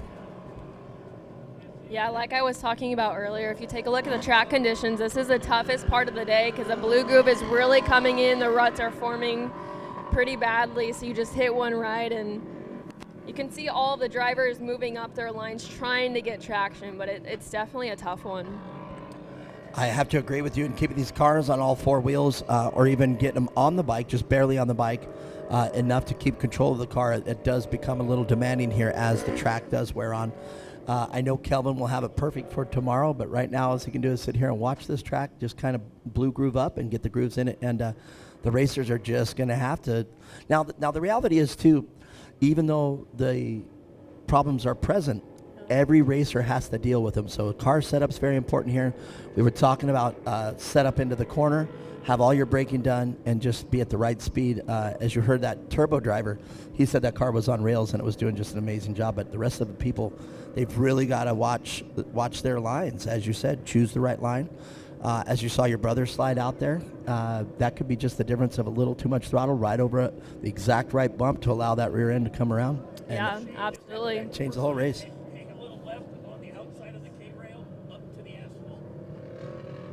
All right, we got our driver over. Jackson Jaraguay. I hope I'm saying that right, but I think that's another name. See? Yeah. We'll learn. We're learning. So let me ask you this now that we got a little bit of time. You learn anything today? Did you learn anything that you didn't think was announced? And I know you've had a mic. I actually have a picture of me interviewing you up at Payson. That was an awesome. I loved that interview. I remember walking away that day and I said I loved interviewing Mia Chapman. That was awesome. But now sitting here and seeing what we do, does it give you a different understanding on announcing and what they go through? Yeah, absolutely. There's a lot that goes on up here, and to kind of stay in your own bubble over here, calling out the race, it definitely takes a lot, but I'm having a lot of fun with it. Yeah. Gotten a lot more comfortable with talking on the microphone, doing interviews, so yeah, I'm stoked to be out here. I agree. I think you're doing amazing, and that's why I said, are you after my job? You want my job? Look, I got hired and fired at Core in one weekend.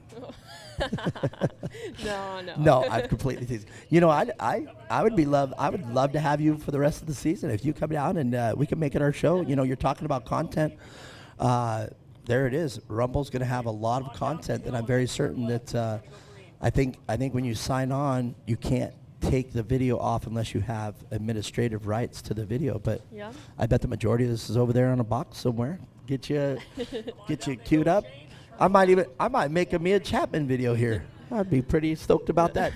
Well, here we go. We got our car cleaned up. Is he back in the lineup? Did like Jackson Jaraguay? And we almost are said Jamiroquai. Jaraguay. Did he get back in the lineup? I believe that's a negative. He called it a day. All right. And that's for that turn right there. If you get on the cushion to the inside there, that cushion will come up and bite you. Looks like Ryder Chapman might actually only have two-wheel drive. I know we were having troubles with that earlier, but he is definitely giving it his all. Now let me ask you that. If the car is in two-wheel drive, most of these cars are always in four-wheel drive, is that correct? Always, yeah, unless you have problems and you have to learn how to drive it. Well, look at that. The car's bunching up there in turn 5 and almost collected your brother right there. Got into the back of the other car there, the 1022 of Nolan Bishop, or 1032 rather, of Nolan Bishop. And your brother right there into the rear bumper. And a bicycle on the pavement. That's not where you want to bike right there. No.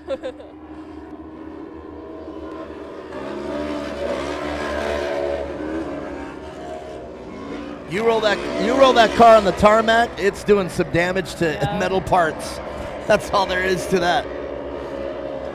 All right, back out front, leading wire to wire, Caden Isabella. But look at that, those two didn't lead for the wire, led on the second lap, inherited the lead on the second lap. Now you can see the race shaping up between Caden Isabella and our early leader of Josie Watkins. But your brother right there, can Ryder Chapman get back up into the mix? And Ryder Van Beekum. I saw him out here earlier in the field today. He must have been having some problems, which is definitely unfortunate. Indeed, he appears already out of the race. Got 4 laps in. I was just going to say I haven't seen the 64Y car, but that's too bad. We'll see how that transpires throughout the weekend. But right now, out front, Caden Isabella will get the white flag. Does our second and third place have anything for our leader, Caden Isabella? Josie Watkins. Can Josie get back that first place and coming in tight into turn 2? This has been a heck of a battle all race with these top 4 and 5 cars. They're really going at it. Indeed, in the 610 car, now in third place, the 610 car of Mason Cotter. Mason Cotter, we got some yelling. Look at this. Mia, looks like we're gonna dash. We're gonna dash for the finish. Mason Cotter trying to make his move to get into that second place on the podium. Great line there by Mason Cotter. Mason Cotter, one last chance to the inside. Can he make it stick? They're side by side. They touch. They touch.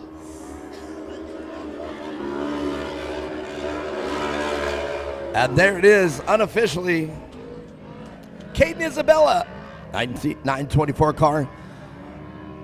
Josie Watkins and the 237, and Mason Cotter. And look at that, just your 1, 2, and 3 qualifiers, and sometimes that's the way it works out. Yeah, absolutely.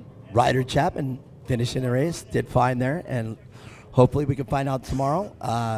If you're still here with me, which I hope you are, you can tell us what happened there. 4-wheel drive stuck with it, so that's going to be pretty exciting. All right, let's talk to those winners. How many more classes we got? Let's see, we got about 3 more classes. 3 more races. We were able to get back on track. We're a little behind. We were supposed to be done. Our last race was here, but just sit tight, everybody. We're only going to be about an hour behind, and I think we can handle that. I think we did amazing. I thought the laps were going to be too many, but I thought wrong. So, wowzer, wowzer, wowzer. What was that line? All right, all right, all right. I've kind of stole that.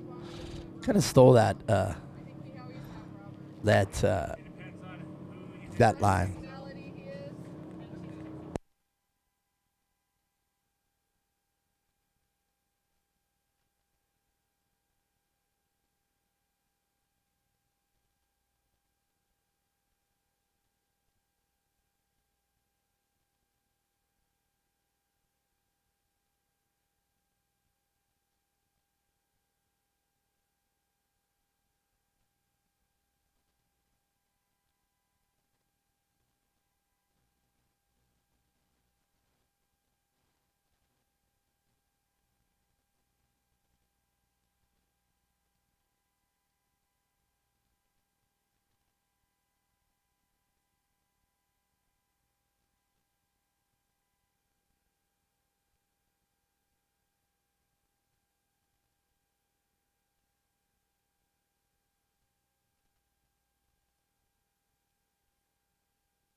All right.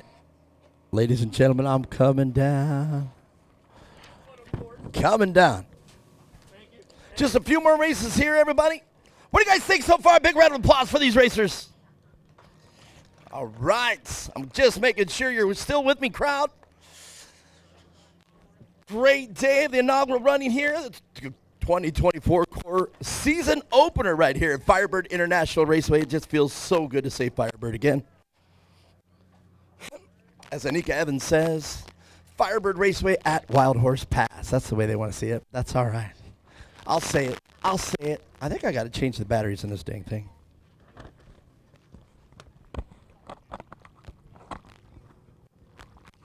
Come on up here, guys and girls. Let's see your top three out here. Bang, bang, bang. Third place. Maybe I can get this podium right. How about that?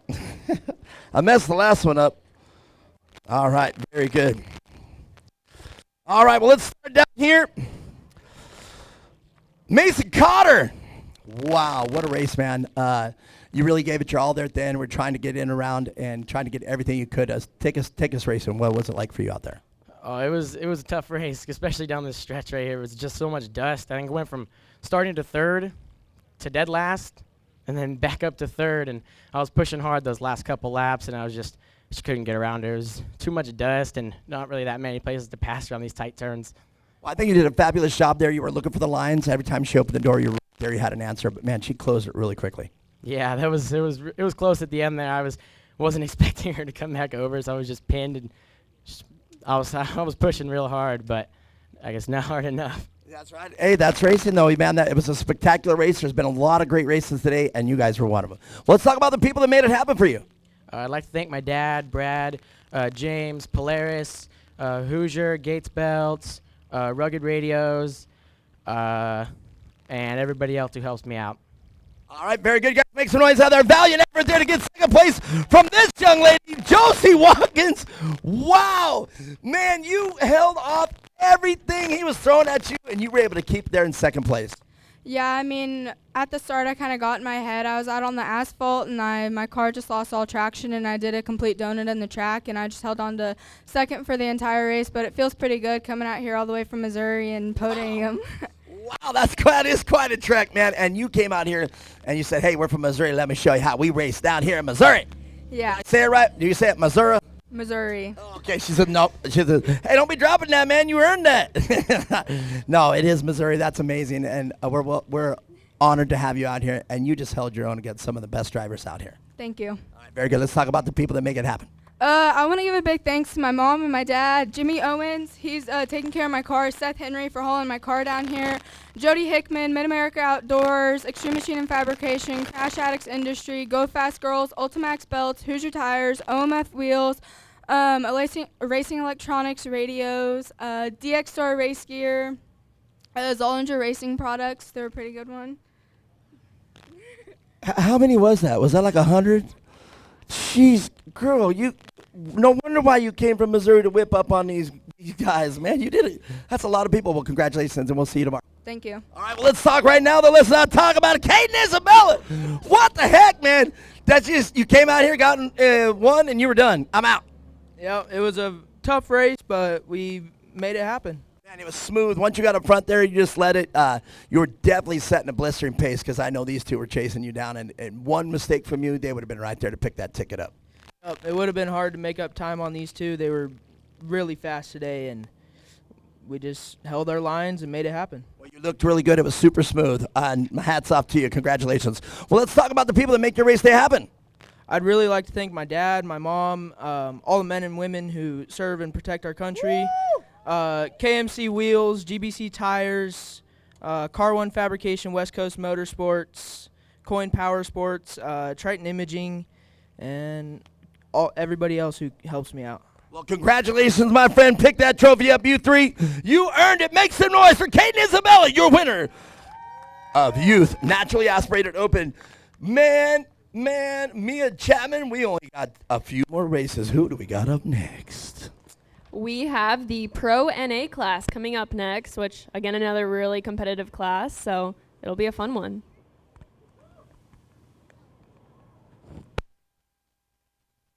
Man, Caden Isabella. Oh, and I just ran off with this list. What the heck? What the heck? I don't know if I can say the other one that we normally say. Hey, Jen. Hey, Jen. Can you pass this back to her? I already booked. I boogied on out. So I don't have. I'm getting old and fat. Or at least it reminds me how fat I am walking up these stairs. Ugh. You know, that's what it is, Mia Chapman. We took racing out of my schedule, and I didn't have to walk up these steps. So, so I got fat.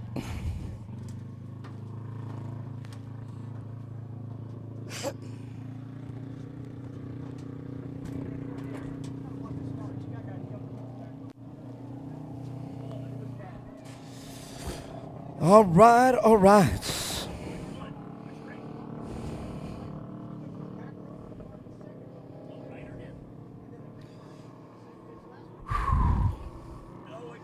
All right, Mia, let's split this one, me and you. Pro, naturally aspirated, and look who's right at the top. That our R&R Steel sponsored driver of Ryder Van Beekum in the 64 wide 33 of Jonah Bishop. And rounding off your top three in there is Cruz Worley.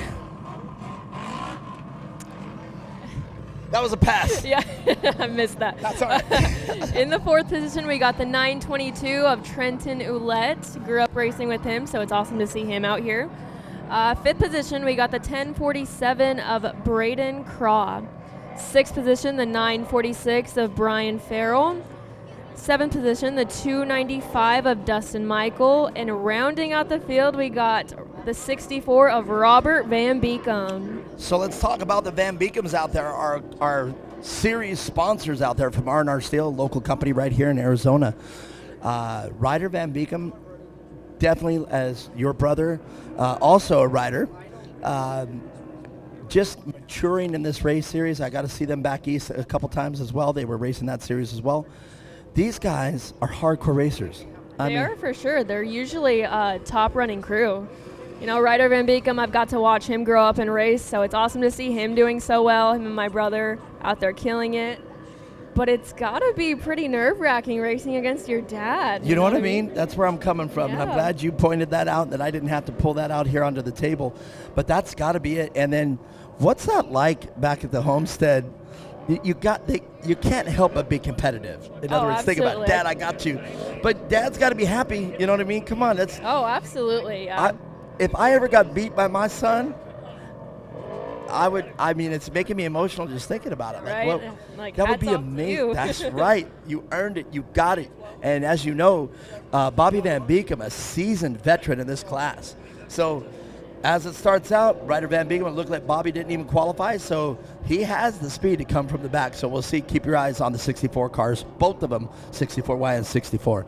But let's talk about the rest of this field out here. A lot of names out here that I don't recognize, but I bet you there's still nonetheless a pro naturally aspirated class. This is going to be a great race. I agree. Well, here we go. The cars stacking up as they get on the tarmac. You see Ryder Van Beekum out there proudly in that pole position. Agree with you 100%. Ah, this is awesome. The anticipation of this start right here.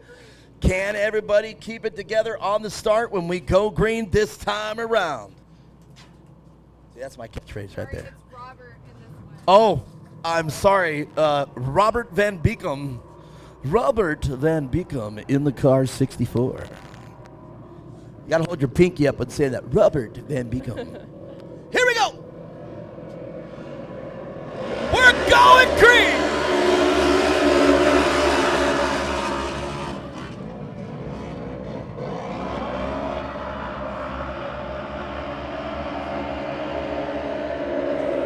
So look at this, look at this. We've got to start on it. We've got to race as they are switching it up right off into turn. Gotta spin out.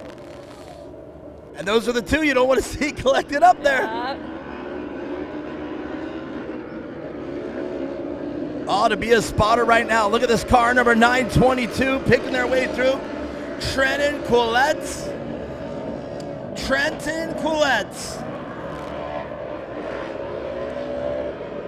Just plowing through the field, making a way into it.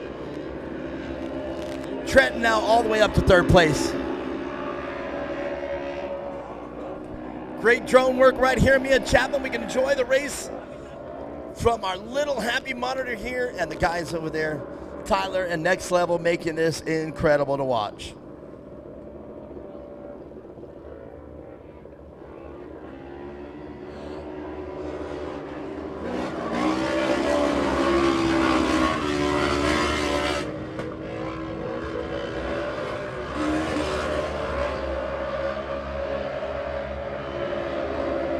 Look at how much speed they carry into turn one right there.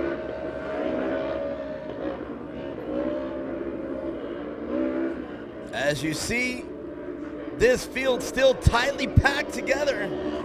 The two cars, the lead cars, come side by side into turn three. Number 16 with it coming out. And that is the Worley car, Cruz Worley.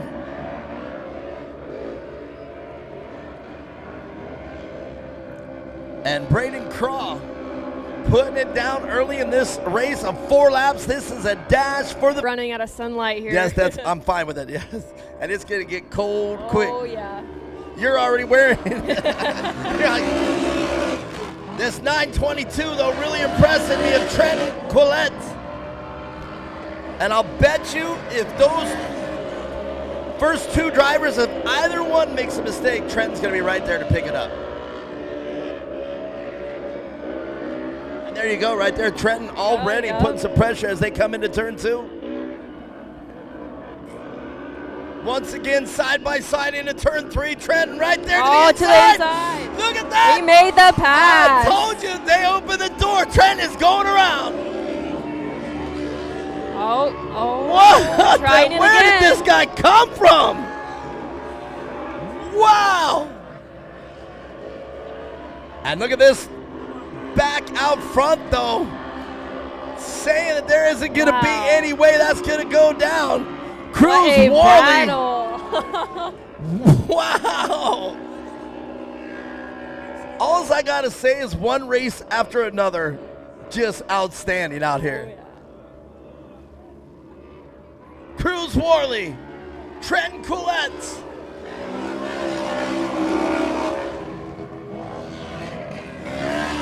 And Braden Craw.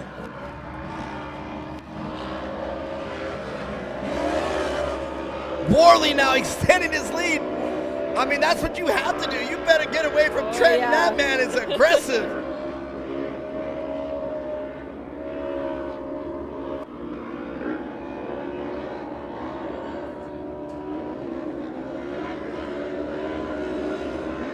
Great drone work right there.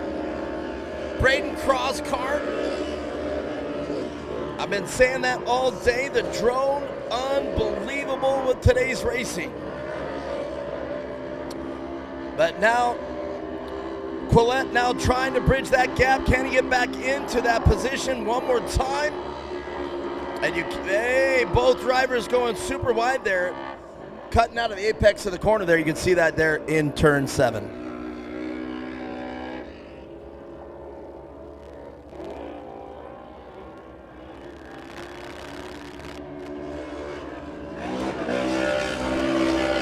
Great shot there. Cameras all over this track.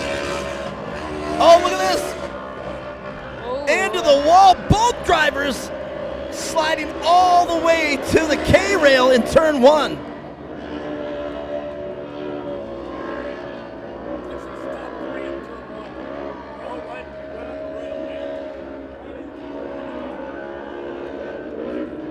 Who'd have ever thought we'd be watching awesome racing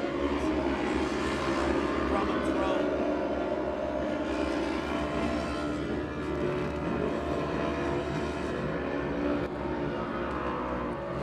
Oh.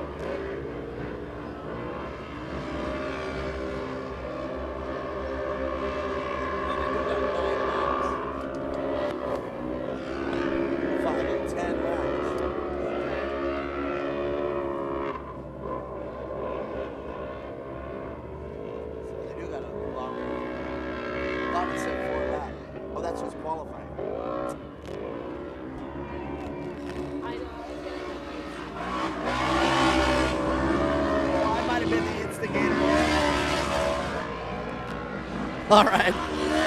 Back to racing, man. Quillette doing a great job, and now Bobby Van Beekum joins the party. Excuse me, Robert Van Beekum.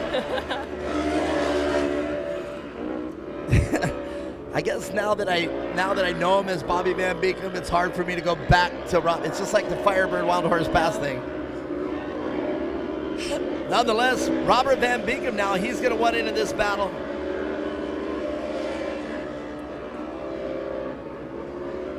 And he's right where he needs to be to get it done.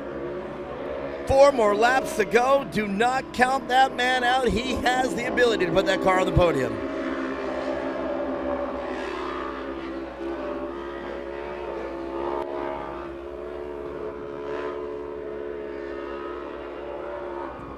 Quillette now to the inside as they're on the tarmac. He's lifting the inner wheel. He's three-wheeling coming into the straightaway. Right on the rear bumper. This is quite the race.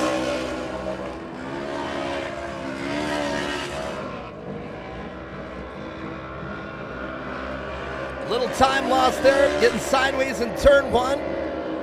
Scrubbing a lot of speed there. Yeah. As you saw the leader take a much faster line. Now the blue groove out there in turn 2 seems to be the hot spot. But look at this, Quillette can get it done.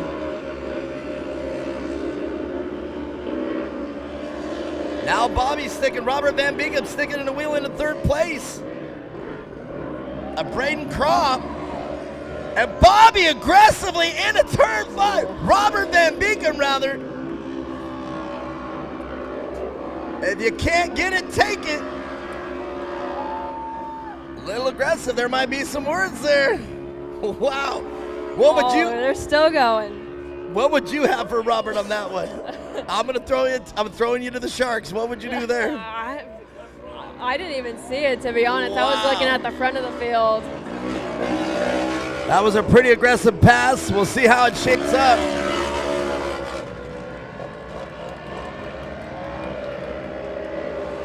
Or is that Bobby? That's not Bobby Van Beekum. That is the Bishop car. I thought that was Robert Van Beekum, but it's not. So you're going to have to excuse me. It's Jonah Bishop in the 33 car.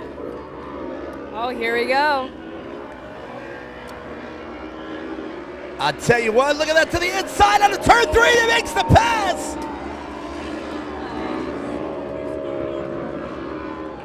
Bumper to bumper into turn 4. Trying to find traction anywhere they can on this very slippery course. These two are battling it out.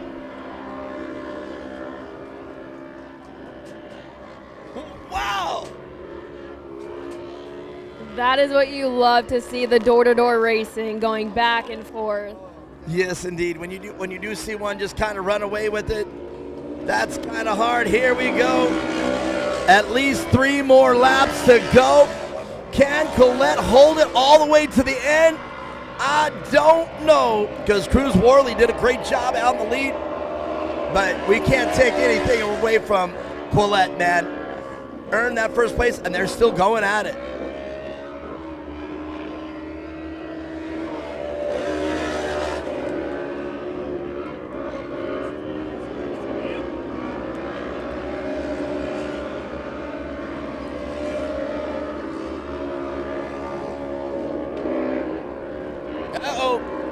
Somebody's spinning and sputtering here.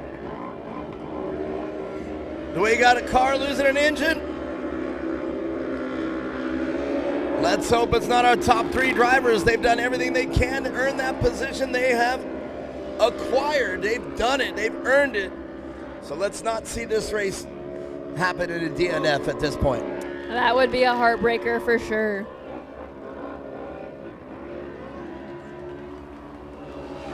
Here we are, Trent Quillette, white flag flying. Can he hold off the effort? Just 1 more lap. What do we got? Oh. Cruz Worley, and might give up 2nd place.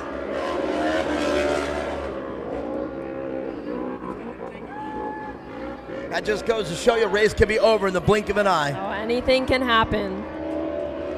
Well, now Cruz Worley is going to have to hold his line because that man behind him is no slouch, the number 33 car of Jonah Bishop. And Jonah's been strong this whole race, came from the back of the pack, got all the way up here to third place.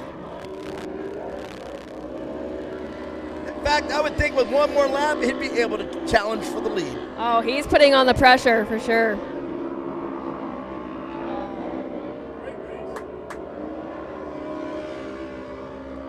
Firebird International Raceway, just one more turn to negotiate. You better make some noise. This man earned it. Trenton Collette, your unofficial winner of the Pro Naturally Aspirated. And Cruz Worley did a great job, and my hat's off to the number 33 car of Jonah Bishop. What a race, Mia Chapman. What a race. That was a good one for sure. There were battles going on everywhere. You never knew what was going to happen. That was awesome. I mean, that's what racing's all about, getting it done out here. Good car setup, great communication between the spotter and the driver. I can guarantee that was going on. The car number 33, Jonah Bishop, pretty aggressive coming in there to that turn 4, but you know, it's like I said, if you can't get it, take it. And that door was open enough, and a little bit of contact. Might be some tempers there, and I'm not trying to instigate it or manifest it. A little bit of rubbing is racing. Rubbin's racing, all right. I wanted you to say it that time. Well, we'll talk to the drivers. Stick around right after this.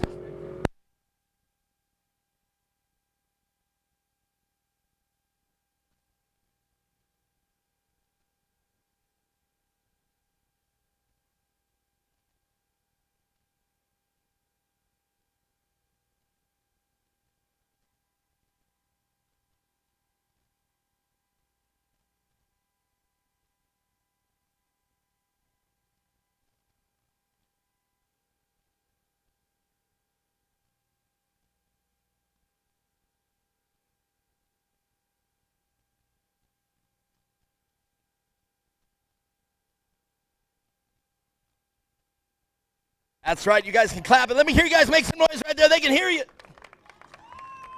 That was quite a race. I've said it at least 10 times a day. That was the race of the day. That was the race of the day. But that was the race of the day. Trenton earned every bit of that, and we're going to talk with these leaders right here. Come on up, fellas. We're running out of daylight. I know you don't want to put your car away in the cold. We've just got a couple more races. Bear with us. Core, awesome, awesome, awesome. Yes. Yes, indeed. Professional, naturally aspirated. Come on up here. You've earned this one.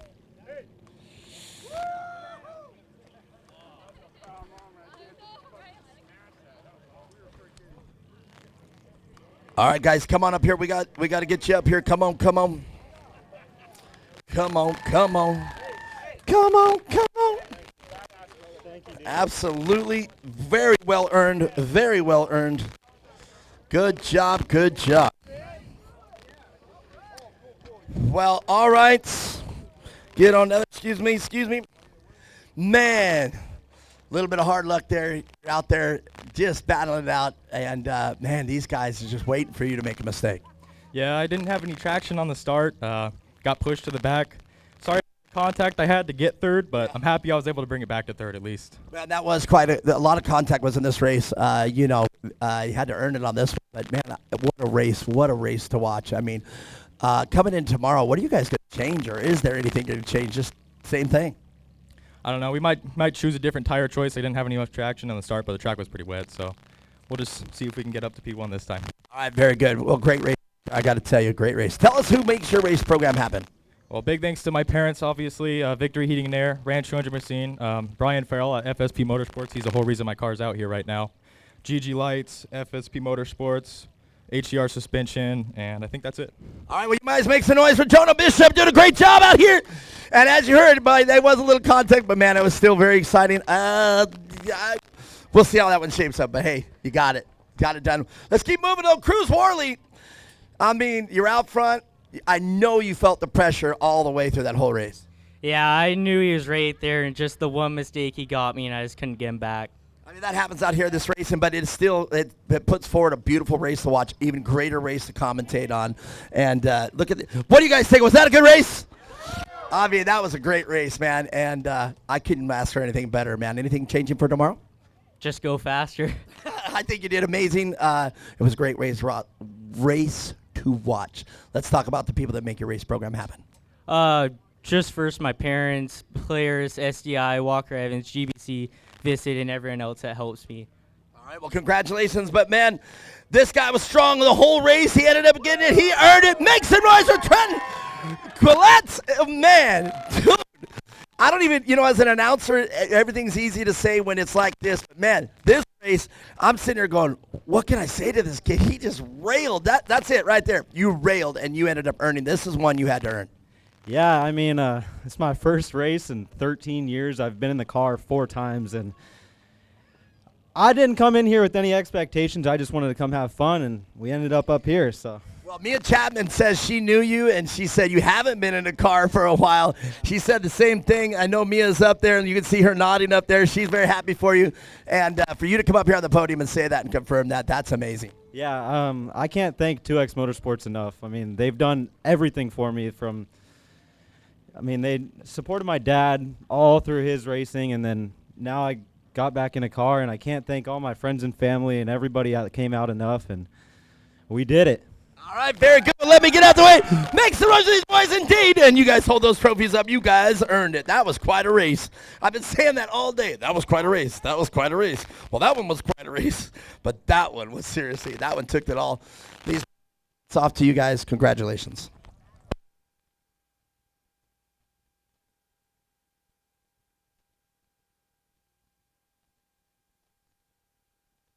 Hey, Jen's down here calling the next race Carnage Racing. Well, I say Mia Chapman. Who do we have? Up next, we have the Youth NA Limited class.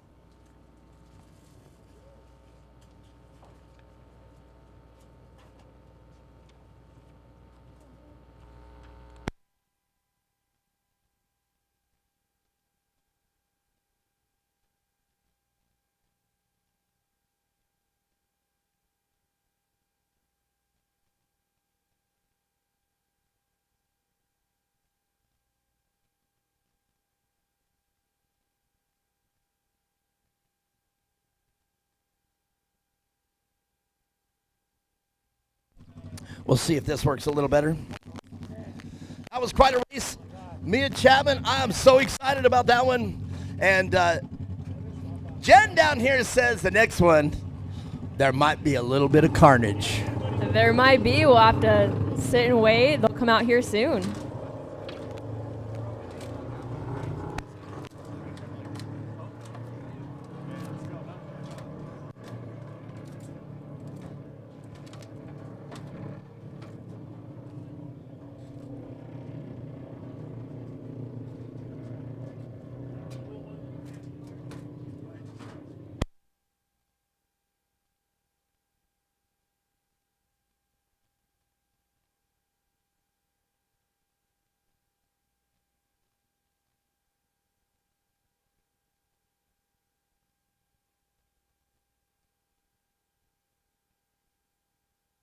All right, spectators, if you're out there, you might want to get here to a place at these, what are they saying, bleachers. Jeez, man, I'm having a hard time with this. So far, 17, I'm slobbering all over you. 17, slobbering on her all. It's like she's gonna catch cold just from me. Mark was spitting on me all day. No, I'm just kidding. 17 racers, and let's go through it. I'll start off. Car number 610, Mason Cotter, and the number 866, Jackson Leeming. 951, Brian Willett. 623, Stephanie Weraplus. Declan Shields, we saw him earlier in the 258. Cash Hart in the Y2 car. And Carson Greco in the 255. Mia Chapman, who else do we have in this race? In the 119 car, we have Cole Warner. In the 999 car, we have Kyle Niner. Behind him, the 1717 of Vincent Ooh, that's a tough name. Let's see. Riccatelli. Riccatelli. I think that is Riccatelli, exactly okay. the way I said. Good job. In the 11th position, we have car number 916, Carson Farrell. In the 12th position, we have car number 195 of Tatum Forrester. Car number 522, Jack Wilson. Car number 401, Carson Scalf. Car 210, Triton Lawrence. Very Triton good. Lawrence. Triton. All right. Triton Lawrence. We saw Triton Sounds earlier. right. And Car number 214, we have Lariat Lawrence. And rounding out the field, we have a car number 149 of Jackson. Oh, another tough last name. Jeriquai. Jeriquai? I think that's the way we see Jeriquai. Okay. Jackson might not be in on this race, as we saw Jackson 149 car. Oh, correct. Jackson Jeriquai was the one that went over and turned 4, so hopefully he'll make the show. And I do believe this is our last race. No, one more race after this. But this is the main event. If you guys have come out here to see this, the majority of these racers have raced another race in the day. So now this is the big race. They're all in one where they can all race youth, naturally aspirated, limited cars. So this is our biggest field. And as Jen eloquently pointed out to me today, this is where a lot of carnage is going to happen.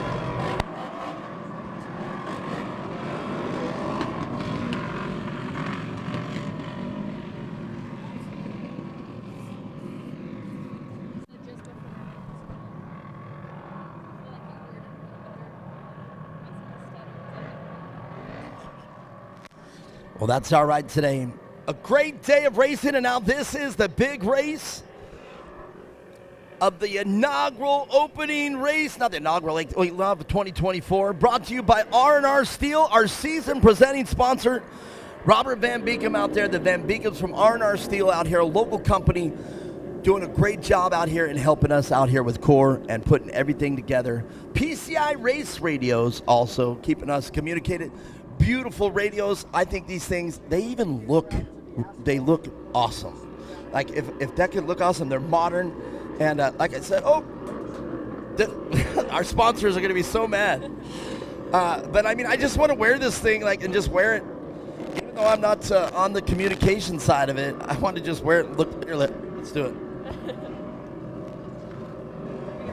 Oh yeah, now we got it. I can't hear a word I'm saying right now, but I didn't think so. do I look official? You look pretty official. Coming up here on NBC, coming up next.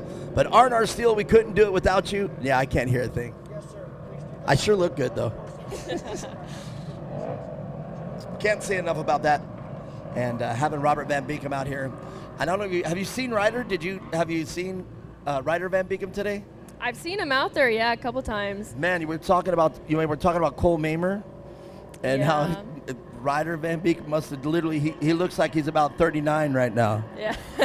Yeah, unfortunate luck today for him, but hopefully he can have some better luck tomorrow. Yes, indeed. They both the Van Beekums had a hard time there in their race, but I'm sure the R&R Steel crew can get it back together. Absolutely.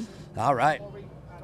We're stacking them up. They're coming into turn 7, and we're just moments away from the big event out here for the 2024 R&R Steel Core Off-Road Racing Series.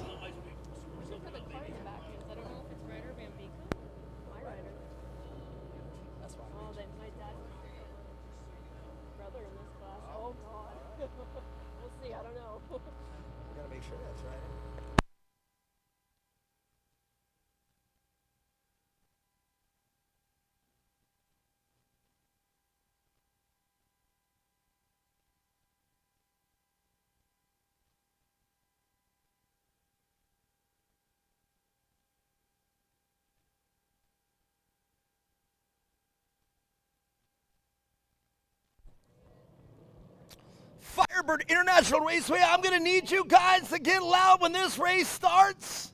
This is the main event.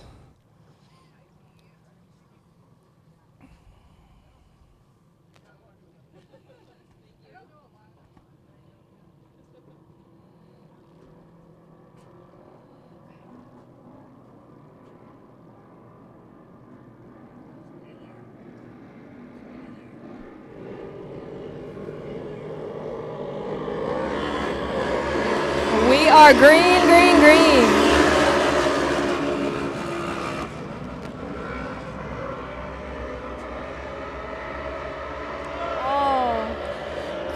huge pileup at turn 1. That's no surprise. With all that cars, that is just literally one turn of the steering wheel to collect a couple other cars. And I'm pretty certain that when we can't get that car back over, that's going to turn out. At this moment, we're going full caution. Full course caution. Spotters, full course caution. Full course caution. The Weller Racing crew coming up here, so you know Jason's getting ready to take the track. Is that Marley right there? No way. It is. She's looking for me. She's like, where's he at? Right behind her. She's like, where is he? Just turn over your shoulder. She still didn't hear me. We talked with Corey earlier. We might have to get her in the SR1 car. It's just sad that it's not Honey Badger anymore, you know? The car's legendary.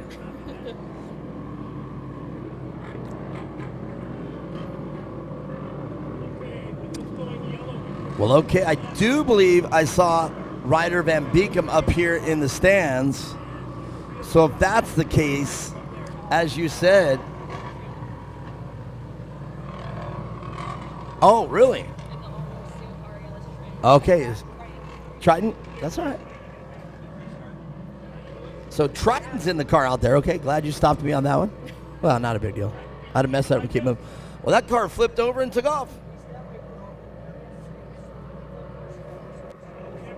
All right, we'll stack them up again, single file. As of their finishing order, we went full course caution.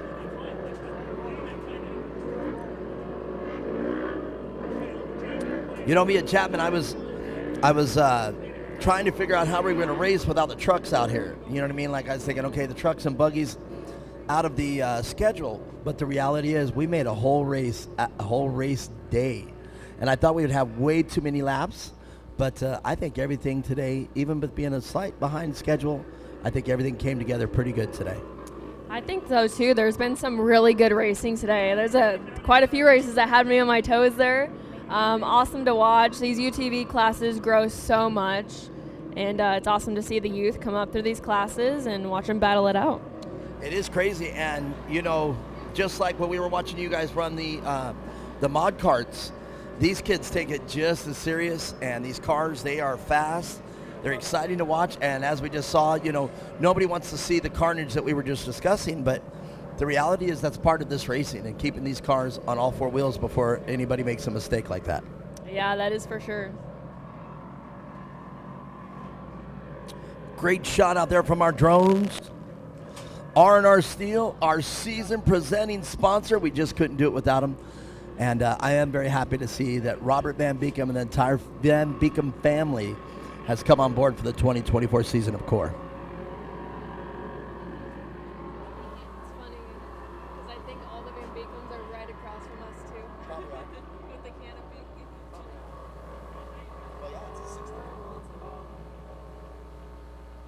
Well, look at that lineup. If you're watching us live on the track stream on Rumble, on CORE Racing Live on Rumble, if you guys want to watch it from the bleachers, you can type it in your phone and you can watch it. You can see, actually, if you're out there and you wonder what we look like, we've actually been getting a lot of video time. Yeah, so I've been looking over my left here, and we're on there, so it's kind of good. Hopefully, we can get some of that footage, and you can put it in some of your content. I would love to see that. All right, well, let's get back to racing. The pace cars count up. Can we get a good start? We're going green. That's all right. Let them have it. Let them have it. Turn one. Can they get through clean again? That one, though, a little more brutal than the last one. What it appeared to me is the blue car checked up and the white car ended up getting the tires. These are open-wheeled vehicles.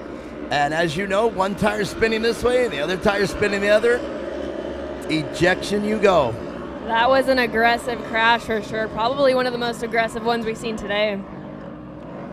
I think what we need to do here with turn 1 is just make sure you get through it cleanly and race the rest of the class, at least on the start. And turn 1 is a deciding factor. As we just found out, 2 starts, 2 crashes. Exactly, especially towards the end of the day. The track is getting tore up.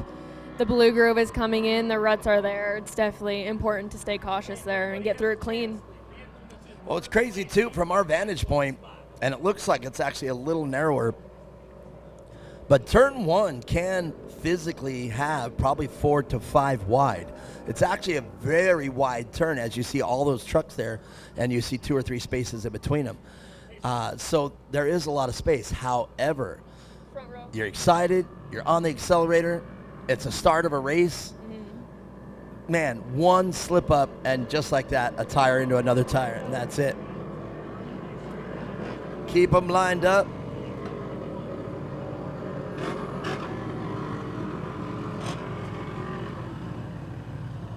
What a great job here by the core safety crew. Right on top of things. Billy doing a great job out there, and you can see the other safety trucks out there right on top to make sure all the drivers are fine. I see a little urgency, but I think it's to try to flip the car over. Yes, they are. And if they're doing that and the driver's still in the car, the driver's fine. So nobody's hurt. And let's see what we got here coming up. Which goodies in the last oh, that's why. You know, we don't want to. I try not to say that the turbos are always fastest, because sometimes the NA cars are fast, if not faster. But let's be honest, man. Robert Van Beekum in that one, Jason Weller, Steve Hoffman, Dan Kelly. Oh, Dan! Did you see him earlier today? Oh, yeah. This is going to be a race. Oh, there's some big names in here, and they always make for some good racing. I'm excited for that one. Well, man, butt in anytime you want. Get that. You're talking about seat time. Get that mic time, man. That's next race. I'm going to want you to be aggressive. You be aggressive as you are in racing. Tell me what's coming up. Let me sit back and go, oh, you pass it to me. How about that? I'm sure we'll have plenty to talk about. Well, let's talk about the race schedule. If you guys want to see more of Coors Off-Road Racing, February 10th through the 11th, we're at Shorty's, and I do believe we got to see where these places are at.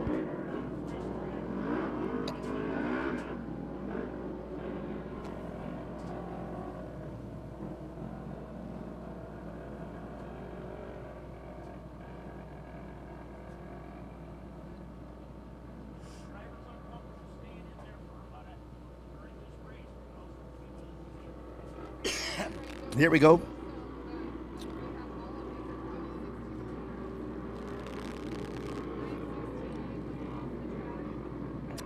Shorty's is in Blythe, California.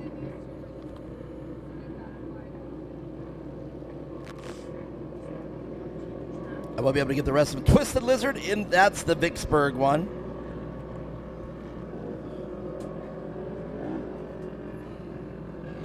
All right. There we go. So our second round here, February 10th and 11th at Shorty's. That's in Blythe, California, and that promises to be a great race as well. And I think with the magic that we pulled off here at Firebird, I think we can transfer that into Shorty's. And Twisted Lizard in Vicksburg, right here in Arizona, on your way to Parker.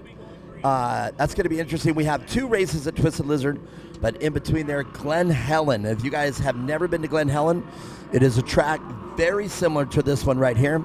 And being in California, I really hope the live stream is being watched all over California, and they're going to have to come out and check out our races, because so far, this has been a great day of racing. Yeah, I would definitely have to agree. There's been some strong competition today.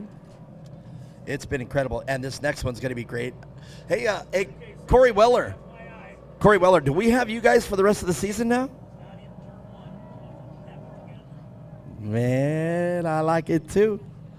I'd love to see you guys here. Glen Helen's going to be incredible. And look at that, in the flesh, the one and only. Hey, Havert, just let me see that. Marley, let me just see a little flex right there. Come on. She said no. That girl, have you seen her on Facebook, Marley? She is chiseled. Could you imagine upsetting her? Here we go, back to racing. I'm done picking on the Wellers and the Adcocks.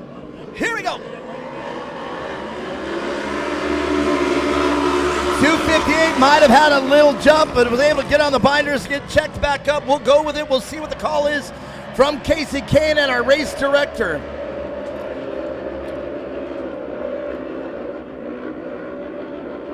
Somebody having some what would appear to be fuel delivery problems out there. You can hear it pulsing. Maybe that's just rev limiter. We'll find out. But in the lead early, a car that we've seen out front before, the car number 610 of Mason Cotter, putting in a great race earlier in the day.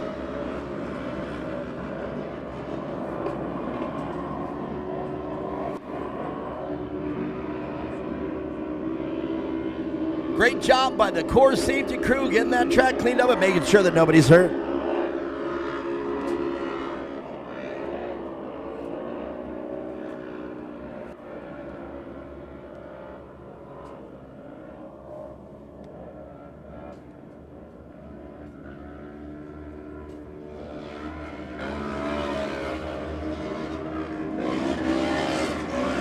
So the 866 of Jackson Leeming out there from XTC right out of Chandler, Arizona. And there's our fuel problem right there. Or what would appear to be a fuel problem. It could be a spark problem as well. It does sound similar to both of those. Now these cars, as far as I know, they're all fuel injected. Is that correct? Yeah.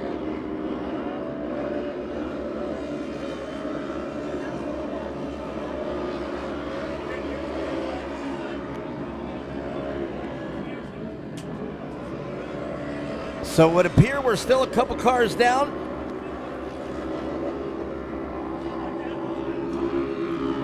Down to 15 cars. And Riccatelli's still in there.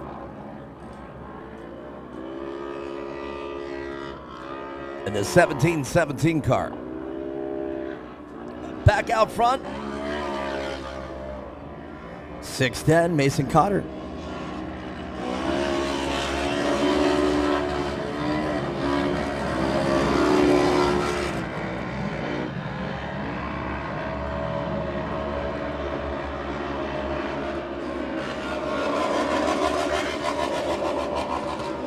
That's just heartbreaking out there. You're already out there. What do? Do you stay out there, finish your laps, or it's just hard to hear your car do that? Yeah, it looks like that was the 195 of Tatum Forrester having some unfortunate luck today, but still going until he can. That's a hard call. I don't think I could make it. I'd stay out there until it blows up. I don't even care. Blow it up.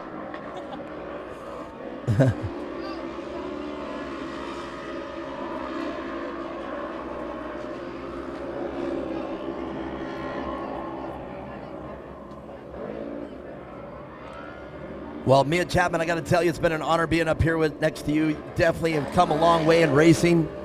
It's been a great day, and I think here, Core takes this as really their first day of real racing. And I think today, even with all the little hiccups we had, it's still been an amazing day. Yeah, it's been a really fun day for sure. I don't have too much experience with doing this, but you know, I do interviews on cameras all the time, so I figured this would be pretty similar, and it's been a blast so far, so can't wait to come back out tomorrow. Yeah, it's kind of weird. I kind of was not groomed for this. I guess I was just meant to do this. I will never forget the first time I was on camera and everything. It was nerve-wracking to say the least, but now that I've been doing it for so long, it don't matter if it's, you know, the hundreds of people that are here today or thousands. It doesn't even matter. But we'll get that as we go. But racing right now with all these cars out here, 15 cars left on the track. This race is kind of spread out quite a bit. We have certain cars that have issues, but right now, enjoying the clean air, Mason Cotter. And as long as nothing happens and he runs his own pace, Mason's going to be on the top of the podium. Yeah, he's definitely seemed to have checked out early and has some clean air to run through.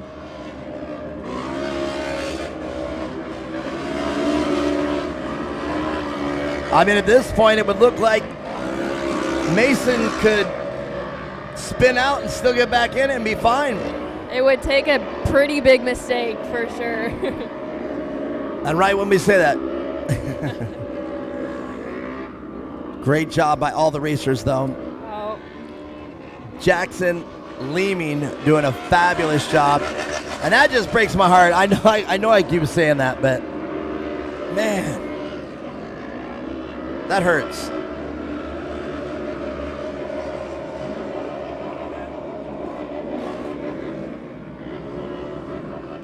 Well, it would appear we're literally going to have just enough sunshine. I'm going to have to rush through this interview. It would appear we are going to have just enough to get through the pro race.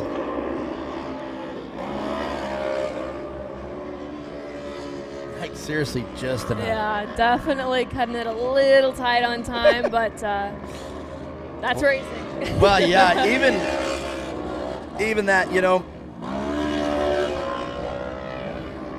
I think tomorrow, though, we don't have qualifying.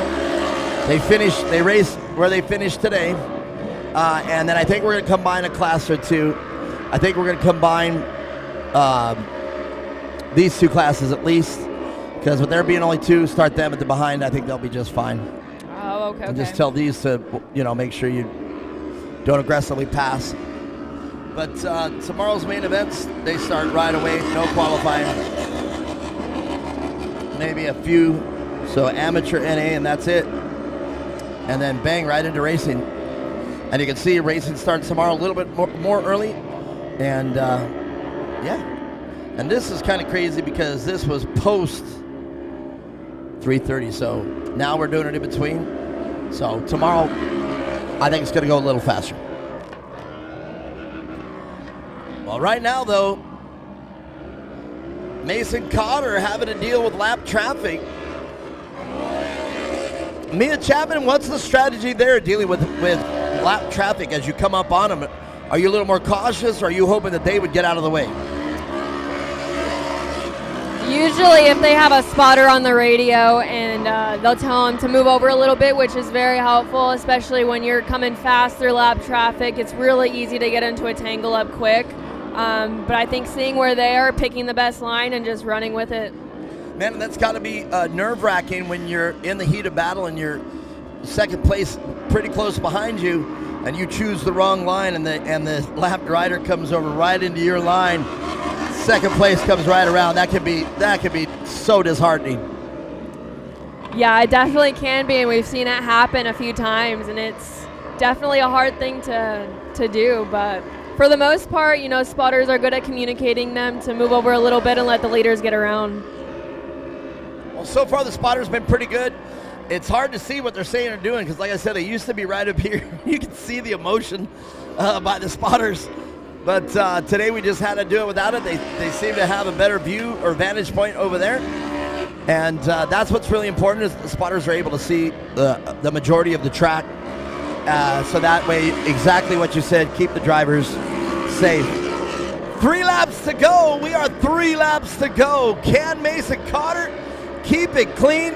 And I wasn't sure about this wire-to-wire without a mandatory caution, but I think I'm sold on it. And it's been a long time back in the old series to take it out or leave it in. So where do you stand on that?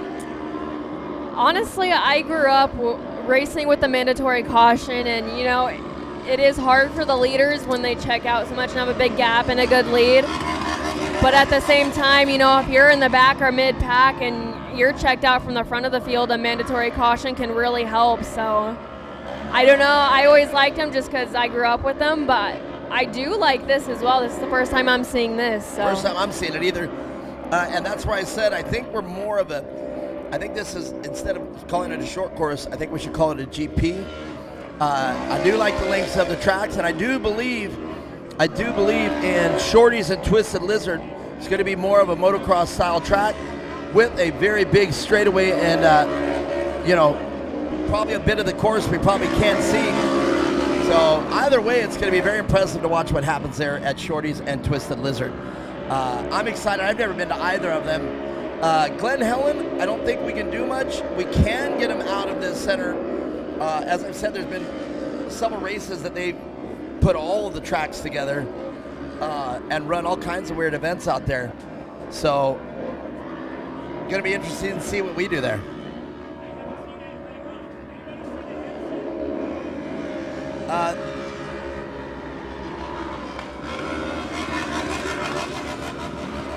White flag flies for our leader, Mason Cotter, with a great lead while the rest of the second and third deal with lap traffic, as we were talking about it, Mia Chapman.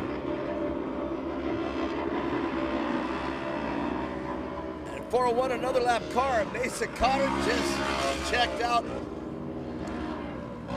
from Leamy. Jackson Leamy.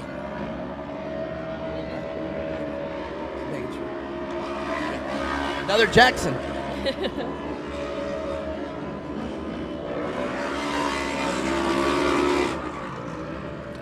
Jackson, probably not a name you're going to find at Love's with on the keychain. Right. Probably not going to find that one there. Do you find your name at those? Rarely do I find my name. Well, you know how easy it is to find Mark. It's like Mike, Joe. Sorry, Joe. I know I'm going to have to say sorry to Joe at least. Here we go. Checker flag flies. Mason Cotter, great job. I'm going to try to get this one because although this was our main event, 17 cars started. Pretty much uneventful once they got out there. But this next one, turbos, big names. Jason Weller. Dan Kelly. $26,000 he put into his engine, Dan Kelly. Who else? Some of these others. Bobby Robert Van Beekum in this next race from R&R Steel, our season sponsor. This is going to be like, this is where Robert Van Beekum's got to let it all hang out right here, right now. And I hope he was able to get his car back to 100% because if he pulled out of the last race, it's going to be very hard for him to put it back together here for this final event. Yeah, it's definitely going to be one heck of a race. Or, I guess it's Pro Turbo, so I would imagine there's a whole nother car because all the other events have been pretty much naturally aspirated. I believe he does. Don't quote me, but I believe I mean, you ain't going to bolt a turbo on a car and change the ECU. Yeah. So, yeah. But it's going to be a very interesting. Who you taking on this one? Like, you know some of these names. I mean, I've got top 3 in mind, but I mean, I don't know a lot of these other racers, and they've been very surprising. It'd be hard to pick. I think I could pick a top 3. I could do top 3. Yeah, there's some big names in here. I mean, I'll do it. Obviously, Go for Robert it. Van Beekum, Yep. Jason Weller, Yeah. Dan Kelly. Yes. Kyle Arkanu is that I actually know him pretty well, and he can wheel the heck out of a car, so maybe he'll get in there in the mix as well. We'll have to see. Well, you called it with your buddy that hadn't been racing there for a while, so Yeah. that, that's why I'm all ears. I ain't going to check it out. Well, we're going to top of the drivers. We're going to be back down here on the podium. Mia Chapman, I'll be right back. Thank you, ladies. You guys take care of me so much.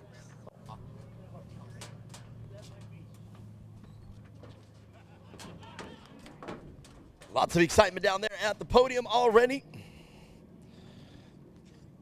Jackson Lehman from XTC, got to be happy with that result. But man, where did this kid come from? Mason Cotter.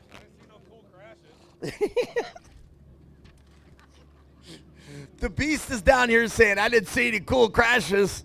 Yeah, I mean, he's going to be happy to get the award for that one off for at least. Don't make that all season thing, okay? Are you racing tomorrow? No. Car, your back won't allow it and the car won't allow it. Neither will the pocketbook. I'm just glad you're okay, dude. That was quite a wreck. Well, let's talk with these people. The last race, we got to barely get it done because that sun is going down. So I'm sorry if I make this one a fast one, but it's going to be quick. This going to be like a typhoon coming at you.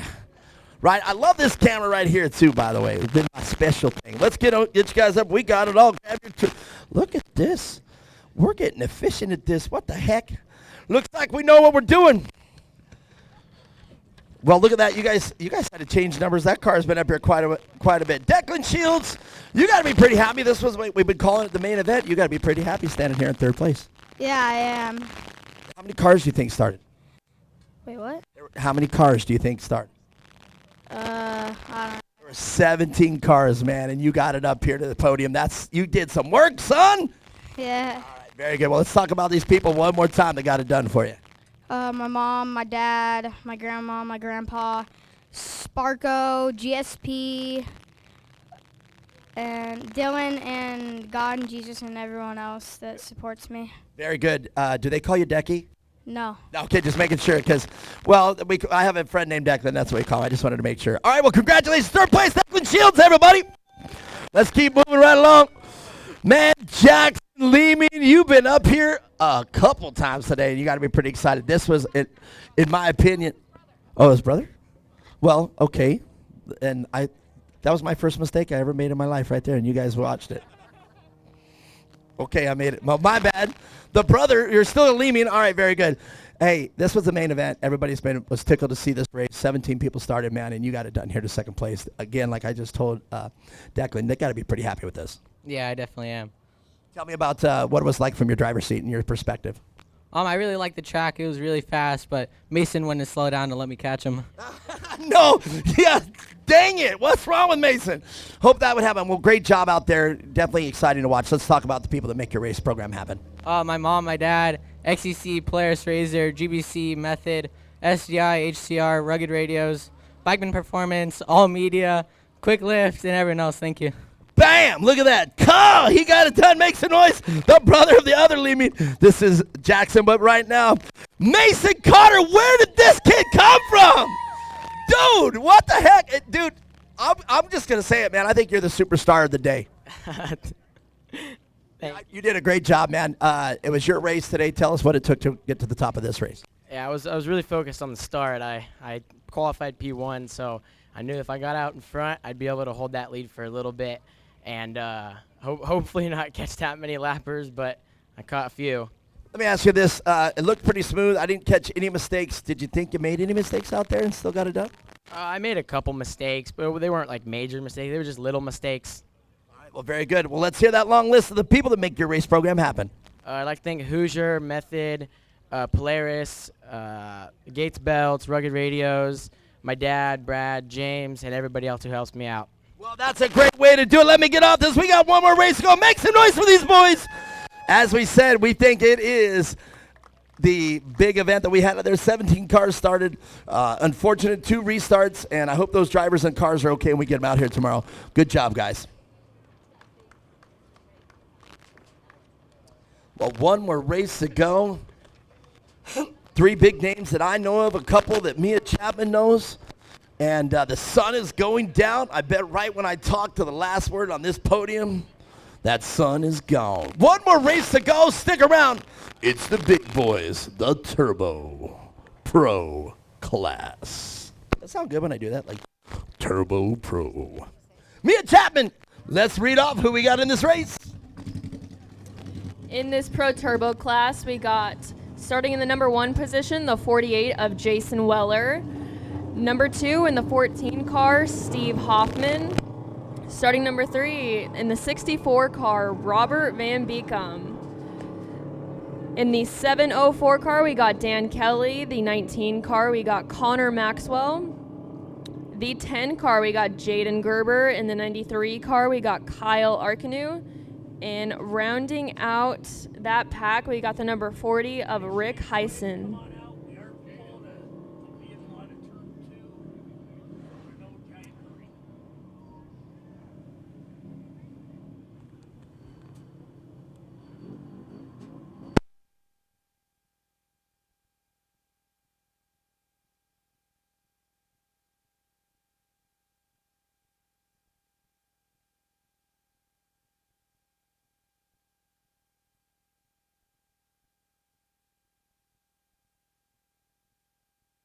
Well, ladies and gentlemen, we are at the last race of the day. I am so excited. Mia Chapman, the Turbo Pros, coming up next, man. What are we about to see? There are some heavy hitters in this class for sure. Guys with years and tons of experience, so I think it'll be a great way to end out the race day and hopefully an exciting one. So let's go through this. Jason Weller, husband of Corey Weller, Corey Weller, an accomplished racer by herself. She's been an amazing part of off-road racing history for a long, long time now. But Jason Weller there for a while.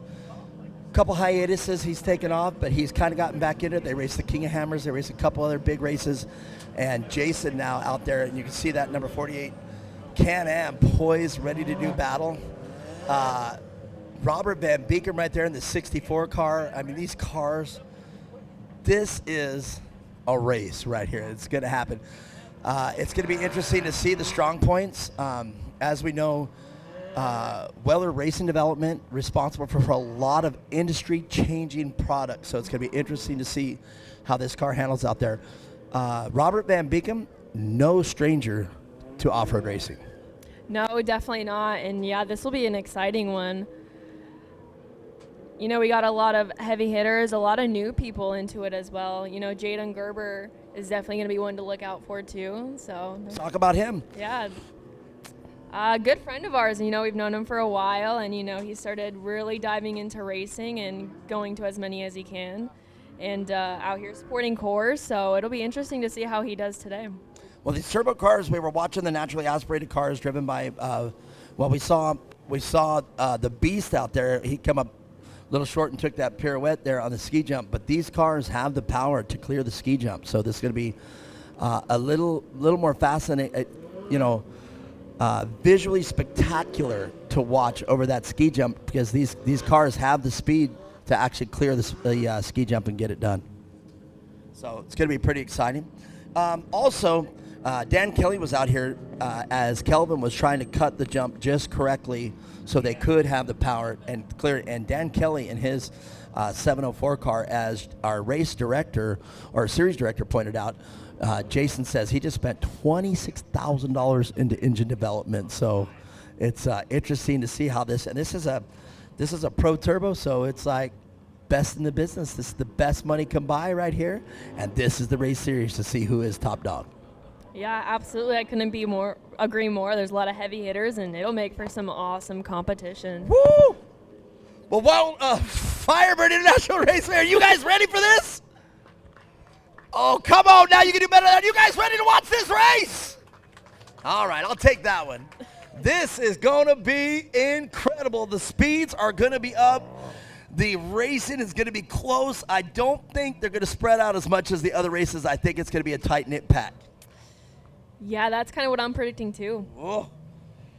And man, I'm nervous. I'm up here. I know. Like, I haven't even been this nervous watching a Pro 4 race start or a Pro 2, but this here it is. Ladies and gentlemen, this time around,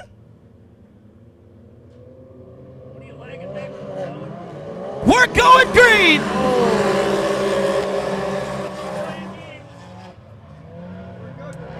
All right, let's do it. We're going to call it a start. Let's do it.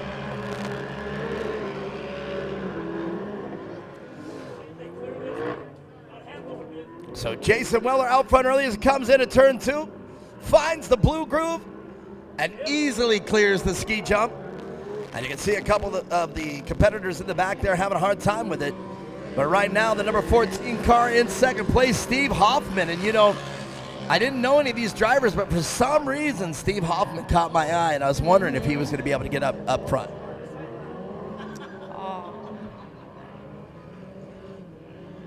Jason Weller going well off course right there. Hopefully causing no damage to that car. Hit that cushion pretty hard. Oh yeah, there's definitely some doors banging already. Look at how hard these cars are leaning in the tarmac. And we've already got a second place change. The 704 car of Dan Kelly. We talked about that car early. So now that's going to set up a battle that I would like to see personally. And there's Robert Van Beekem in fourth place, and he's ready to pounce at any moment. So we'll see how this works. Look at that crowd. These cars easy clearing the ski jump. The Wilwood Brake sponsored car of Dan Kelly. And look at the lines on the Weller car, the A-pillars, how like the car looks sleek and very fast. And he hits that line again. Slick corner. I'm wondering if he likes it or there now everybody else is smoothing it out. It looks pretty slick down there on the inside. Well, go high like that. I mean, that's what it's there Hey, for. you gotta do what you gotta do. That's right. The rest of the field hit it just as well. Jason Weller now starting to feel some pressure from Dan Kelly. And what a great view there. Mia Chapman on the drone.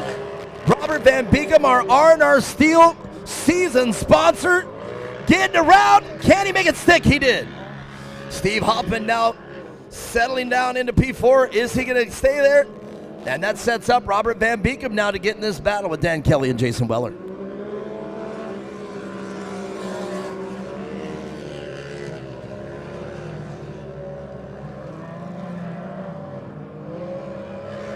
Another great view there, the sun going down.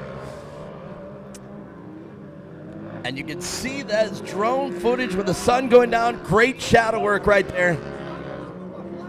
And look at this. Robert Van Beekum now right on the rim. Well, all right, that's going to be a great deal for Steve Hoffman.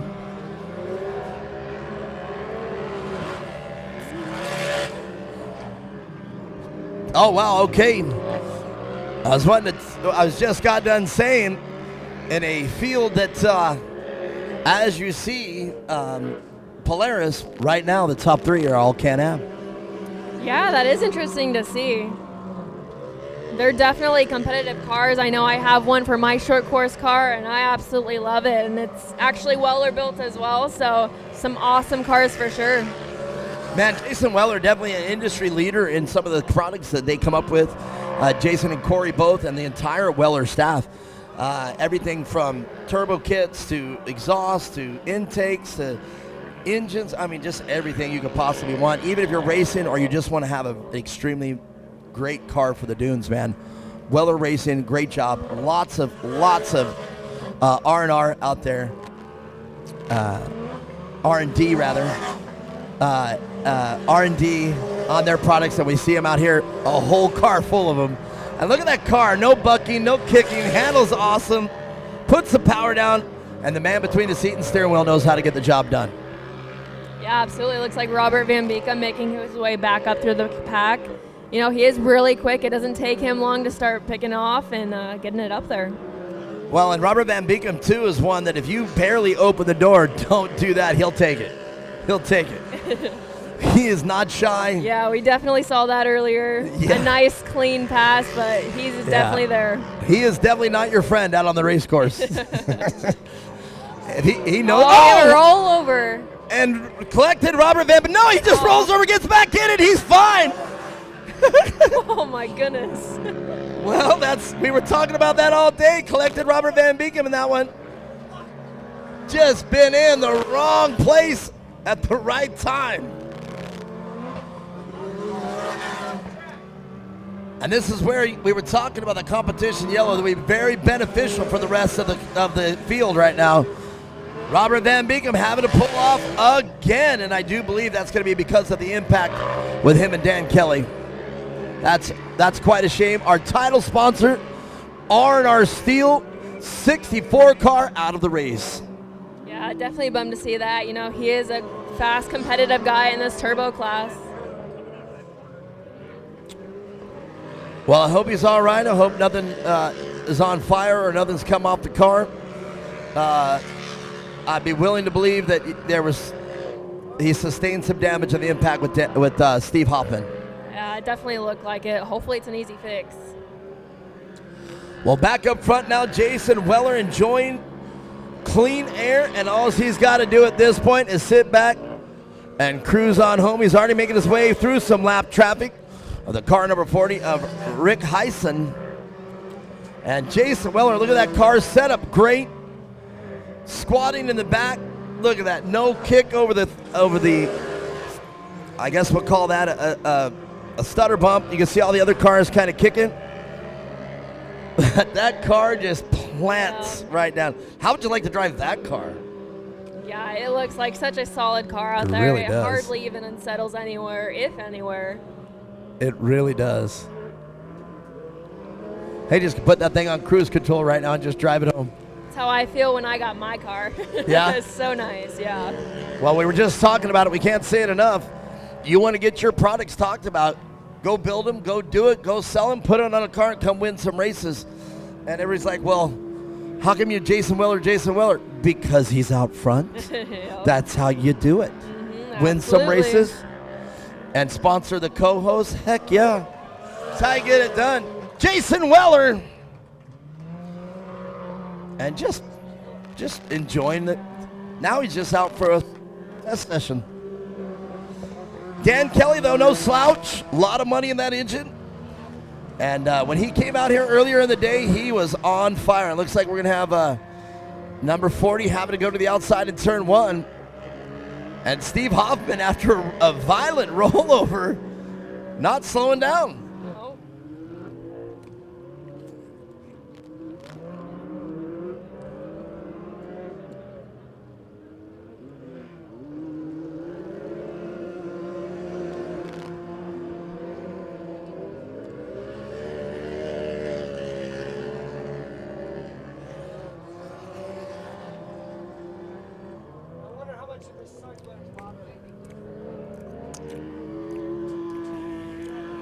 With the sun going down, I wonder how much of the shadows on the track have to play into effect to the driver's visibility. Absolutely. Coming over the ski jump right there, it is literally right in the path. If you look at the shadows of the tires right there, that it tells you exactly where the sun's shining. You come right over that ski jump, sun. Oh, yeah. Right in your eyes.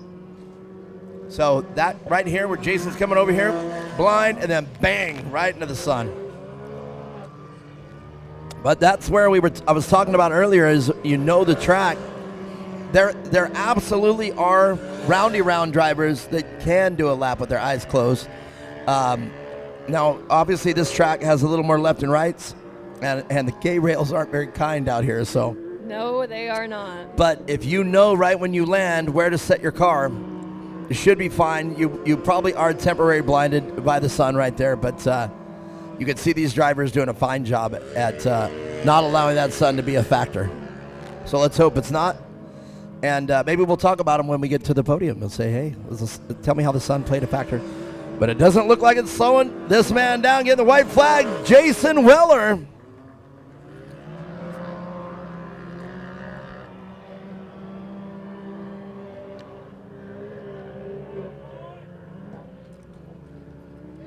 And the rest of the field will get the white flag as well.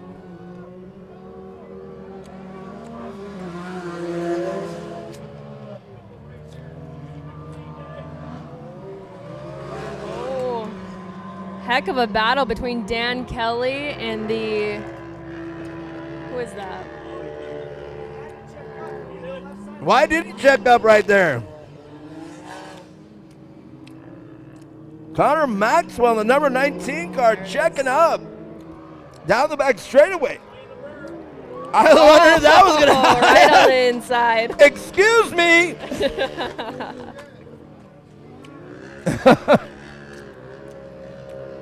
Can't leave the door open with these guys.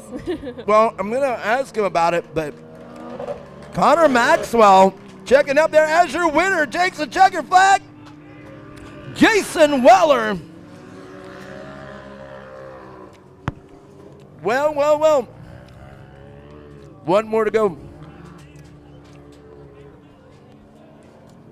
We did it. Yep. You did great. Thank you. Well, you got to be pretty happy with that one. Corey Weller, she's already telling Jason, hold on, Mark's getting on me. What a great race back there. It's a good welcome back, and that car looked flawless. Yeah, he's having a lot of fun. He had to back it off a little bit there for a minute for belt issues, but then it cooled off right away, and I was like, we'll just go have a good time. So. Now, wait a second. If I can recollect, the last time you guys got interviewed, you were having the exact same problem. Belt problem. You guys still haven't fixed that? It's better, but yeah, we're still chasing it. A little bit. We're trying just some stuff now. What do you speculate? Honestly, at this point, we don't know. I don't know. Maybe it's just his driving. Tell Jason to lift. It's probably his fault. All right. Well, this is Corey Weller, this young lady.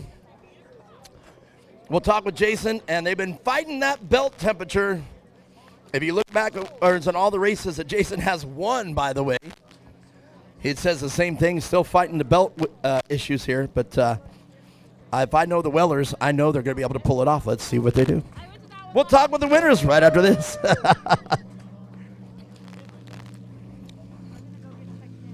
All right. I don't know what's going on here yet, but I know I got to stick around at least for...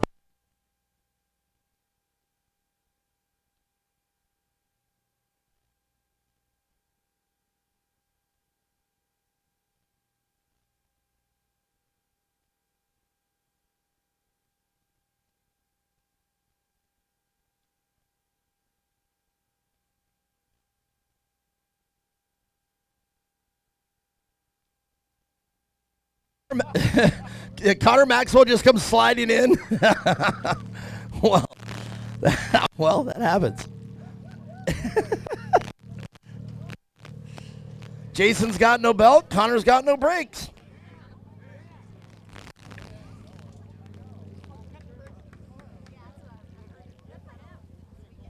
One of those cars is really hot.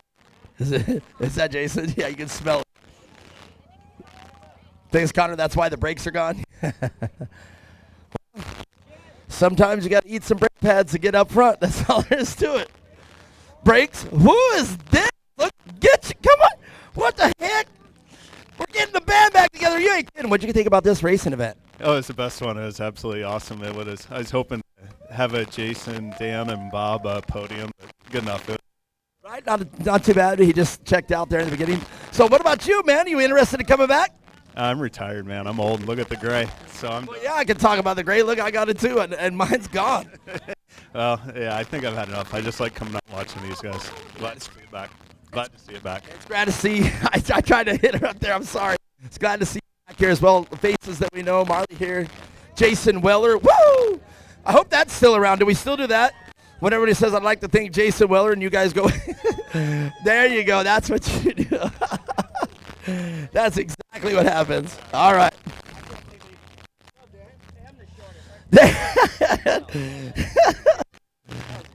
Well, then it's appropriate. There you go. All right, Dan Kelly, man, what a great race that was. You know, you came out here, did the speed lap to get the ski jump tuned in, and you came out here and delivered it, and it gave Jason a little bit of a run there. Yeah, that was all good. You know, the track was running good. I liked it. Jason, I have to give credit to Corey. He changed his lines that were mine, and I know Corey told him. Because I was coming. I was coming until I hit that asphalt. Then I lost my turbo boot, and the horsepower dropped down. So I had a good time.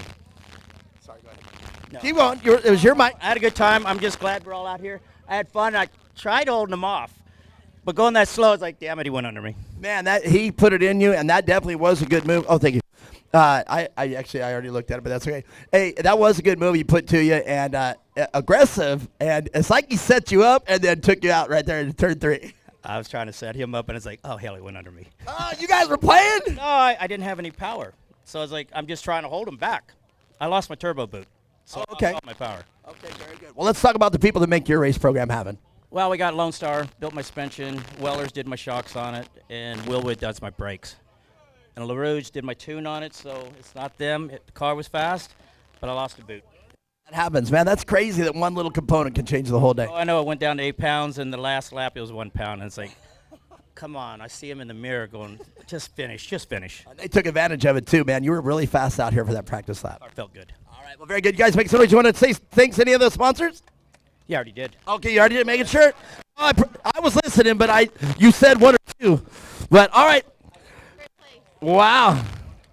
You did great there. Well, this young man, Connor Maxwell, you did an amazing job out there driving the wheels right off that thing. And you came sliding in with no brakes. What the heck's the story with that? I'm not sure. I just noticed that right there at the end. Was trying not to use them in the race, coming from the back of the pack with the poor qualifying time, and just had to drop the wheels off of it. Okay, let me ask you this. I see you check up down the back straightaway, or did I call that? Or did you check up? I checked up. I had no balls on that inside lip right there. It's pretty peaky, and I was not trying to send it too far in and nosedive, and Dan sneaked back underneath me, so then just played it safe and set it up in turn 3 and brought it home. So you're saying you checked up because the track was intimidating you? That jump's a little peaky right there. For dirt bike, I hit it wide open, but in the car, it's a little shady. I don't know if I'd do that on a dirt bike. All right, well, you heard me ask for the sponsors. That's who makes your race program happen. My whole family and friend group that came out for the first short course race. I did 2X Motorsports, 518 Designs, Evolution Power Sports, Lone Star Racing, Podium Suspension, PCI Radio, Simpson Race Products, and everyone else who makes it happen. Thank you. Well, what a great race to watch. What do you guys think about? Make some noise for Connor Maxwell. All right, very good job. Well, this guy, I don't need to look at the list. Make some noise. Your winner, Jason Weller. Jason, man, you got out front. We didn't have a mandatory caution out here, and you just checked out. It looked like all you had to do is put the car in cruise control. It definitely wasn't like that from the start. Had my hands full with second place, Hoffman and Dan. Dan's got a motor. That thing is fast. Holy cow. So it's all I could do just to run my lines and keep my head on. Huge thanks to Corey spotting for me.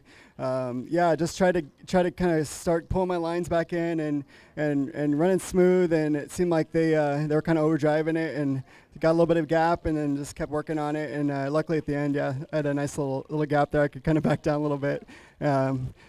This race is it's cool for Core coming out and taking over and being out at Firebird. It's really cool for us. So huge thanks to them.